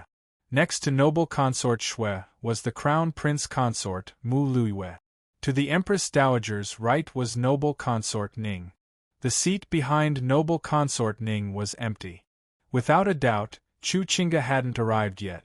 With Han Yunshi's status, she was at least on equal footing with the four noble consorts, but there was no place for her in the room. Han Yunshi had long gotten used to this sort of show of strength, so she felt uneasy when Empress Dowager Li left her a seat. After the greetings, Empress Dowager Li granted her a seat while Gui Mama placed a chair next to Mu Luiyue. Han Yunxi didn't get angry, but sat there calmly. Her aura didn't lose out to anyone else in the room. How could Han Yunxi not understand Empress Dowager Li's thoughts? She glanced at the few people in the upper seats, and everything became clear to her. Noble Consort Shui by Empress Dowager Li's side was a concubine-born daughter of the Li clan. Although she was favored, she'd never be able to become empress due to the taint of the Li clan's corruption. She only had the right to compete with Chu Qingge for favor, not the empress's position. Now that Chu Qingge was here, Empress Dowager Li's greatest fear was that she'd steal the throne. The empress had gone mad and the Li clan had fallen, but the Empress Dowager was still here. The Crown Prince still needed to solidify his position as Crown Prince. As long as there was no empress in the imperial harem, the Empress Dowager could rule for one more day. If Chu Qingge really did take the empress's position, then it was only right and proper for the empress to rule the 6 palaces. Empress Dowager Li might as well learn from Grand Concubine Yi and become vegetarian and pray to Buddha. Han Yunxi withdrew her gaze and glanced at Mu Luiyue next to her. As the Crown Prince's consort, Mu Luiyue was very likely to be the future empress. She and Chu Qingge had a battle for the empress's position as well. If Chu Qingge became empress and gave birth to a prince, then the Crown Prince's position would be threatened. The struggle for power in the imperial harem and the women's struggles for favor were all inextricably linked and complicated. But none of that had anything to do with Han Yunxi. She wasn't an imperial consort of the imperial harem, but the Duke of Qin's only consort.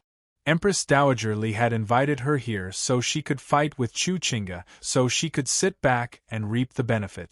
Han Yunxi could admit that she disliked Chu Qingge very much, but she was only here to watch the show. She had no plans to get involved in the muddy waters of the imperial harem. Han Yunxi picked up her teacup and slowly tasted it, allowing the Empress Dowager, Noble Consort Shui, and Mu Luiyue to chat and laugh without a word. Soon enough, an announcement came from outside. Noble Consort Chu has arrived. Chu Qingge was dressed splendidly as she entered, her long, flowery dress trailing behind her. 2 servant girls followed her on her left, while an old eunuch supported her on her right. She was almost as beautiful as Empress Li in the past. Needless to say, such a delicate and pretty woman had a different kind of charm in her gorgeous palace robes. But Chu Qingge probably hadn't been doing well over the past 6 months, because she'd lost a lot of weight. Han Yunxi was a very naughty girl. The more she looked at Chu Qingge, the more she felt that Emperor Tianhui would definitely like her. It was only her 2nd day in the palace, but she'd already put on such airs when paying respects to the Empress Dowager. Empress Dowager Li only felt displeased in her heart at the sight, but maintained her amiable expression. Noble Consort Chu, hurry and rise. Come to me so I can take a good look. Han Yunxi smiled coldly. Hadn't Empress Dowager Li said the same thing when she'd come to pay respects? Chu Qingge went to sit next to Empress Dowager Li, but her resentful gaze rested on Han Yunxi. Today's meeting had nothing to do with Han Yunxi, right? What's she doing here? Is she here to laugh at me? Empress Dowager Li took her hand and examined her closely. She couldn't help but sigh with emotion. No wonder His Majesty likes you. There's no other woman in the imperial harem who looks better than you. Chu Qingge was a proud woman, so she didn't try to be modest. She only smiled slightly. Han Yunxi smiled as well. The Empress Dowager's exaggerated words had made Chu Qingge an enemy and offended all the women in the imperial harem. Noble Consort Shui grinned. Mohu, there's no other woman in the imperial harem with more dowry than Noble Consort Chu. Before Chu Qingge married into the imperial harem, her older brother Chu Tianning had already analyzed the intricacies of Tianning's imperial harem with her. He'd also made it clear that her mission was to take the position of empress. She was very clear on the Empress Dowager and Noble Consort Shui's intentions. She was about to strike back when Mu Luiwe suddenly spoke up. There's no other woman with no dowry either, is there? No dowry? Is there such a thing? The Empress Dowager was puzzled. Imperial grandmother, Qin Wangfei doesn't have a dowry either, right? If you compare people, you'll die. If you compare goods, you'll throw them away. There's no point in comparing things like that. Let's talk about something else. Han Yunxi was sitting right next to her, but Mu Luiwe didn't hold back at all.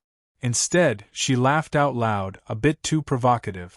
Needless to say, her eloquence had improved quite a bit. Her words had both insulted Han Yunxi and helped Chu Qingge out of her predicament. Unfortunately, Han Yunxi didn't budge. If she was so easily provoked, she wouldn't be Han Yunxi. Empress Dowager Li and noble consort Shui exchanged meaningful glances without speaking. Chu Qingge was puzzled. What does Mu Luiwe mean by this? What's her stance? Is she going to help me? Chu Qingge knew that Han Yunxi had played Mu Luiwe until she was infamous for it. Although her older brother had told her over and over again not to clash with Han Yunxi, she still couldn't swallow the anger in her heart. She would cooperate well with her older brother to take the position of Empress, but she wouldn't let Han Yunxi off the hook, either. No dowry? That can't be right? Chu Qingge couldn't help but look towards Han Yunxi. Han Yunxi was too lazy to pay attention to such a boring topic. She kept drinking her tea and didn't say a word. Let's see how Mu Luiwe keeps up this act. Chapter 427. Regardless of whether it was Mu Luiwe or Chu Qingge, discussing the dowry in front of Han Yunxi was like pointing a finger at Han Yunxi's nose to humiliate her. Everyone assumed that Han Yunxi and the two upstarts of the imperial harem would have a catfight, but Han Yunxi remained indifferent. Let him be strong, I'll be the cool breeze that brushes over the hills. Let him be tyrannical, I'll be the bright moon that shines over the great river. Han Yunxi was currently wearing a light smile on her face. She liked crowds, but she'd never allow herself to be the center of attention. Han Yunxi didn't reply, leaving Chu Qingge in an awkward position. She was about to answer her own question when Mu Luiwe immediately gave her a way out of the situation. Mu Luiwe grinned. Do you even need to ask? I didn't see anyone carrying the dowry in the bridal procession. Everyone in the capital saw it. Mu Luiwe had been waiting for this day for a long time. She'd long thrown caution to the wind. She'd had enough of being a widow in the Eastern Palace. Her title as Crown Prince Consort was limitless, but only she knew the true pain.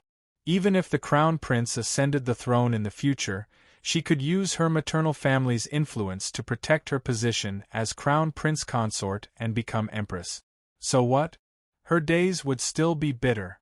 Her only thought now was that since Han Yunxi had ruined her, she'd ruin Han Yunxi as well. Joining hands with Chu Qingge was her best choice. As long as she helped Chu Qingge today and left her with a good impression, it'd be much easier to work with her in the future. Han Yunxi wouldn't speak, would she? She'd force her until she did. Mu Luiwe purposely turned towards Han Yunxi and asked loudly, Imperial Qin Aunt, you wouldn't be afraid to admit it, would you? Chu Qingge had just married into the Eastern Palace, after all, so she still restrained herself. Mu Luiwe's straightforward approach was like a fight to the death. How frightening! Everyone turned to look at Han Yunxi. Many of them were inexplicably nervous. Han Yunxi slowly finished the tea in her cup and elegantly put down the cup. Then she said, What's there to be afraid of? I really don't have a dowry. Marrying your highness is already your highness's honor. Why do I need a dowry? As soon as these words were spoken, the originally quiet hall became even quieter. Even the sound of a needle falling to the ground could be heard. Mu Luiwe was flabbergasted, while Chu Qingge was gaping. Neither of them could speak. Han Yunxi really didn't want to stir up the muddy waters of the harem, but she had no choice. Since the other party had forced her to the front, she could only fight the cheap with cheap. As the saying goes, a cheap person is invincible. Empress Dowager Li's faction was waiting for her to tear into Chu Qingge, while Chu Chinga was waiting for her to tear into Empress Dowager Li's faction. She chose to offend the Duke of Qin and use His Highness Duke of Qin as a shield. As for whether His Highness Duke of Qin would bite her, that was a private matter between the two of them. Chu Chinga was the first to react. She couldn't take it anymore and raged. "Aren't you being too self-righteous?" Han Yunshi smiled and looked towards the Empress Dowager. "Esteemed Empress Dowager, you're the one who bestowed Yunshi to His Highness. Isn't it His Highness's honor to receive your gift? Some people say that Yunshi is self-righteous. What do you think?" Han Yunshi was simply a genius. In a few words, she'd tossed the problem to Empress Dowager Li. The Empress Dowager was caught off guard and didn't know how to respond. If she refuted Han Yunshi, then she'd be trampling on her own face and admitting that she wasn't as honorable as the Duke of Qin. If she obeyed Han Yunshi, then she'd be humiliating Chu Chinga too directly. Empress Dowager Li racked her brains and came up with no solution. In the end, she could only reluctantly end the conversation as a peacemaker. All right. Let's not talk about such trifles." So speaking, she took Chu Chinga's hand and grinned. "Women, whether they marry into a commoner's family or the imperial clan, all they want is to be doted on. Noble consort Chu, His Majesty dotes on you the most now. He's given you double the amount of jewelry and satin. Even this servant gets double the amount." Empress Dowager Li laughed out loud. "Plenty of people have come to pay respects to me, but you're the only one who looks like a noble consort." It looked like praise, but it was actually flattery to kill. Chu Chinga's eyes flashed with anger. Big Brother was right. This old Empress Dowager had the most venomous tongue in the imperial harem. Her mouth was honey-tongued and her belly was filled with swords. Her tongue was soft, but her heart was sharp. She was the one who should be on guard against her the most. If it wasn't for Big Brother's warning, she would have been fooled by the old Empress Dowager without knowing that their positions were in conflict. Chu Chinga was about to reply when Mu Luiyue spoke up again. "Imperial Grandmother is right. A noble consort should act like a noble consort. A Wang Fei should act like a Wang Fei as well. Especially those who've come to pay respects. Those who dress casually and bring in a child are disrespectful to you." Mu Liue's words turned everyone's attention back to Han Yunshi. All of the women present were dressed in dignified palace robes. Their attendants were all senior female attendants from the various palaces, but Han Yunshi was the only one present. Her clothes were beautiful, but she wasn't wearing a single piece of jewelry. Moreover, the servant girl she'd brought with her was a little brat. There were plenty of servant girls of this age in the palace, but none of them had the right to serve in such a setting. Han Yunshi felt helpless as she drank tea to relieve her boredom. She discovered that Mu Luiyue hated her even more than she thought. Chu Chinga looked at Mu Luiyue with a complicated gaze. The Empress Dowager had been making enemies for her and mocking her in secret, but Mu Luiyue kept shifting the topic to Han Yunshi to find fault with Han Yunshi. Although Mu Luiyue was the crown prince's consort and stood on the opposite side of her, she could still meet this Mu Luiyue in private today. Since the trouble had shifted from her to Han Yunshi, Chu Chinga wouldn't miss the chance. She smiled and said, "I wouldn't have noticed if the crown prince consort hadn't mentioned it. Doesn't Qin Wang Fei have any proper servants by her side to serve her?" Han Yunshi followed up with an "Aya" and said, "Noble consort Chu, you really are forgetful." Chu Chinga was completely lost. "What do you mean?" Han Yunshi purposely pulled Su Xiaoyu out of the way. "Noble consort Chu, this girl was originally a beggar. When she begged you at the inn, you gave her a generous slap. Have you forgotten?" Han Yunshi had brought Su Xiaoyu here today just so she could let Su Xiaoyu see her enemy and remember her. She wasn't planning to do anything else. But Chu Chinga had slapped her and forgotten all about her. She really needed to remind her properly. "I brought her here today just to thank you for your kindness. If you hadn't given her that slap back then, I wouldn't have softened my heart and taken her into the estate to serve me."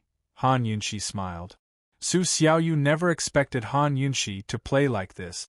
Although she was one of Chu Tiannin's people, she'd never liked her master's cold and aloof little sister.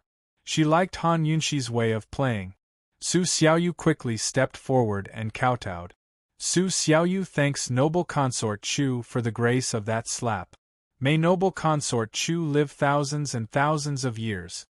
Her earnest expression and respectful gestures made many of the people present laugh at her misfortune. Was there anything more ironic than this? Noble consort Chu was extremely narrow-minded. Not only did she not pity the beggar, she even hid her. The dignified eldest young miss of the Chu clan, Tianning's noblewoman, was bickering with a little beggar. It was truly laughable and lamentable. Most likely, news of this would spread quickly throughout the imperial harem and out of the palace itself. Chu Qingga's face had turned completely black. Of course she remembered what had happened at the inn, but she only remembered how badly Mu Ling and Han Yunshi had played her. If her big brother hadn't saved the day, she would have stripped Mu Ling of her clothes by now. As for the little beggar who'd been beaten up, she didn't remember what he looked like or his name. Su Xiaoyu was so sincere in thanking her that she couldn't explain, deny, or apologize. As soon as she did, Han Yunshi would definitely reveal everything about her. As for apologizing, how could she possibly do that? Han Yunshi's flattery to death was many times better than Empress Dowager Li's. Even if her heart was filled with reluctance, Chu Qingga still had to say 3 words to Su Xiaoyu. You may rise. Seeing Chu Qingga's expression change at the sight of Han Yunshi, the Empress Dowager and noble consort Shui exchanged satisfied glances. This was the scene they'd wanted to see the most. Unexpectedly, Han Yunshi suddenly rose to her feet and said seriously, Esteemed Empress Dowager, Chenxia also thinks that noble consort Chu is the most proper noble consort. It's a pity that there's someone sitting here who doesn't take her seriously. As Chenxia sees it, she should be punished. Since Han Yunshi had already torn apart Chu Qingga, why wouldn't she tear apart the Empress Dowager's faction as well? She was a true centrist. Either she didn't offend either side, or she'd offend both thoroughly. No one would be able to stand aside and watch her make a fool of herself. Nonsense, who has the guts to do that? Noble consort Shui refuted immediately. She didn't want Han Yunshi to change the subject. You! Han Yunshi pointed at her.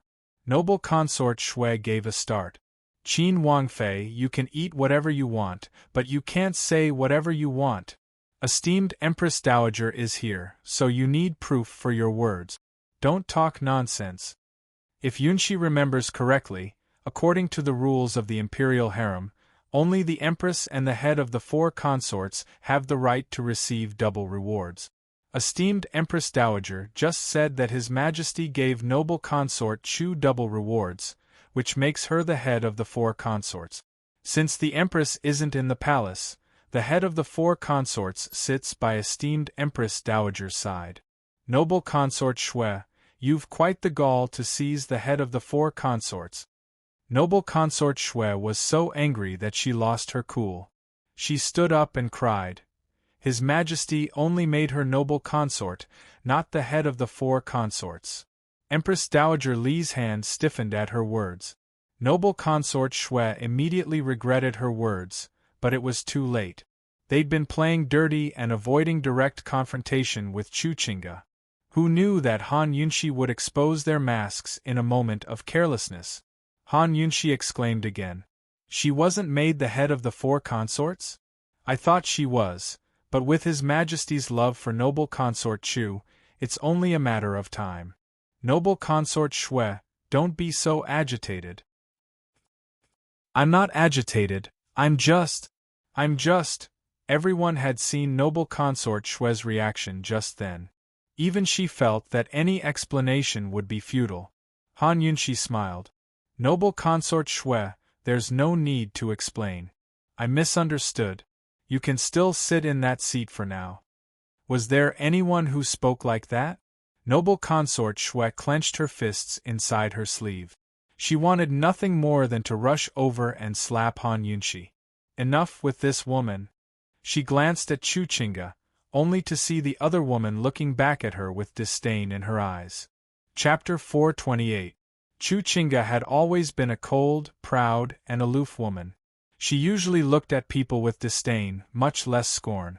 When she was scorning someone, her gaze turned even more disdainful. Her scornful gaze and expression were an eyesore to noble consort Shui. If the Empress Dowager hadn't told her to avoid direct conflict with Chuchinga and use Han Yunshi to deal with her, she wouldn't have given Chuchinga so much face today. What does this stupid woman mean by looking at me with such disdain? Does she think she's noble just because the Empress Dowager flattered me? Does she really think the Emperor will make me the head of the 4 consorts for sure? What a fool! Chuchinga's behavior at the Empress Dowager's birthday banquet and noble consort Yun's poisoned status had already exposed her stupidity. If it wasn't for the Chu clan's strong influence, no one in the imperial harem would take her seriously even if the Emperor doted on her.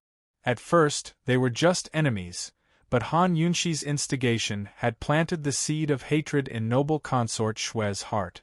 Perhaps Chuchinga didn't know, but Han Yunshi knew that the title, head of the 4 consorts, was noble consort Shui's taboo. It was her most fatal weakness. Noble consort Xiao used to be the head of the 4 consorts in the imperial harem, but no one took her seriously after she fell out of favor. Noble consort Xiao was only a figurehead and refused to attend any events in the imperial harem, much less invite her. After noble consort Xiao fell out of favor and noble consort Yun was poisoned to death, noble consort Shui gained favor. With the Empress Dowager as her backer, she was second only to one person in the imperial harem. Noble consort Shui didn't have the right to be made empress, but she could still be the head of the 4 consorts. Since she had no hope of becoming empress, the head of the 4 consorts had always been noble consort Shui's dream. Her dreams couldn't withstand mockery and disdain. Antagonism and hatred were 2 different things. If they were antagonists, noble consort Shui might only fight for favor with Chuchinga.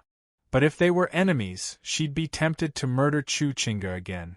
Even if it wasn't for the sake of gaining favor, she'd still make Chuchinga suffer. Chuchinga didn't think too much of it. She really did disdain noble consort Shui, so she simply stared at her for a while before heading to her seat behind noble consort Ning. Mu Luiyue looked between noble consort Shui and Chuchinga with a cold smile in her heart.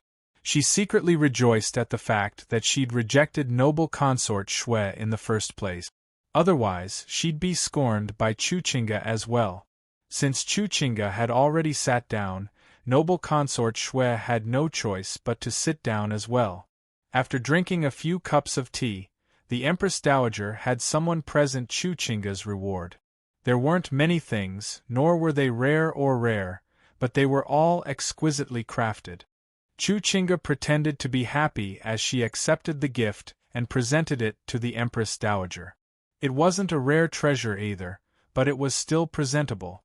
According to the rules of the harem, the new concubine had to give the sisters a greeting gift, and the sisters had to return the greeting gift. To put it bluntly, they were exchanging greeting gift. After the Empress Dowager gave out her reward, noble consort Shui and the rest all took out their gift. Chuchinga returned each and every one of them. She'd even prepared Mu Liyue's gift beforehand. After a while, the exchange of gifts was finally over. Han Yunshi had watched from the sidelines for a long time. She was the only one who'd come empty-handed. Noble consort Chu, what did you prepare for Imperial Qin Ant? Hurry and take it out for everyone to see. Mu Liyue asked impatiently. She'd been looking for a long time and was certain that Chuchinga hadn't prepared anything. Chuchinga liked Mu Liyue more and more. She'd been waiting for those words. I didn't think I'd be able to see esteemed Wang Fei in the palace, so I didn't prepare anything. Esteemed Wang Fei, you don't mind, do you? Chuchinga pretended to be apologetic. In other words, Han Yunshi was a Wang Fei, not an imperial concubine. She didn't have the right to attend such events, much less exchange gifts with her. Everyone present had received a gift except for Han Yunshi. She should feel ashamed of her own inferiority complex if she was ignored like this. After half a year, Chu Chinga was getting more and more talkative. Han Yunshi was calm and composed as she said loftily, "It doesn't matter. This Wang Fei wasn't planning to accept your gift in the first place. Forget it." Instantly, the crowd fell into silence again. Not a single sound could be heard. Han Yunshi, Han Yunshi. Can your mouth be any sharper? Chu Chinga wanted to retort, but found herself powerless. Anger rose to her chest and nearly choked her to death. Mu Luiyue felt even more gloomy. Every time she tried to find a chance for Chu Chinga, she'd never succeeded. Empress Dowager Li couldn't bear to watch any longer. It'd be so much better if the Empress was here. Whether it was noble consort Shui or Mu Luiyue, they were all idiots. A cold smile flickered past her eyes before she said, "Judging from Qin Wangfei's tone, you're unhappy? How could that be?" Han Yunshi smiled. "She's just unhappy.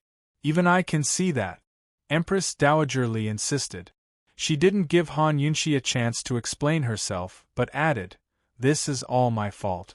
I invited Qin Wangfei over without telling noble consort Chu sooner. Meeting gifts are an old rule in the palace. We can't abandon them. Since Qin Wangfei's here, it's unavoidable to give her gifts." So speaking, she rose to her feet and pulled Han Yunshi and Chu Chinga aside. "I'll make the decision for you two. Since you didn't prepare anything, the two of you can take off your accessories as gifts and give them to each other to express your sincerity. In the end, the older the ginger, the spicier the spicier."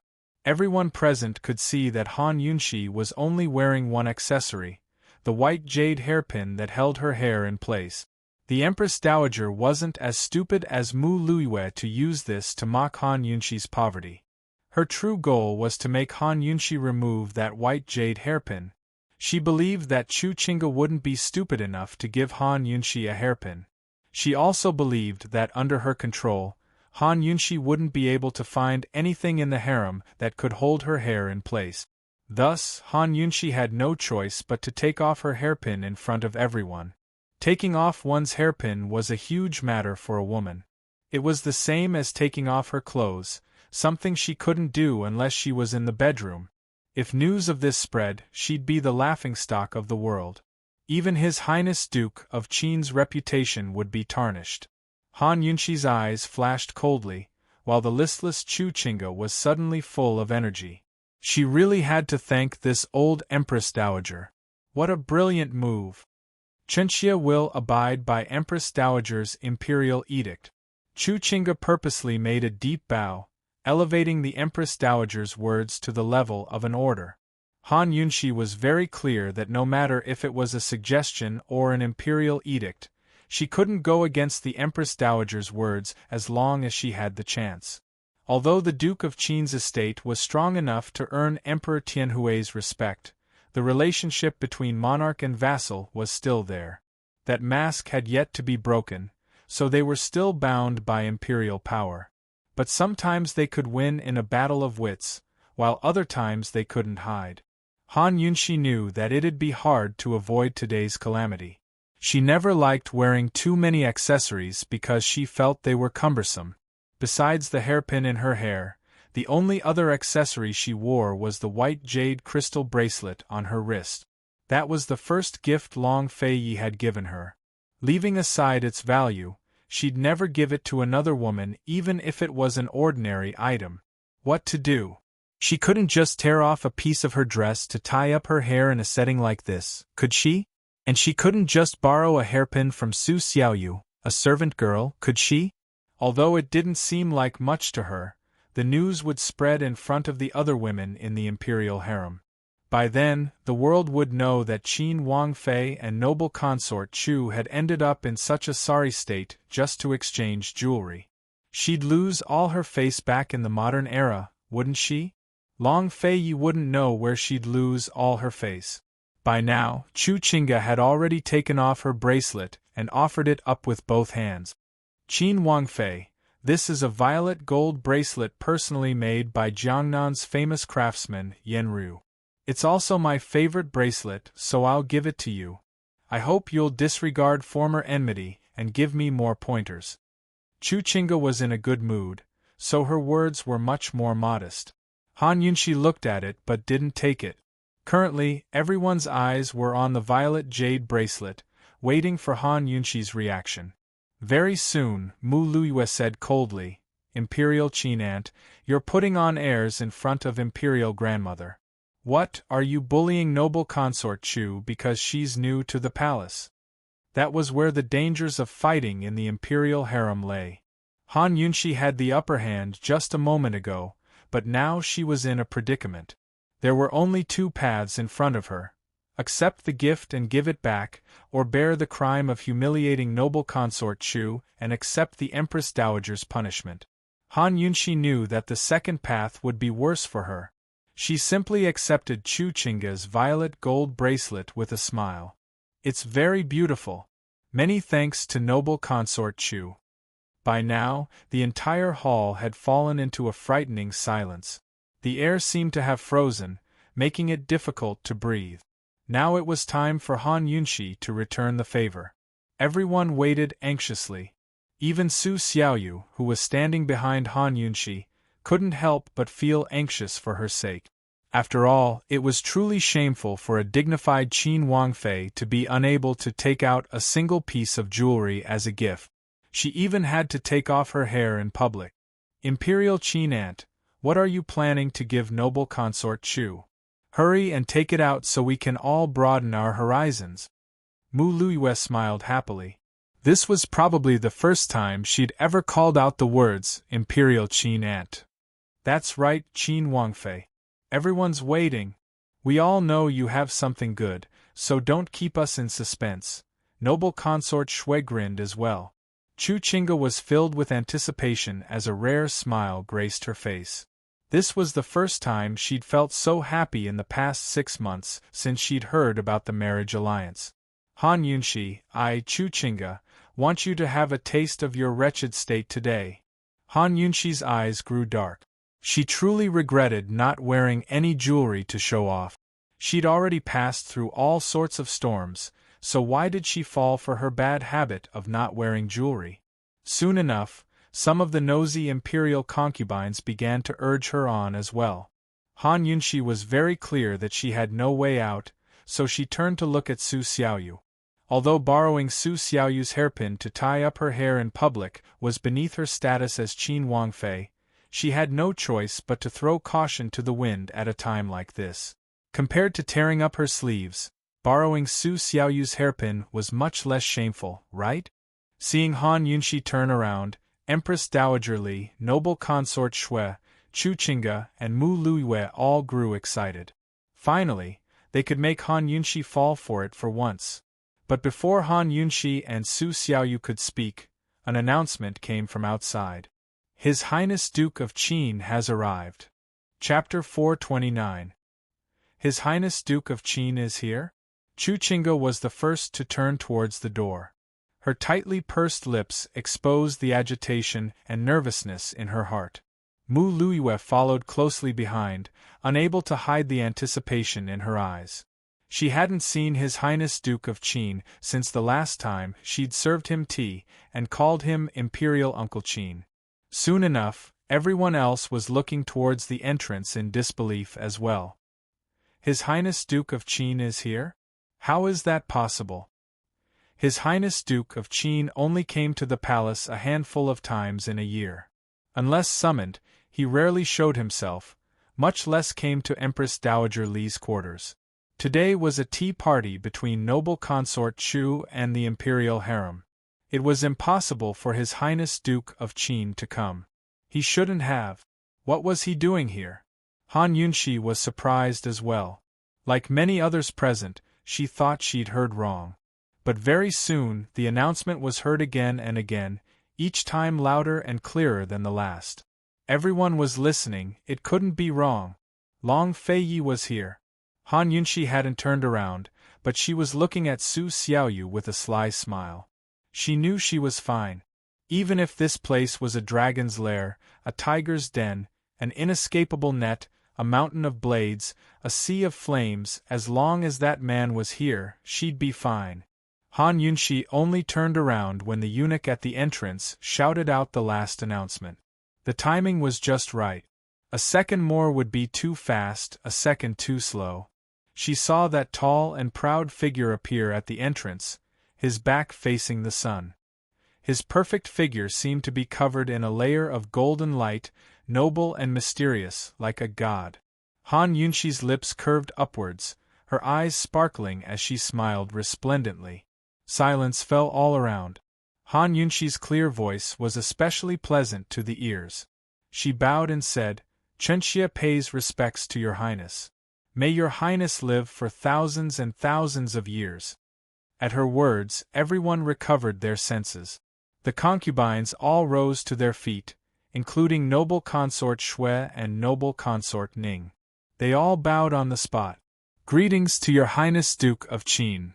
"No need for formalities," Long Feiyi said indifferently. The consorts and concubines rose and returned to their seat. Next, it was Mu Luiyue, the youngest crown prince consort, who bowed. Mu Luiyue had no choice but to bow. "Imperial Qin uncle is blessed."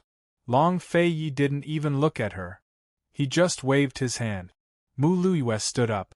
Her blazing heart was about to break into pieces. Then, Long Feiyi bowed to the Empress Dowager. As for Chu Qingge, she was a newcomer. Before she was introduced, she could only wait on one side. Empress Dowager Li's eyes flashed coldly.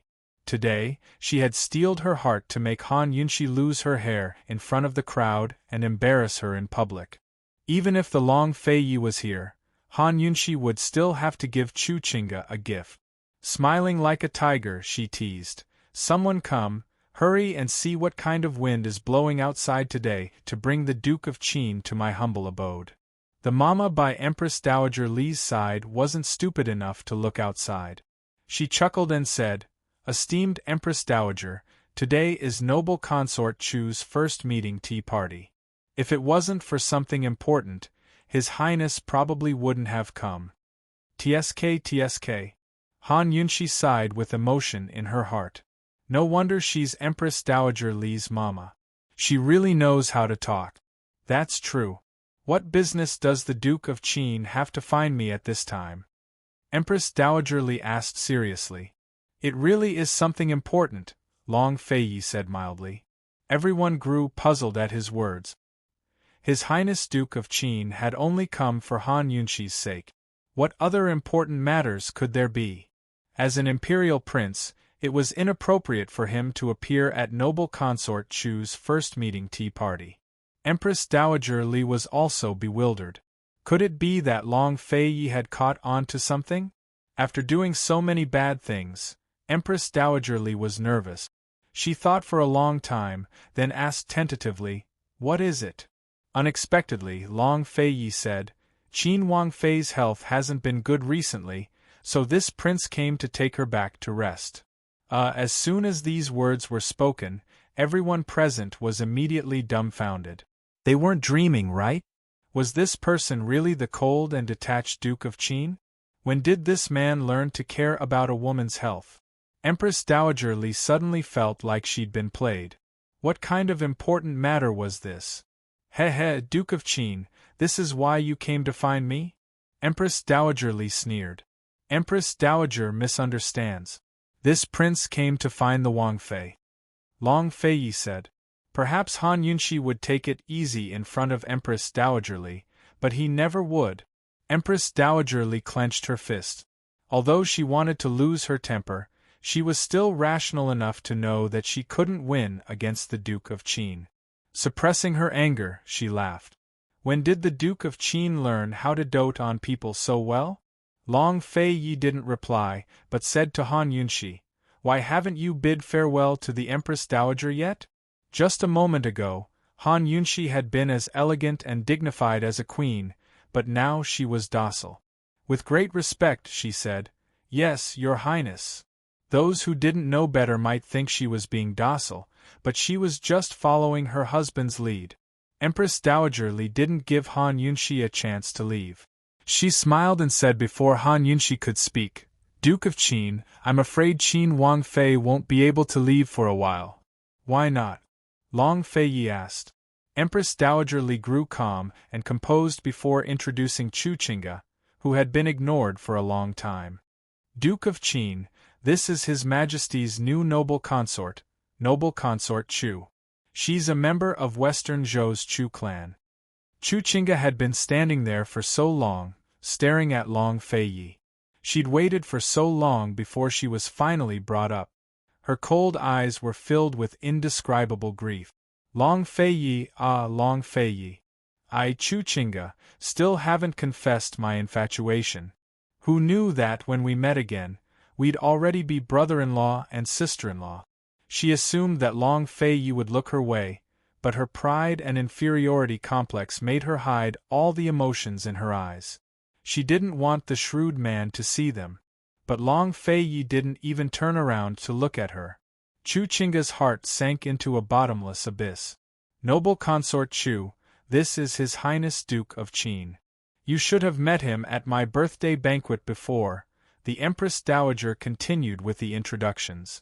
Chu Qingge was filled with grievance and unwillingness as she bowed. "Greetings to Your Highness Duke of Qin. 10,000 blessings to Your Highness Duke of Qin.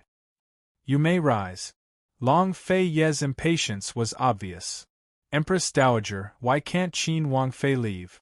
Only then did the Empress Dowager tell them about Han Yunshi and Chu Qingge's exchange of jewelry. While she spoke, Han Yunshi didn't even dare to look at Long Fei Yi. She figured that Long Fei Yi would definitely despise her for falling for something like this. Han Yunshi didn't dare to look at Long Fei Yi, but Long Fei Ye's deep, cold eyes were fixed on Han Yunshi the entire time. "Duke of Qin, this Wang Fei of yours shouldn't be a petty person, right?" the Empress Dowager said with a smile. Even 10 Empress Dowager Lis couldn't compare to one Long Fei Ye's IQ. Long Fei Yi glanced at Han Yunshi's hair and understood everything. He was too lazy to waste words with Empress Dowager Li, so he tore off a long piece of brocade white cloth from his sleeve. What was he doing? Everyone watched in disbelief, not knowing what to make of it. Han Yunshi was puzzled as well, but Long Fei Yi walked up behind her and used the cloth to draw a line on her hair. "How do I tie this?" he asked. This, in a flash, everyone sucked in a cold breath. They never expected His Highness Duke of Qin to tear off his own sleeve and use it as a hair tie for Han Yunshi's hair. Moreover, it looked like he was going to tie up Han Yunshi's hair in front of everyone. This was the high and mighty Duke of Qin. His hands were used to overturn the clouds and rain, devise strategies, and rule the world. No one would ever dream that he'd do such a thing for a woman, much less in front of everyone. Mu Luiyue pursed her lips on the verge of tears. Meanwhile, Chu Qingge's heart was filled with bitterness, but she couldn't say a word. She never believed that this man liked Han Yunshi that much. Even if he doted on her, there had to be a bottom line. But today she realized that Tianning's icy Duke of Long Fei Yi really knew how to dote on women. Cold Empress Dowager Li looked on, speechless. She didn't have Mu Luiyue or Chu Qingge's heart. She was furious and unwilling to accept this. She'd finally gotten her chance. She thought that even Long Fei Yi wouldn't be able to break out of her trap, but he'd done such a thing instead. Han Yunshi only had 2 ways to break out of her trap. One was to directly take off her hair and give the jade hairpin to Chu Qingge before thinking of a way to tie up her hair. The other was to find a way to tie up her hair before taking out the jade hairpin and giving it to Chu Qingge. Taking off her hair in front of everyone was an utterly humiliating act. Although the second method prevented her from taking off her hair in front of the crowd, it was still embarrassing to borrow Su Xiaoyu's hairpin or tear off her own sleeve. If word got out, she'd become a laughingstock. However, if His Highness Duke of Qin were to do this for her instead, it wouldn't just be a joke if word got out. It would be a beautiful story.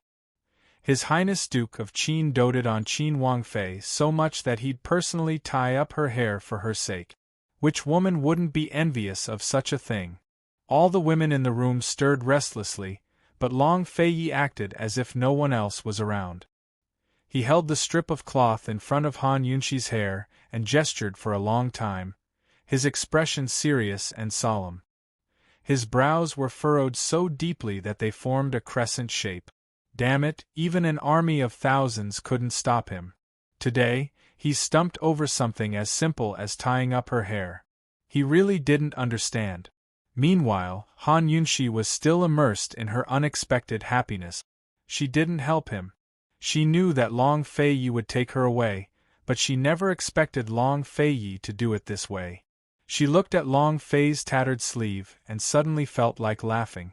Finally, Long Fei grew unhappy and asked in a low voice, "How are you going to tie it up?" Han Yunshi recovered her senses and took off her jade hairpin. She tidied up her hair and tied it into a ponytail with her bare hand. "Your Highness, this will do." Everyone present was watching. She could have tied it up herself, but she didn't. He could have tossed the headband to her, but he didn't in the end. Long Fei's sword-wielding hand took great effort to tie up Han Yunshi's ponytail. Although it wasn't very neat, it was still tight enough that it wouldn't fall off. Finally, the jade hairpin was removed. "Noble Consort Chu, this white jade hairpin is for you." Han Yunshi handed it over. Chu Chinga accepted it dejectedly. This white jade hairpin was very ordinary. Even 10 of them couldn't compare to her bracelet. All of the women present had sharp eyes. They could tell at a glance whether something was valuable or cheap. There was no such thing as exchanging gift. If word got out, the Duke of Qin's estate would look very shabby. Noble Consort Shui's eyes flashed with disdain. She was about to speak when Han Yunshi revealed her left wrist.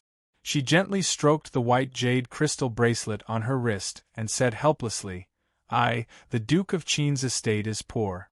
This Wang Fei doesn't have any expensive accessories. I ask that noble consort Chu doesn't dislike this white jade hairpin. It's the thought that counts." Chapter 430. If the Duke of Qin's estate was poor, that meant the Duke of Qin was poor.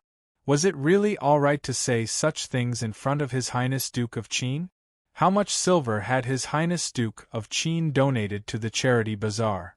How many limitless gold cards did His Highness Duke of Qin own? How many villas and gardens did he own? His Highness Duke of Qin never took a salary from the court or the imperial clan. How many men and horses did he raise? Aside from that wretched Han Yunshi, who else in the world dared to say that the Duke of Qin was poor? Long Fei's mouth twitched as he ignored her. Aside from Long Fei, everyone else present felt like they were being abused. Including Empress Dowager Li, everyone was staring at the crystal bracelet on Han Yunshi's wrist. Shocked wasn't enough to describe their current expressions, but astonished. The bracelet was sparkling and translucent, as warm as water without a single impurity. It glowed with a faint layer of fluorescent light, white with hints of purple. It was as beautiful as a dream.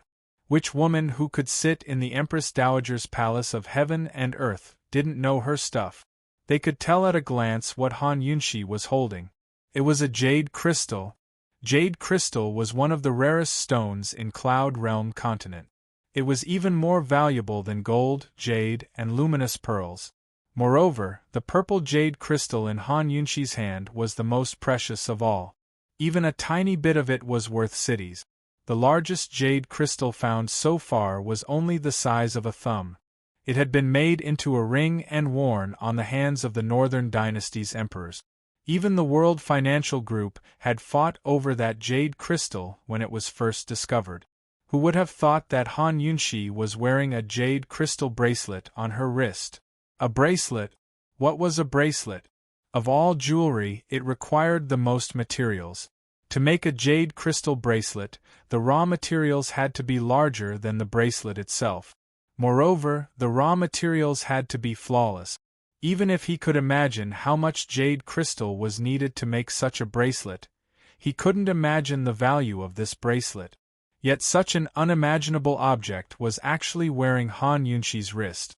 It glowed with a unique luster that was impossible to fake. So, how was the Duke of Qin's estate poor? How was it poor? How was he poor? Han Yunshi was clearly flaunting her wealth. Chu Qingge was so angry that she was about to cry. Don't bully me like this. How should she reply to Han Yunshi's, the gift is light, but the thought is heavy? Wearing such a priceless bracelet, he gave her a white jade hairpin that could be bought with 2 or 3 taels of silver. That was one thing, but he had to show the bracelet in front of everyone. Just now, everyone saw that she gave Han Yunshi her purple gold bracelet. Now that Han Yunshi showed the bracelet on her wrist, even an idiot could tell that Han Yunshi was using this method to tell everyone that she didn't like the purple gold bracelet and wouldn't wear it. For the first time, the proud and cold Chu Qingge admitted that she'd suffered a blow. Everything that Han Yunshi had was given to her by the man who stood beside her and did her hair for her. As for her, once she entered the palace, she'd never have a chance to fight for the throne in this lifetime. Chu Qingge looked at Long Feiyi standing behind Han Yunshi. Although they were in the same room and less than 10 steps apart, she felt like she'd never be able to reach him again. As she stared and thought, the corners of Chu Qingge's eyes actually grew damp. Noble consort Shui had wanted to use the difference between Chu Qingge's bracelet and Han Yunshi's white jade hairpin to mock Han Yunshi for being stingy and making the Duke of Qin's estate look shabby. But now she was silently rejoicing that she'd been too slow to speak. Otherwise, she'd probably be trampling on her own face if she did. Mu Luiyue was the one who'd been slapped in the face the most. She'd been the one who'd mocked Han Yunshi's attire before, but now everything before her was proof of her shallowness and ignorance. Actually, no one present was poorer than Mu Luiyue. The Crown Prince was incorruptible and honest. Combined with the disaster relief funds, the Eastern Palace's finances had always been tight.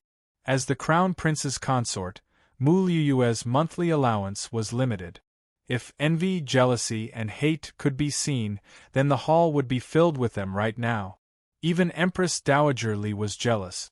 How could a commoner like Han Yunshi wear such a precious bracelet? She wanted a bracelet like that too. Of course, Empress Dowager Li had even more considerations. Han Yunshi had been flaunting her wealth at the Palace of Heaven and Earth today to compete with the other women in the imperial harem, but the wealth she'd flaunted was His Highness Duke of Qin's. His Highness Duke of Qin had a knack for making money. It was an open secret in court that he owned many properties. Moreover, the charity auction had exposed the depth of the Duke of Qin's wealth. But today, the jade crystal bracelet had revealed more than just wealth. It was enough to contend against the imperial clan and the imperial court. His wealth was enough to rival an entire nation. The more Empress Dowager Li thought, the more worried she grew. The Duke of Qin's strength was far stronger than she and Emperor Tianhui had estimated. When Chu Qingge didn't reply, Han Yunshi shrugged her shoulders and didn't waste any more words. Esteemed Empress Dowager, can Yunshi leave now? Although this was Han Yunshi's question, it was as good as Long Feiyi's. Long Feiyi was standing behind Han Yunshi. What other tricks could Empress Dowager Li play if she wanted him to stay? Actually, Empress Dowager Li wanted nothing more than for Long Feiyi to leave as soon as possible. She couldn't even fake a smile now. Since your body isn't well, you should go back and recuperate. Long Feiyi and Han Yunshi bid their farewells. Under the gazes of the crowd, Long Feiyi took Han Yunshi's hand and led her out of the room. His movements were natural, as if he'd gotten used to it. Silence filled the hall as all eyes followed them. Many of the women in Emperor Tianhui's harem were stirred by the sight of His Highness Duke of Qin. Unfortunately, Emperor Tianhui had no time to pay attention to them. Currently, he was angrily slamming the table because of Northern Li's horse plague. It was his first chance to go to war with Northern Li since ascending the throne, but who knew something like that would happen? In that case, he would no longer have a reason to attack the Bailey Navy of Fishery Island. If he knew this would happen, he might as well have ignored Northern Li's threat at the three-way battlefield and interrogated Bailey Yuanlong for his unauthorized deployment of troops. At the very least, he could take back some of his military power. So far, Emperor Tianhui hadn't gained a single advantage from the disaster relief efforts to Northern Li's retreat. Instead, he'd missed one golden opportunity after another. How could he not be angry? News of Han Yunxi's jade crystal bracelet would reach Emperor Tianhui's ears soon enough. He'd be both angry and worried. The Duke of Qin's power overturned the court and his wealth rivaled that of a nation. How long could he keep his throne? After Han Yunxi and Long Feiyi left, the Palace of Heaven and Earth was filled with whispers. Empress Dowager Li's group and Chu Qingga's spirits had waned. Empress Dowager Li had set up a dinner party for Han Yunxi and Chu Qingga, but there was no need for that now. After a few false pleasantries, the Empress Dowager dismissed everyone. As soon as Chu Qingga left the Palace of Heaven and Earth, Mu Luiyue hurried to catch up. "Noble consort Chu, please wait." Chu Qingga didn't stop, but she slowed down her steps. Mu Luiyue walked by her side and murmured, "Noble consort Chu, may I have a word with you?" Chu Qingga fell silent for a long time before she replied, "All right." Behind them, Empress Dowager Li and noble consort Shui were leaning against the railings on the balcony, staring at their backs. Muhu is truly wise. As expected, you guessed correctly, noble consort Shui fawned. She'd gone to find Mu Luiyue to discuss an alliance against Chu Qingga, but couldn't reach an agreement. Instead, she'd come to Empress Dowager Li to complain. Instead of being angry at Mu Luiyue's stupidity, Grand Consort Li was very happy.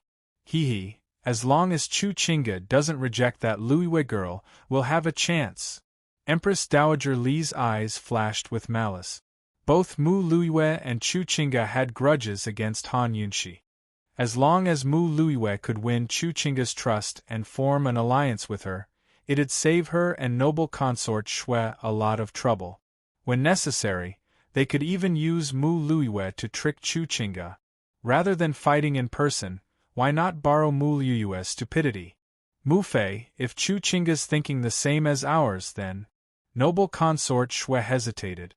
After all, it was one thing to have a grudge against Han Yunxi and another to fight for the Empress's position.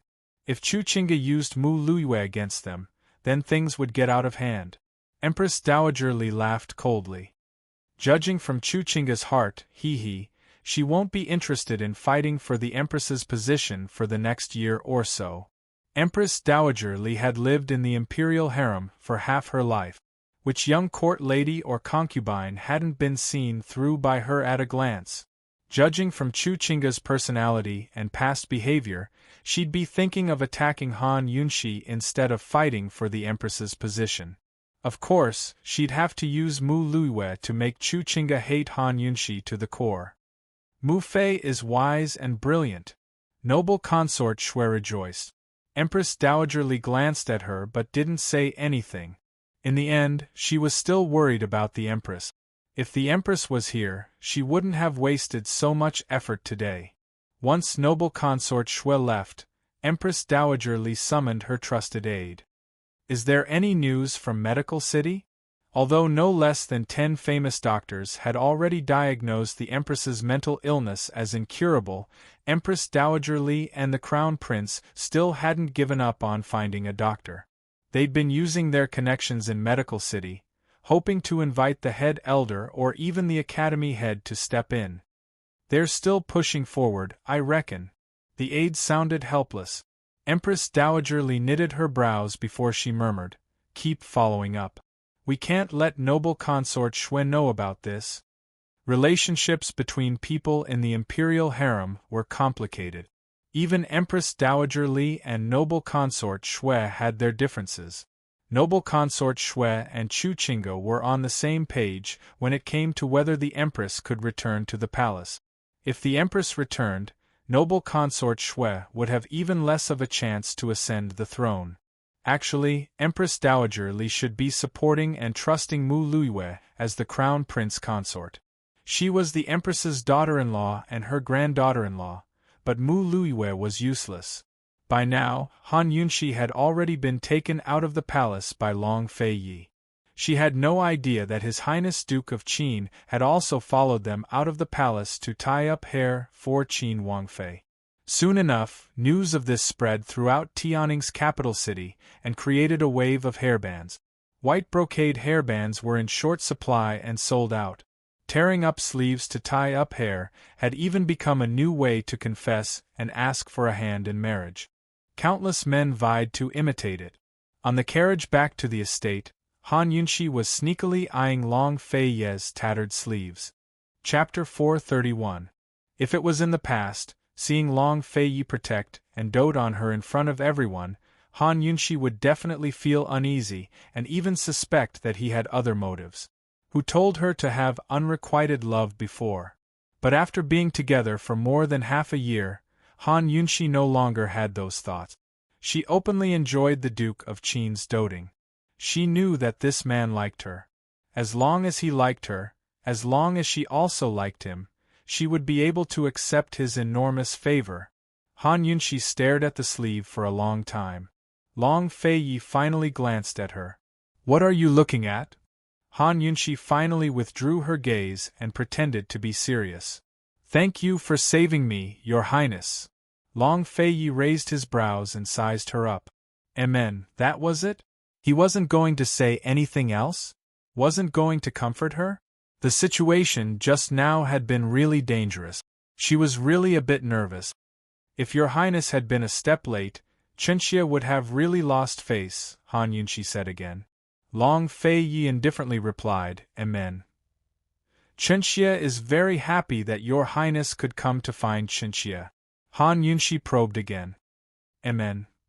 Long Fei Yi didn't move at all. Alright, she knew that he would have this kind of attitude. Even if she bowed deeply to express her gratitude, she reckoned that he would still nod expressionlessly. What a stuffy and cold guy. Han Yunxi glanced at the tattered sleeve again, then lazily leaned against the window and looked at the bustling scene outside. She had been locked up for too long. She really wanted to take a stroll around. Just as she was engrossed in watching, she suddenly felt a movement in her hair. Before she could react, Long Fei Yi gently pulled off the white brocade hairband. Her long hair fell down along with the band. Han Yunxi reflexively turned her head. Her long hair fell softly on her shoulders, making her small oval face look even more pure and gentle. She lacked her usual free and easy demeanor and had a bit more feminine gentleness. She was confused. What was this guy doing? Your Highness. Just as she was about to ask, she stopped abruptly. She realized that Long Fei Yi was looking at her. His dark eyes were so deep that they seemed to be able to draw people in. Out of nowhere, Han Yunxi hurriedly averted her gaze. Silence reigned inside the carriage. For a long time, Long Fei didn't make a sound. Han Yunxi's heart seemed to be teased by something, and she couldn't hold it in. What the hell is this guy doing? She lowered her eyelids and stole a glance. Unfortunately, Long Fei Yi caught her in the act. Long Fei Yi had been looking at her the whole time. She simply turned her head to look at him directly. Who knew that Long Fei Yi's gaze would become more and more wanton? She wasn't afraid. She pulled up her long hair and fixed it with her hand. Long Fei Yi immediately pulled her hand away domineeringly, and her soft hair fell down again. Han Yunxi pulled it up again, but Long Fei Yi pulled it away again. Han Yunxi was about to pull it up again when Long Fei Yi opened his mouth. His voice was hoarse and deep. Very beautiful. Hair was often seen as a symbol of a woman's chastity. When a woman's hair was loose, it was either when her clothes were untidy and she was lazy, when she took off her clothes and slept at night, or when she took off her clothes to bathe. The only person who could see a woman's lovable appearance other than her personal servant was her man. Han Yunxi belatedly realized that her cheeks were flushed red. She pulled up her long hair, and he finally handed over the hairband. He didn't tease her anymore. Han Yunxi couldn't help but muse, was this guy bad to begin with, or did he turn bad? Silence fell as the atmosphere grew strange. Something seemed to be growing in the air. Under these circumstances, Long Fei Yi would never open his mouth, but Han Yunxi couldn't stand the atmosphere. She found a topic to talk about. Your Highness, how do you think General Mu raised such a stupid daughter? In the confrontation just then, Mu Liyue's actions were the most disdainful thing Han Yunshi had done. I don't know. Long Feiyi replied mildly. It was fine as long as he brought her out of Empress Dowager Li's palace. He didn't have the leisure to care about the struggles of the women in the imperial harem. At least for now, none of these women could affect the big picture. Now that they'd started chatting, Han Yunshi felt her breathing lighten. She grew serious. Your Highness, did Chu Qingge and Chu Tianyin go to the Poison Sect's underground palace last time for the sake of the perplexing butterfly illusion too? She and Chu Qingge had first become enemies at the Poison Sect's underground palace. If not for that, their relationship might not have developed to this extent. Long Feiyi had long been paying attention to the matter, but he'd never brought it up. A complicated look flickered past his eyes before he said, Chu Qingge's poison skills aren't bad. She might have gone looking for medicine. That place was the Poison Sect's poison warehouse, a place where all sorts of poisonous plants were gathered. Indeed, many members of the poison community often went there to steal them. Your Highness, don't you think it strange? The Chu clan is a family of generals. Why would a girl like Chu Qingge study poisons? Han Yunshi asked next. That's her business, Long Feiyi said simply. It was obvious that he didn't want to talk about it. Was she thinking too much? Seeing Long Feiyi's attitude, Han Yunshi didn't ask any more questions. On the same night they returned to the Duke of Qin's estate. Han Yunshi used Zhao Mama, who in turn used Chu Shifeng to get her hands on Long Feiyi's robes with torn sleeves. Esteemed Wang Fei, stealing His Highness's things isn't a good idea, is it? Zhao Mama asked carefully. Although Chu Shifeng had said that His Highness wouldn't wear it again, he hadn't thrown it away. It wasn't good to take it without His Highness's permission. Han Yunshi glared at her. Which eye of yours saw me steal it? Zhao Mama wanted to cry, but no tears came out. Of course no one had seen esteemed Wang Fei steal it, because she and Chu Shifeng had stolen it together. Zhao Mama realized yet another truth. Never argue with esteemed Wang Fei, or you'll be tortured to death. Zhao Mama had nothing to say, so Han Yunshi felt much more at peace. Her eyes flashed with a secret smile as she carried Long Feiyi's robes upstairs. She was going to keep this robe and the headband at the bottom of her chest. The next day, everything was calm and peaceful at the palace. It was hard to say whether Long Feiyi had discovered the missing robes or not. Who could guess His Highness Duke of Qin's thoughts? A few days later, Chu Shifeng returned with a large chest about a meter tall. Esteemed Wang Fei, His Highness gave this to you. Guess what it is? Han Yunshi examined it for a long time before asking doubtfully, medicinal ingredients? Such a big box, how many medicinal herbs would it have to contain? Chu Shifeng shook his head, so Han Yunshi asked next, clothes? Chu Shifeng still shook his head, so Zhao Mama hastened to add, medical books? Chu Shifeng shook his head again, making Zhao Mama impatient. You brat, you're still trying to keep esteemed Wang Fei in suspense? Esteemed Wang Fei, this thing is really heavy. This subordinate doesn't know what it is either, Chu Shifeng said innocently. It had taken him a lot of effort to carry the chest back from the hidden pavilion. Han Yunshi grew even more curious. She quickly opened the chest and saw the contents. All three of them were stunned. It was actually a large chest full of ornaments. The chest was over a meter deep and filled to the brim with ornaments of various styles and materials. In Han Yunshi's words, there were as many as the stars in the sky. They didn't cost anything. Zhao Mama couldn't help but speak the truth. Esteemed Wang Fei, His Highness isn't being generous, but simply doesn't know how to give women things. No one gave things to people like this, especially ornaments. This was even more wholesale than wholesale. Zhao Mama really did say too much, but Long Feiyi just didn't understand. Han Yunshi kept smiling foolishly as she looked at the chest.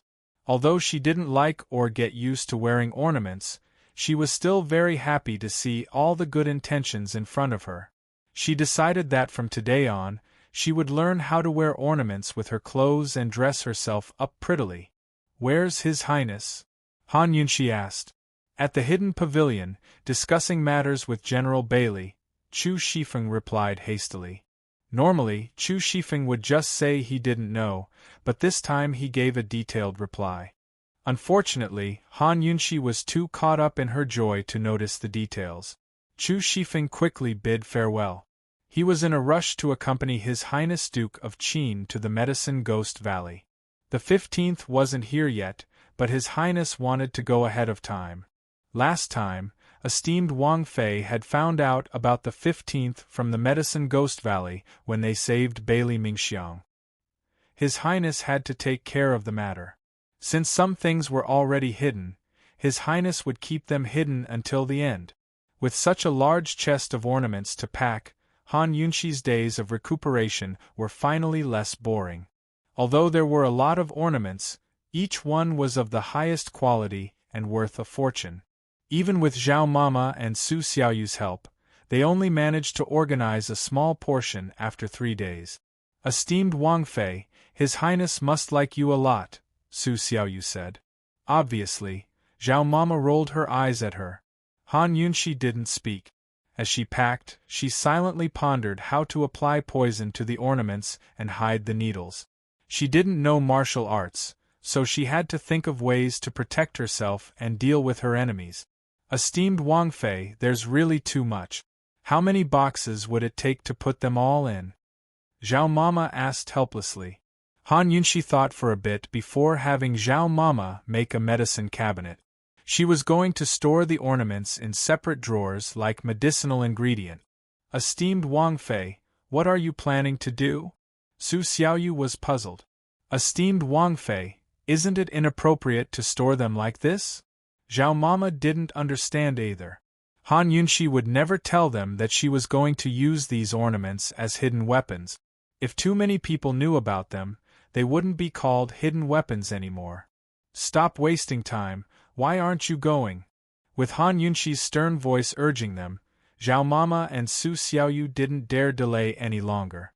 A day later, the medicine cabinet was finished and moved into the study.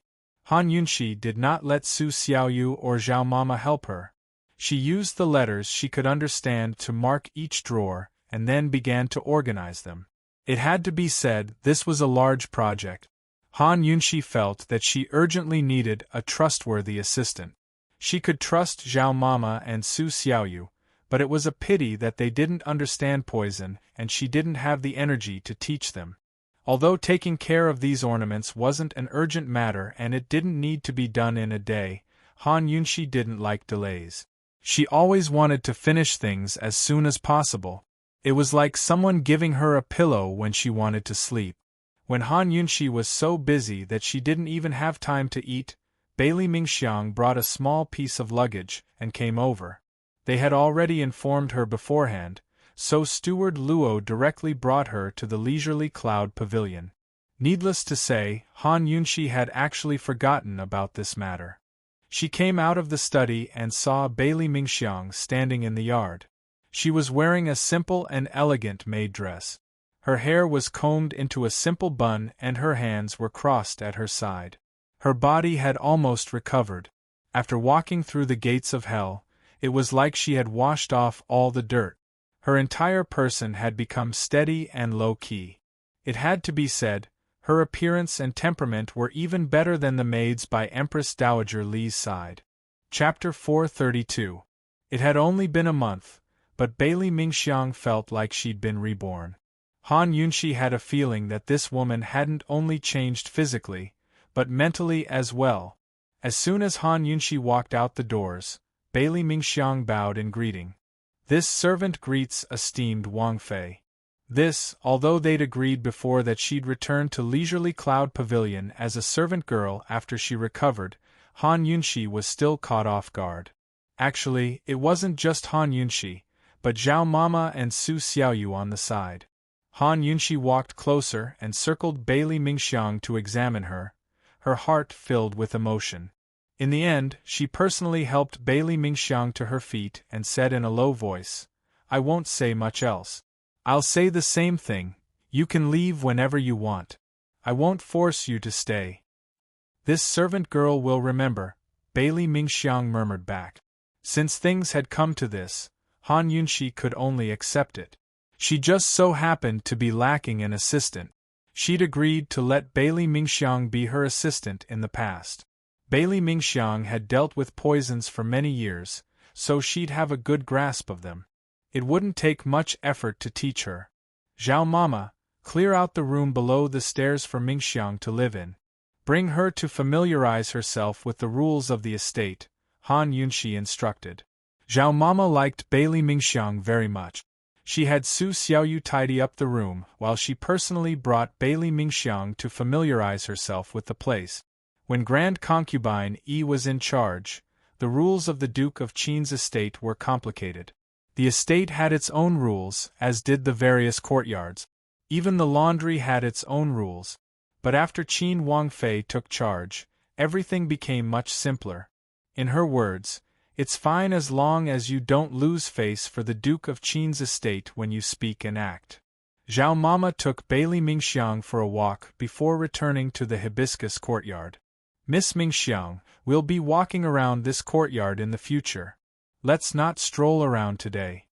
Zhao Mama pointed at His Highness Duke of Qin's sleeping quarters. "That's His Highness's sleeping quarters. No one is allowed to enter without permission from His Highness or esteemed Wangfei. Mingxiang will remember. Granny Zhao can just call me Mingxiang in the future," Bailey Mingxiang said indifferently. Granny Zhao nodded helplessly and continued, "Other than that, there are no rules in this courtyard. The leisurely cloud pavilion has the most freedom. They just have to do their jobs well. It's getting late. Let's go." Bailey Mingxiang still nodded. After taking a few steps, she turned back to look at the quiet and solemn palace. She seemed to have made up her mind about something. Her expression was solemn and resolute. "Miss Mingxiang, what are you looking at?" Zhao Mama asked suspiciously. "Nothing. Let's go." Bailey Mingxiang turned around resolutely. 100 thoughts, 1,000 thoughts. Today, Ming Xin and June. Your Highness Duke of Qin, from today onwards, Mingxiang will serve you wholeheartedly for the rest of my life. From today onwards, Mingxiang will no longer have you in her heart. When Bailey Mingxiang and Zhao Mama returned to the leisurely cloud pavilion, Su Xiaoyu had yet to finish cleaning the room. Zhao Mama nimbly fetched some water to help her. "Miss Mingxiang, please wait a moment." In Zhao Mama's heart, even if Bailey Mingxiang was here as a maidservant, she would only be esteemed Wangfei's maidservant. Her status was always higher than that of a true servant. Su Xiaoyu muttered, "Zhao Mama, it'll be faster if she helps with the cleaning." She didn't know if Su Xiaoyu did it on purpose or not, but Bailey Mingxiang heard her muttering. Bailey Mingxiang seriously sized up Su Xiaoyu, but didn't say anything. She rolled up her sleeves and entered the room to work. You can't. Zhao Mama hurriedly stopped her. "Miss Mingxiang, esteemed Wangfei already said that you won't be allowed to serve tea or do heavy work. You'll only be allowed to take care of those poisonous herbs." "Zhao Mama, this room is mine to live in, so I'll clean it myself. Also, if you call me Miss Mingxiang again, I won't respond." The seemingly weak Bailey Mingxiang was quite stern when she got serious. "Miss Mingxiang." As soon as Zhao Mama opened her mouth, Bailey Mingxiang frowned and looked over. Her serious gaze faintly intimidated Zhao Mama, causing her to obediently retreat. Zhao Mama sighed in her heart. Someone who had been a master was indeed different. No matter how young she was, she still had an aura. As soon as she and Su Xiaoyu came out, Bailey Mingxiang closed the door. "Stinky girl, your wings have hardened. Are you bullying a newcomer?" Zhao Mama poked Su Xiaoyu's nose as she questioned. Su Xiaoyu felt wronged. Zhao Mama, esteemed Wangfei, didn't want her to stay. "It's not like you don't know." "What does that have to do with you?" Zhao Mama said unhappily. "Let's make her suffer a bit so that she'll back off," Su Xiaoyu said in a low voice. Su Xiaoyu had been vexed recently. Han Yunshi had been busy tidying up those ornaments in the study all day and hadn't come to the courtyard to drink tea for several mornings. Her well-planned plan didn't have a chance to move forward at all. She had already decided to change her plan and find an opportunity to strike in the study. Bailey Mingxiang really got in the way. What you said makes sense. Then what kind of suffering do you think we should make her suffer? Zhao Mama said thoughtfully. Su Xiaoyu was overjoyed. However, before she could open her mouth, she sensed that Zhao Mama's expression had turned ugly. She resentfully shut her mouth and lowered her head. You have such bad intentions at such a young age. How bad will you be in the future? Zhao Mama sternly lectured. Su Xiaoyu's heart skipped a beat and she broke out in a cold sweat. She had been too impatient. Yu was wrong. Yu shouldn't have meddled. Yu didn't have any bad intentions. Yu just wanted to help esteemed Wang Fei. Yu will go apologize to older sister Mingxiang right now. Su Xiaoyu really wanted to knock on the door as she spoke, but Zhao Mama pulled her back. Mingxiang and esteemed Wang Fei's matter is something you can help with? You overestimate yourself. Go back and face the wall. Su Xiaoyu's face was full of grievances, but her heart was relieved. She knew that Zhao Mama didn't want to bicker with her. After Su Xiaoyu left, Zhao Mama originally wanted to enter the room to help. However, when she remembered Bailey Mingxiang's expression, she waited at the door. Who would have thought that she would have waited for 2 hours? If it wasn't for the sounds of cleaning coming from inside, Zhao Mama would have thought that Bailey Mingxiang had fainted. When it was time for dinner, Han Yunshi came out of the study and suspiciously asked, "What is she doing?" Zhao Mama honestly replied, "Esteemed Wang Fei, this servant doesn't think she can handle it. She can't even clean up her own room, so there's no need to stay." Han Yunshi loudly threw down these words and then went to eat. Inside the room, Bailey Mingxiang naturally heard this. She smiled and continued to work hard. In the dead of night, Bailey Mingxiang finally finished cleaning up the room. He was a person who didn't do any household chores, but after being tossed around like this, he was hungry and tired. His back was sore and his fingers were all red and swollen. However, compared to the pain from the poison, how could this pain be considered anything? Bailey Mingxiang tidied himself up before going out. He was surprised to see Han Yunshi leaning against the wall with her arms crossed. Zhao Mama was standing to the side, holding a piping hot supper. The master and servant pair were clearly waiting for him. He had thought that everyone was asleep. A warm feeling filled his heart. Bailey Mingxiang was about to speak, but Han Yunshi lazily straightened up and casually said, "Just in time. Let's eat supper together." Bailey Mingxiang revealed a faint smile and bowed. "Yes, many thanks, esteemed Wang Fei." The next day, early in the morning, Bailey Mingxiang was waiting in front of the study. Han Yunshi smiled and said, "You actually woke up earlier than Xiao Yu." It had to be known that in the past, Su Xiaoyu was the one who woke up the earliest, even earlier than Zhao Mama. "Esteemed Wang Fei, good morning." Bailey Mingxiang bowed. Since entering the palace yesterday, he had always been polite. Han Yunshi was about to enter the study, but after thinking about it, he said, "Let's go to the courtyard and make some tea. It's been a long time since I drank the tea you made." Bailey Mingxiang's tea skills were top-notch. Preparing the utensils, choosing the water, starting the fire, preparing the soup, and preparing the tea was like flowing water. It was elegant and steady. While drinking tea, Han Yunshi began to explain to Bailey Mingxiang how to make poisons. Bailey Mingxiang's ability to clean up the house was poor, but his other abilities were particularly strong. While making tea, he listened to Han Yunshi's explanation. He was multitasking, but he was still able to make the tea just right. Not a single drop was spilled. The entire stone table was clean. He could understand almost everything Han Yunshi said, so there was no need for Han Yunshi to explain. When Su Xiaoyu woke up and saw the courtyard, she immediately stopped walking. "Good heavens, esteemed Wang Fei hasn't made tea in days, but she's in a good mood today." Su Xiaoyu purposely glanced at the stove, a smug smile in her eyes. It looked like she'd have to wake up even earlier tomorrow.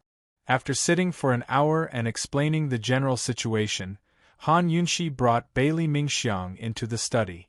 A few days ago, she had already sorted out all the ornaments and placed them in different drawers.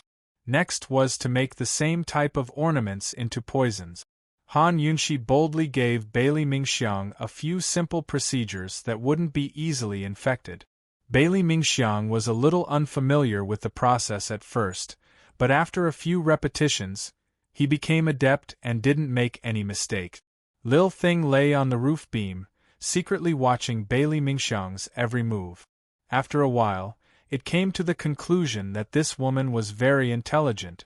With such a good helper, Mama Yunxi wouldn't have to work so hard in the future.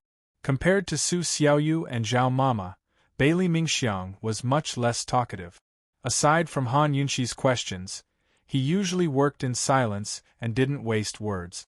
But in the afternoon, he grew curious and couldn't help but ask, "Esteemed Wang Fei, using such precious ornaments to make poisons might be a good disguise, but it's truly a waste. They were all gifts from His Highness. I don't have the spare money to squander like this," Han Yunxi said helplessly. Bailey Mingxiang's heart gave a start. Only now did he realize the origins of these ornaments. It was truly inconceivable. His Highness this, he's lazy, so he couldn't be bothered to pick for me. He might as well give me a whole box so I could pick whatever I liked, Han Yunxi joked. Then why didn't esteemed Wang Fei return the rest? Bailey Mingxiang asked seriously. Han Yunxi gave a start before she realized that Bailey Mingxiang was joking as well. She smiled and said, "Unfortunately, I liked all of them."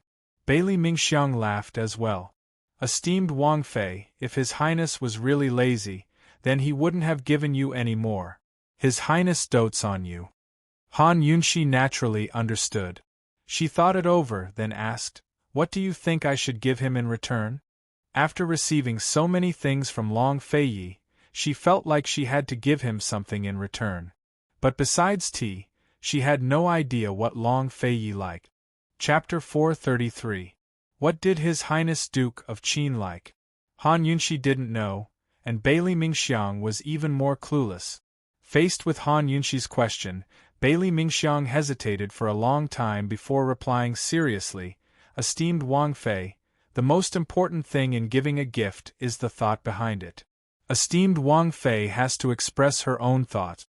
Han Yunxi wasn't that serious. "Nonsense, it's as good as not saying anything. Esteemed Wang Fei, no matter what it is, you'll like anything given by someone you like, right?" Bailey Mingxiang continued. Empty words. Han Yunxi didn't think much of it, but when she looked at the pile of ornaments in front of her, she secretly laughed in her heart. After a while, she asked again, "Mingxiang, you've liked someone before, right? Otherwise, how would you know?" Bailey Mingxiang was greatly alarmed and immediately denied it. "No. You're lying, you're guilty."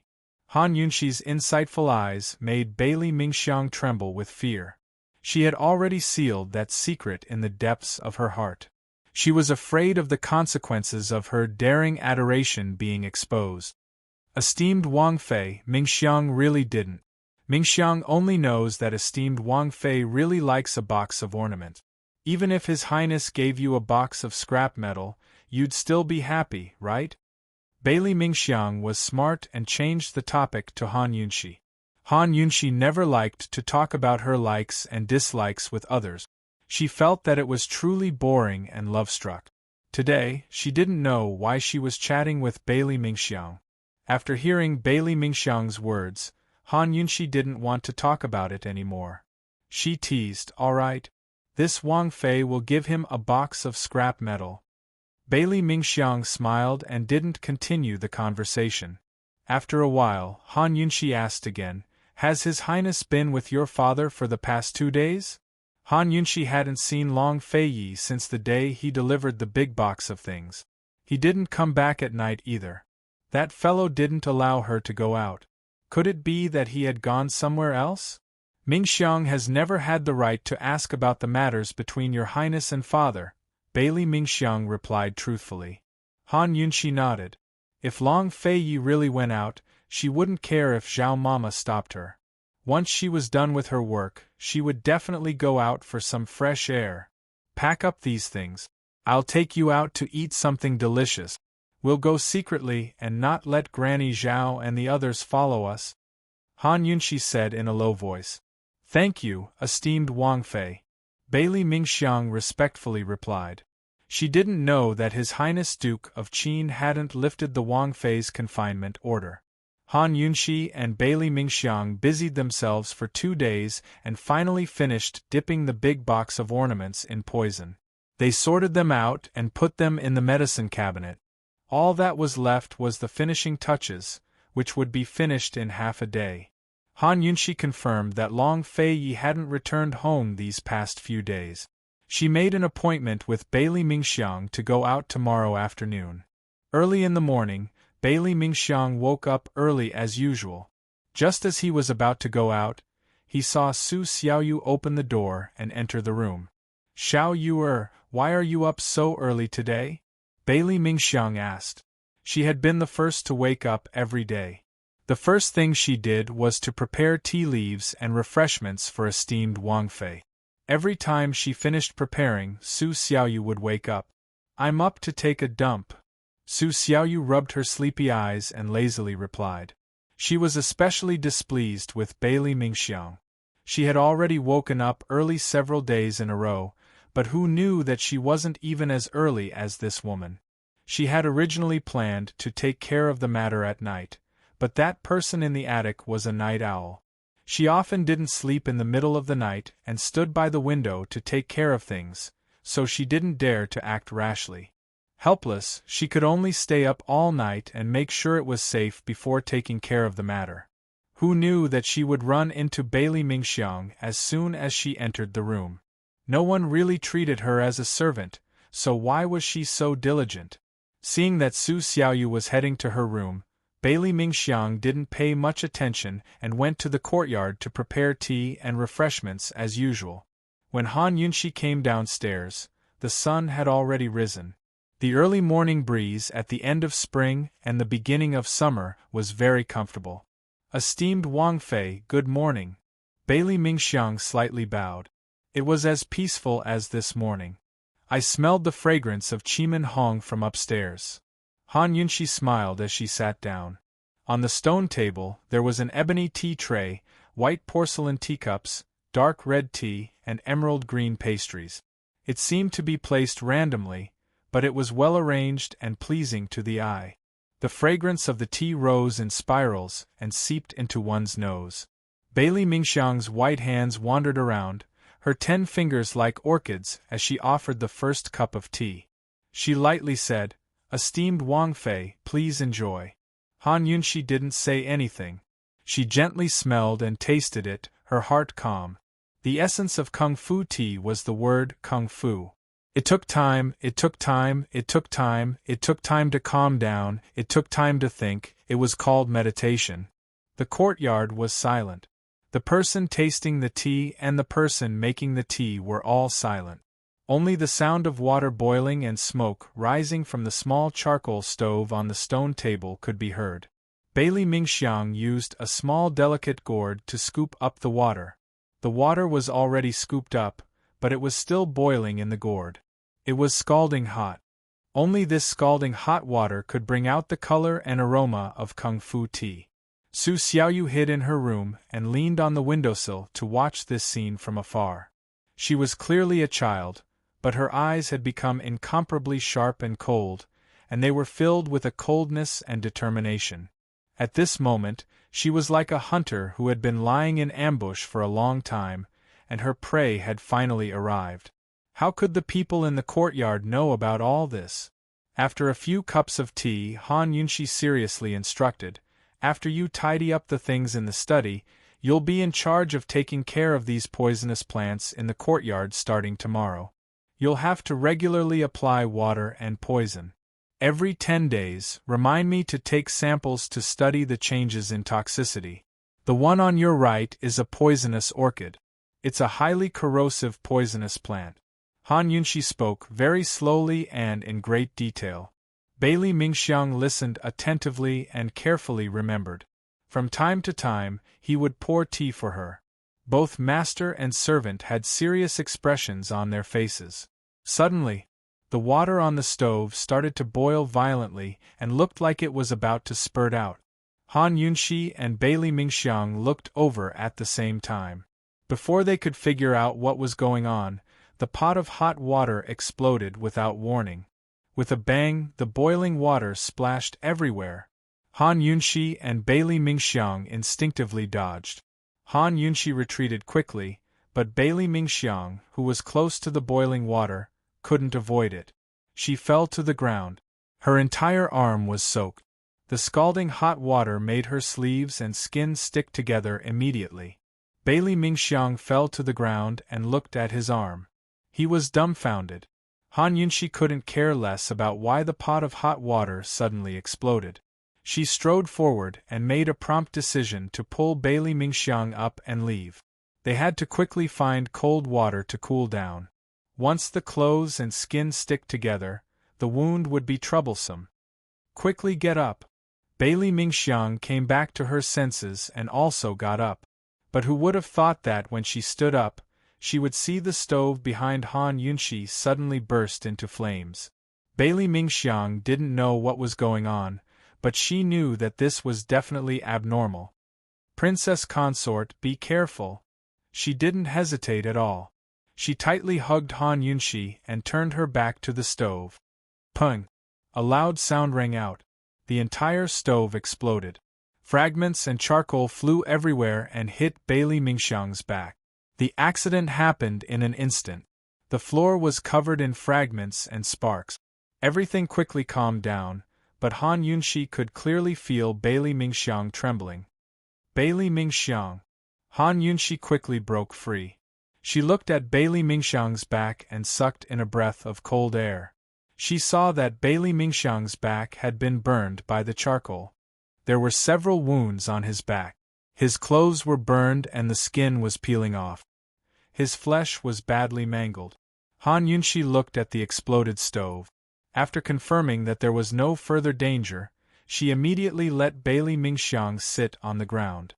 She called for Zhao Mama and Su Xiaoyu while she fetched cold water to help Bailey Mingxiang wash his wounds.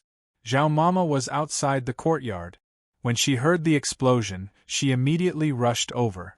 She quickly called for Su Xiaoyu to find a doctor, and she helped fetch cold water. Princess Consort, are you all right? Are you burned anywhere? How did this happen? Why did it explode all of a sudden? Zhao Mama was most concerned about her mistress. It didn't matter if anyone else was injured, but if her mistress was injured, then everyone would suffer. Han Yunxi quickly treated Bailey Mingxiang's wounds and completely ignored Zhao Mama. Su Xiaoyu was hiding in the shadows as she viciously stared at Bailey Mingxiang. She wished that she could cut Bailey Mingxiang into 10,000 pieces. She had already done something to the stove. She had a good plan. When Han Yunxi's back was facing the stove, she would immediately shoot out a hidden weapon and detonate the stove. But who knew that Bailey Mingxiang would ruin it? Damn! After Han Yunxi finished treating the wound, she immediately brought Bailey Mingxiang into the room to treat his wounds. The hidden guards had already arrived and were inspecting the scene. A trace of worry flashed in Su Xiaoyu's eyes. She sorted out her emotions and hurriedly rushed over. Bailey Mingxiang was lying on the bed. Han Yunxi was treating the wound on his back. Fortunately, the temperature was lowered in time and the clothes did not fuse with the wound. Otherwise, it would be very troublesome. Zhao Mama stood to the side and looked at the red, swollen, and festering wounds. Her heart clenched. However, Bailey Mingxiang did not cry out in pain. His hands tightly gripped the bedding, and he was so silent that he didn't seem like a scalded patient. In the silent room, Han Yunxi carefully separated the clothes from the wound. Then she disinfected it, applied medicine, and bandaged it. After treating the wound on his back, Han Yunxi did not stop to rest. She began to treat Bailey Mingxiang's arm. Zhao Mama thought that the wound on his arm was not serious, But who would have thought that the swollen jade arm would have a large blister the size of a palm? Seeing this, Han Yunxi's hand froze. Su Xiaoyu standing to the side could not help feeling goosebumps. Even she, the culprit, felt that this blister was terrifyingly large. Small blisters did not need to be treated, but such a large blister had to be punctured. Seeing that Han Yunxi did not make a move, Bailey Mingxiang finally spoke. "Esteemed Princess Consort, what is it?" The burning and needle-like pain spread through her back and arms. It wasn't that she didn't feel pain, it was just that she was not used to crying out in pain. "Relax, it'll be fine," Han Yunxi said in a low voice. Her entire body sank down. She knew that this wound was supposed to be on her body. She decisively took out a disinfected needle and carefully punctured the blister. Then she cleaned up the fluid inside. When the blister was swollen, Bailey Mingxiang did not feel any pain. But once the blister was punctured and the fluid was cleaned up, he immediately felt a sharp pain. Such a large blister, how painful must it be?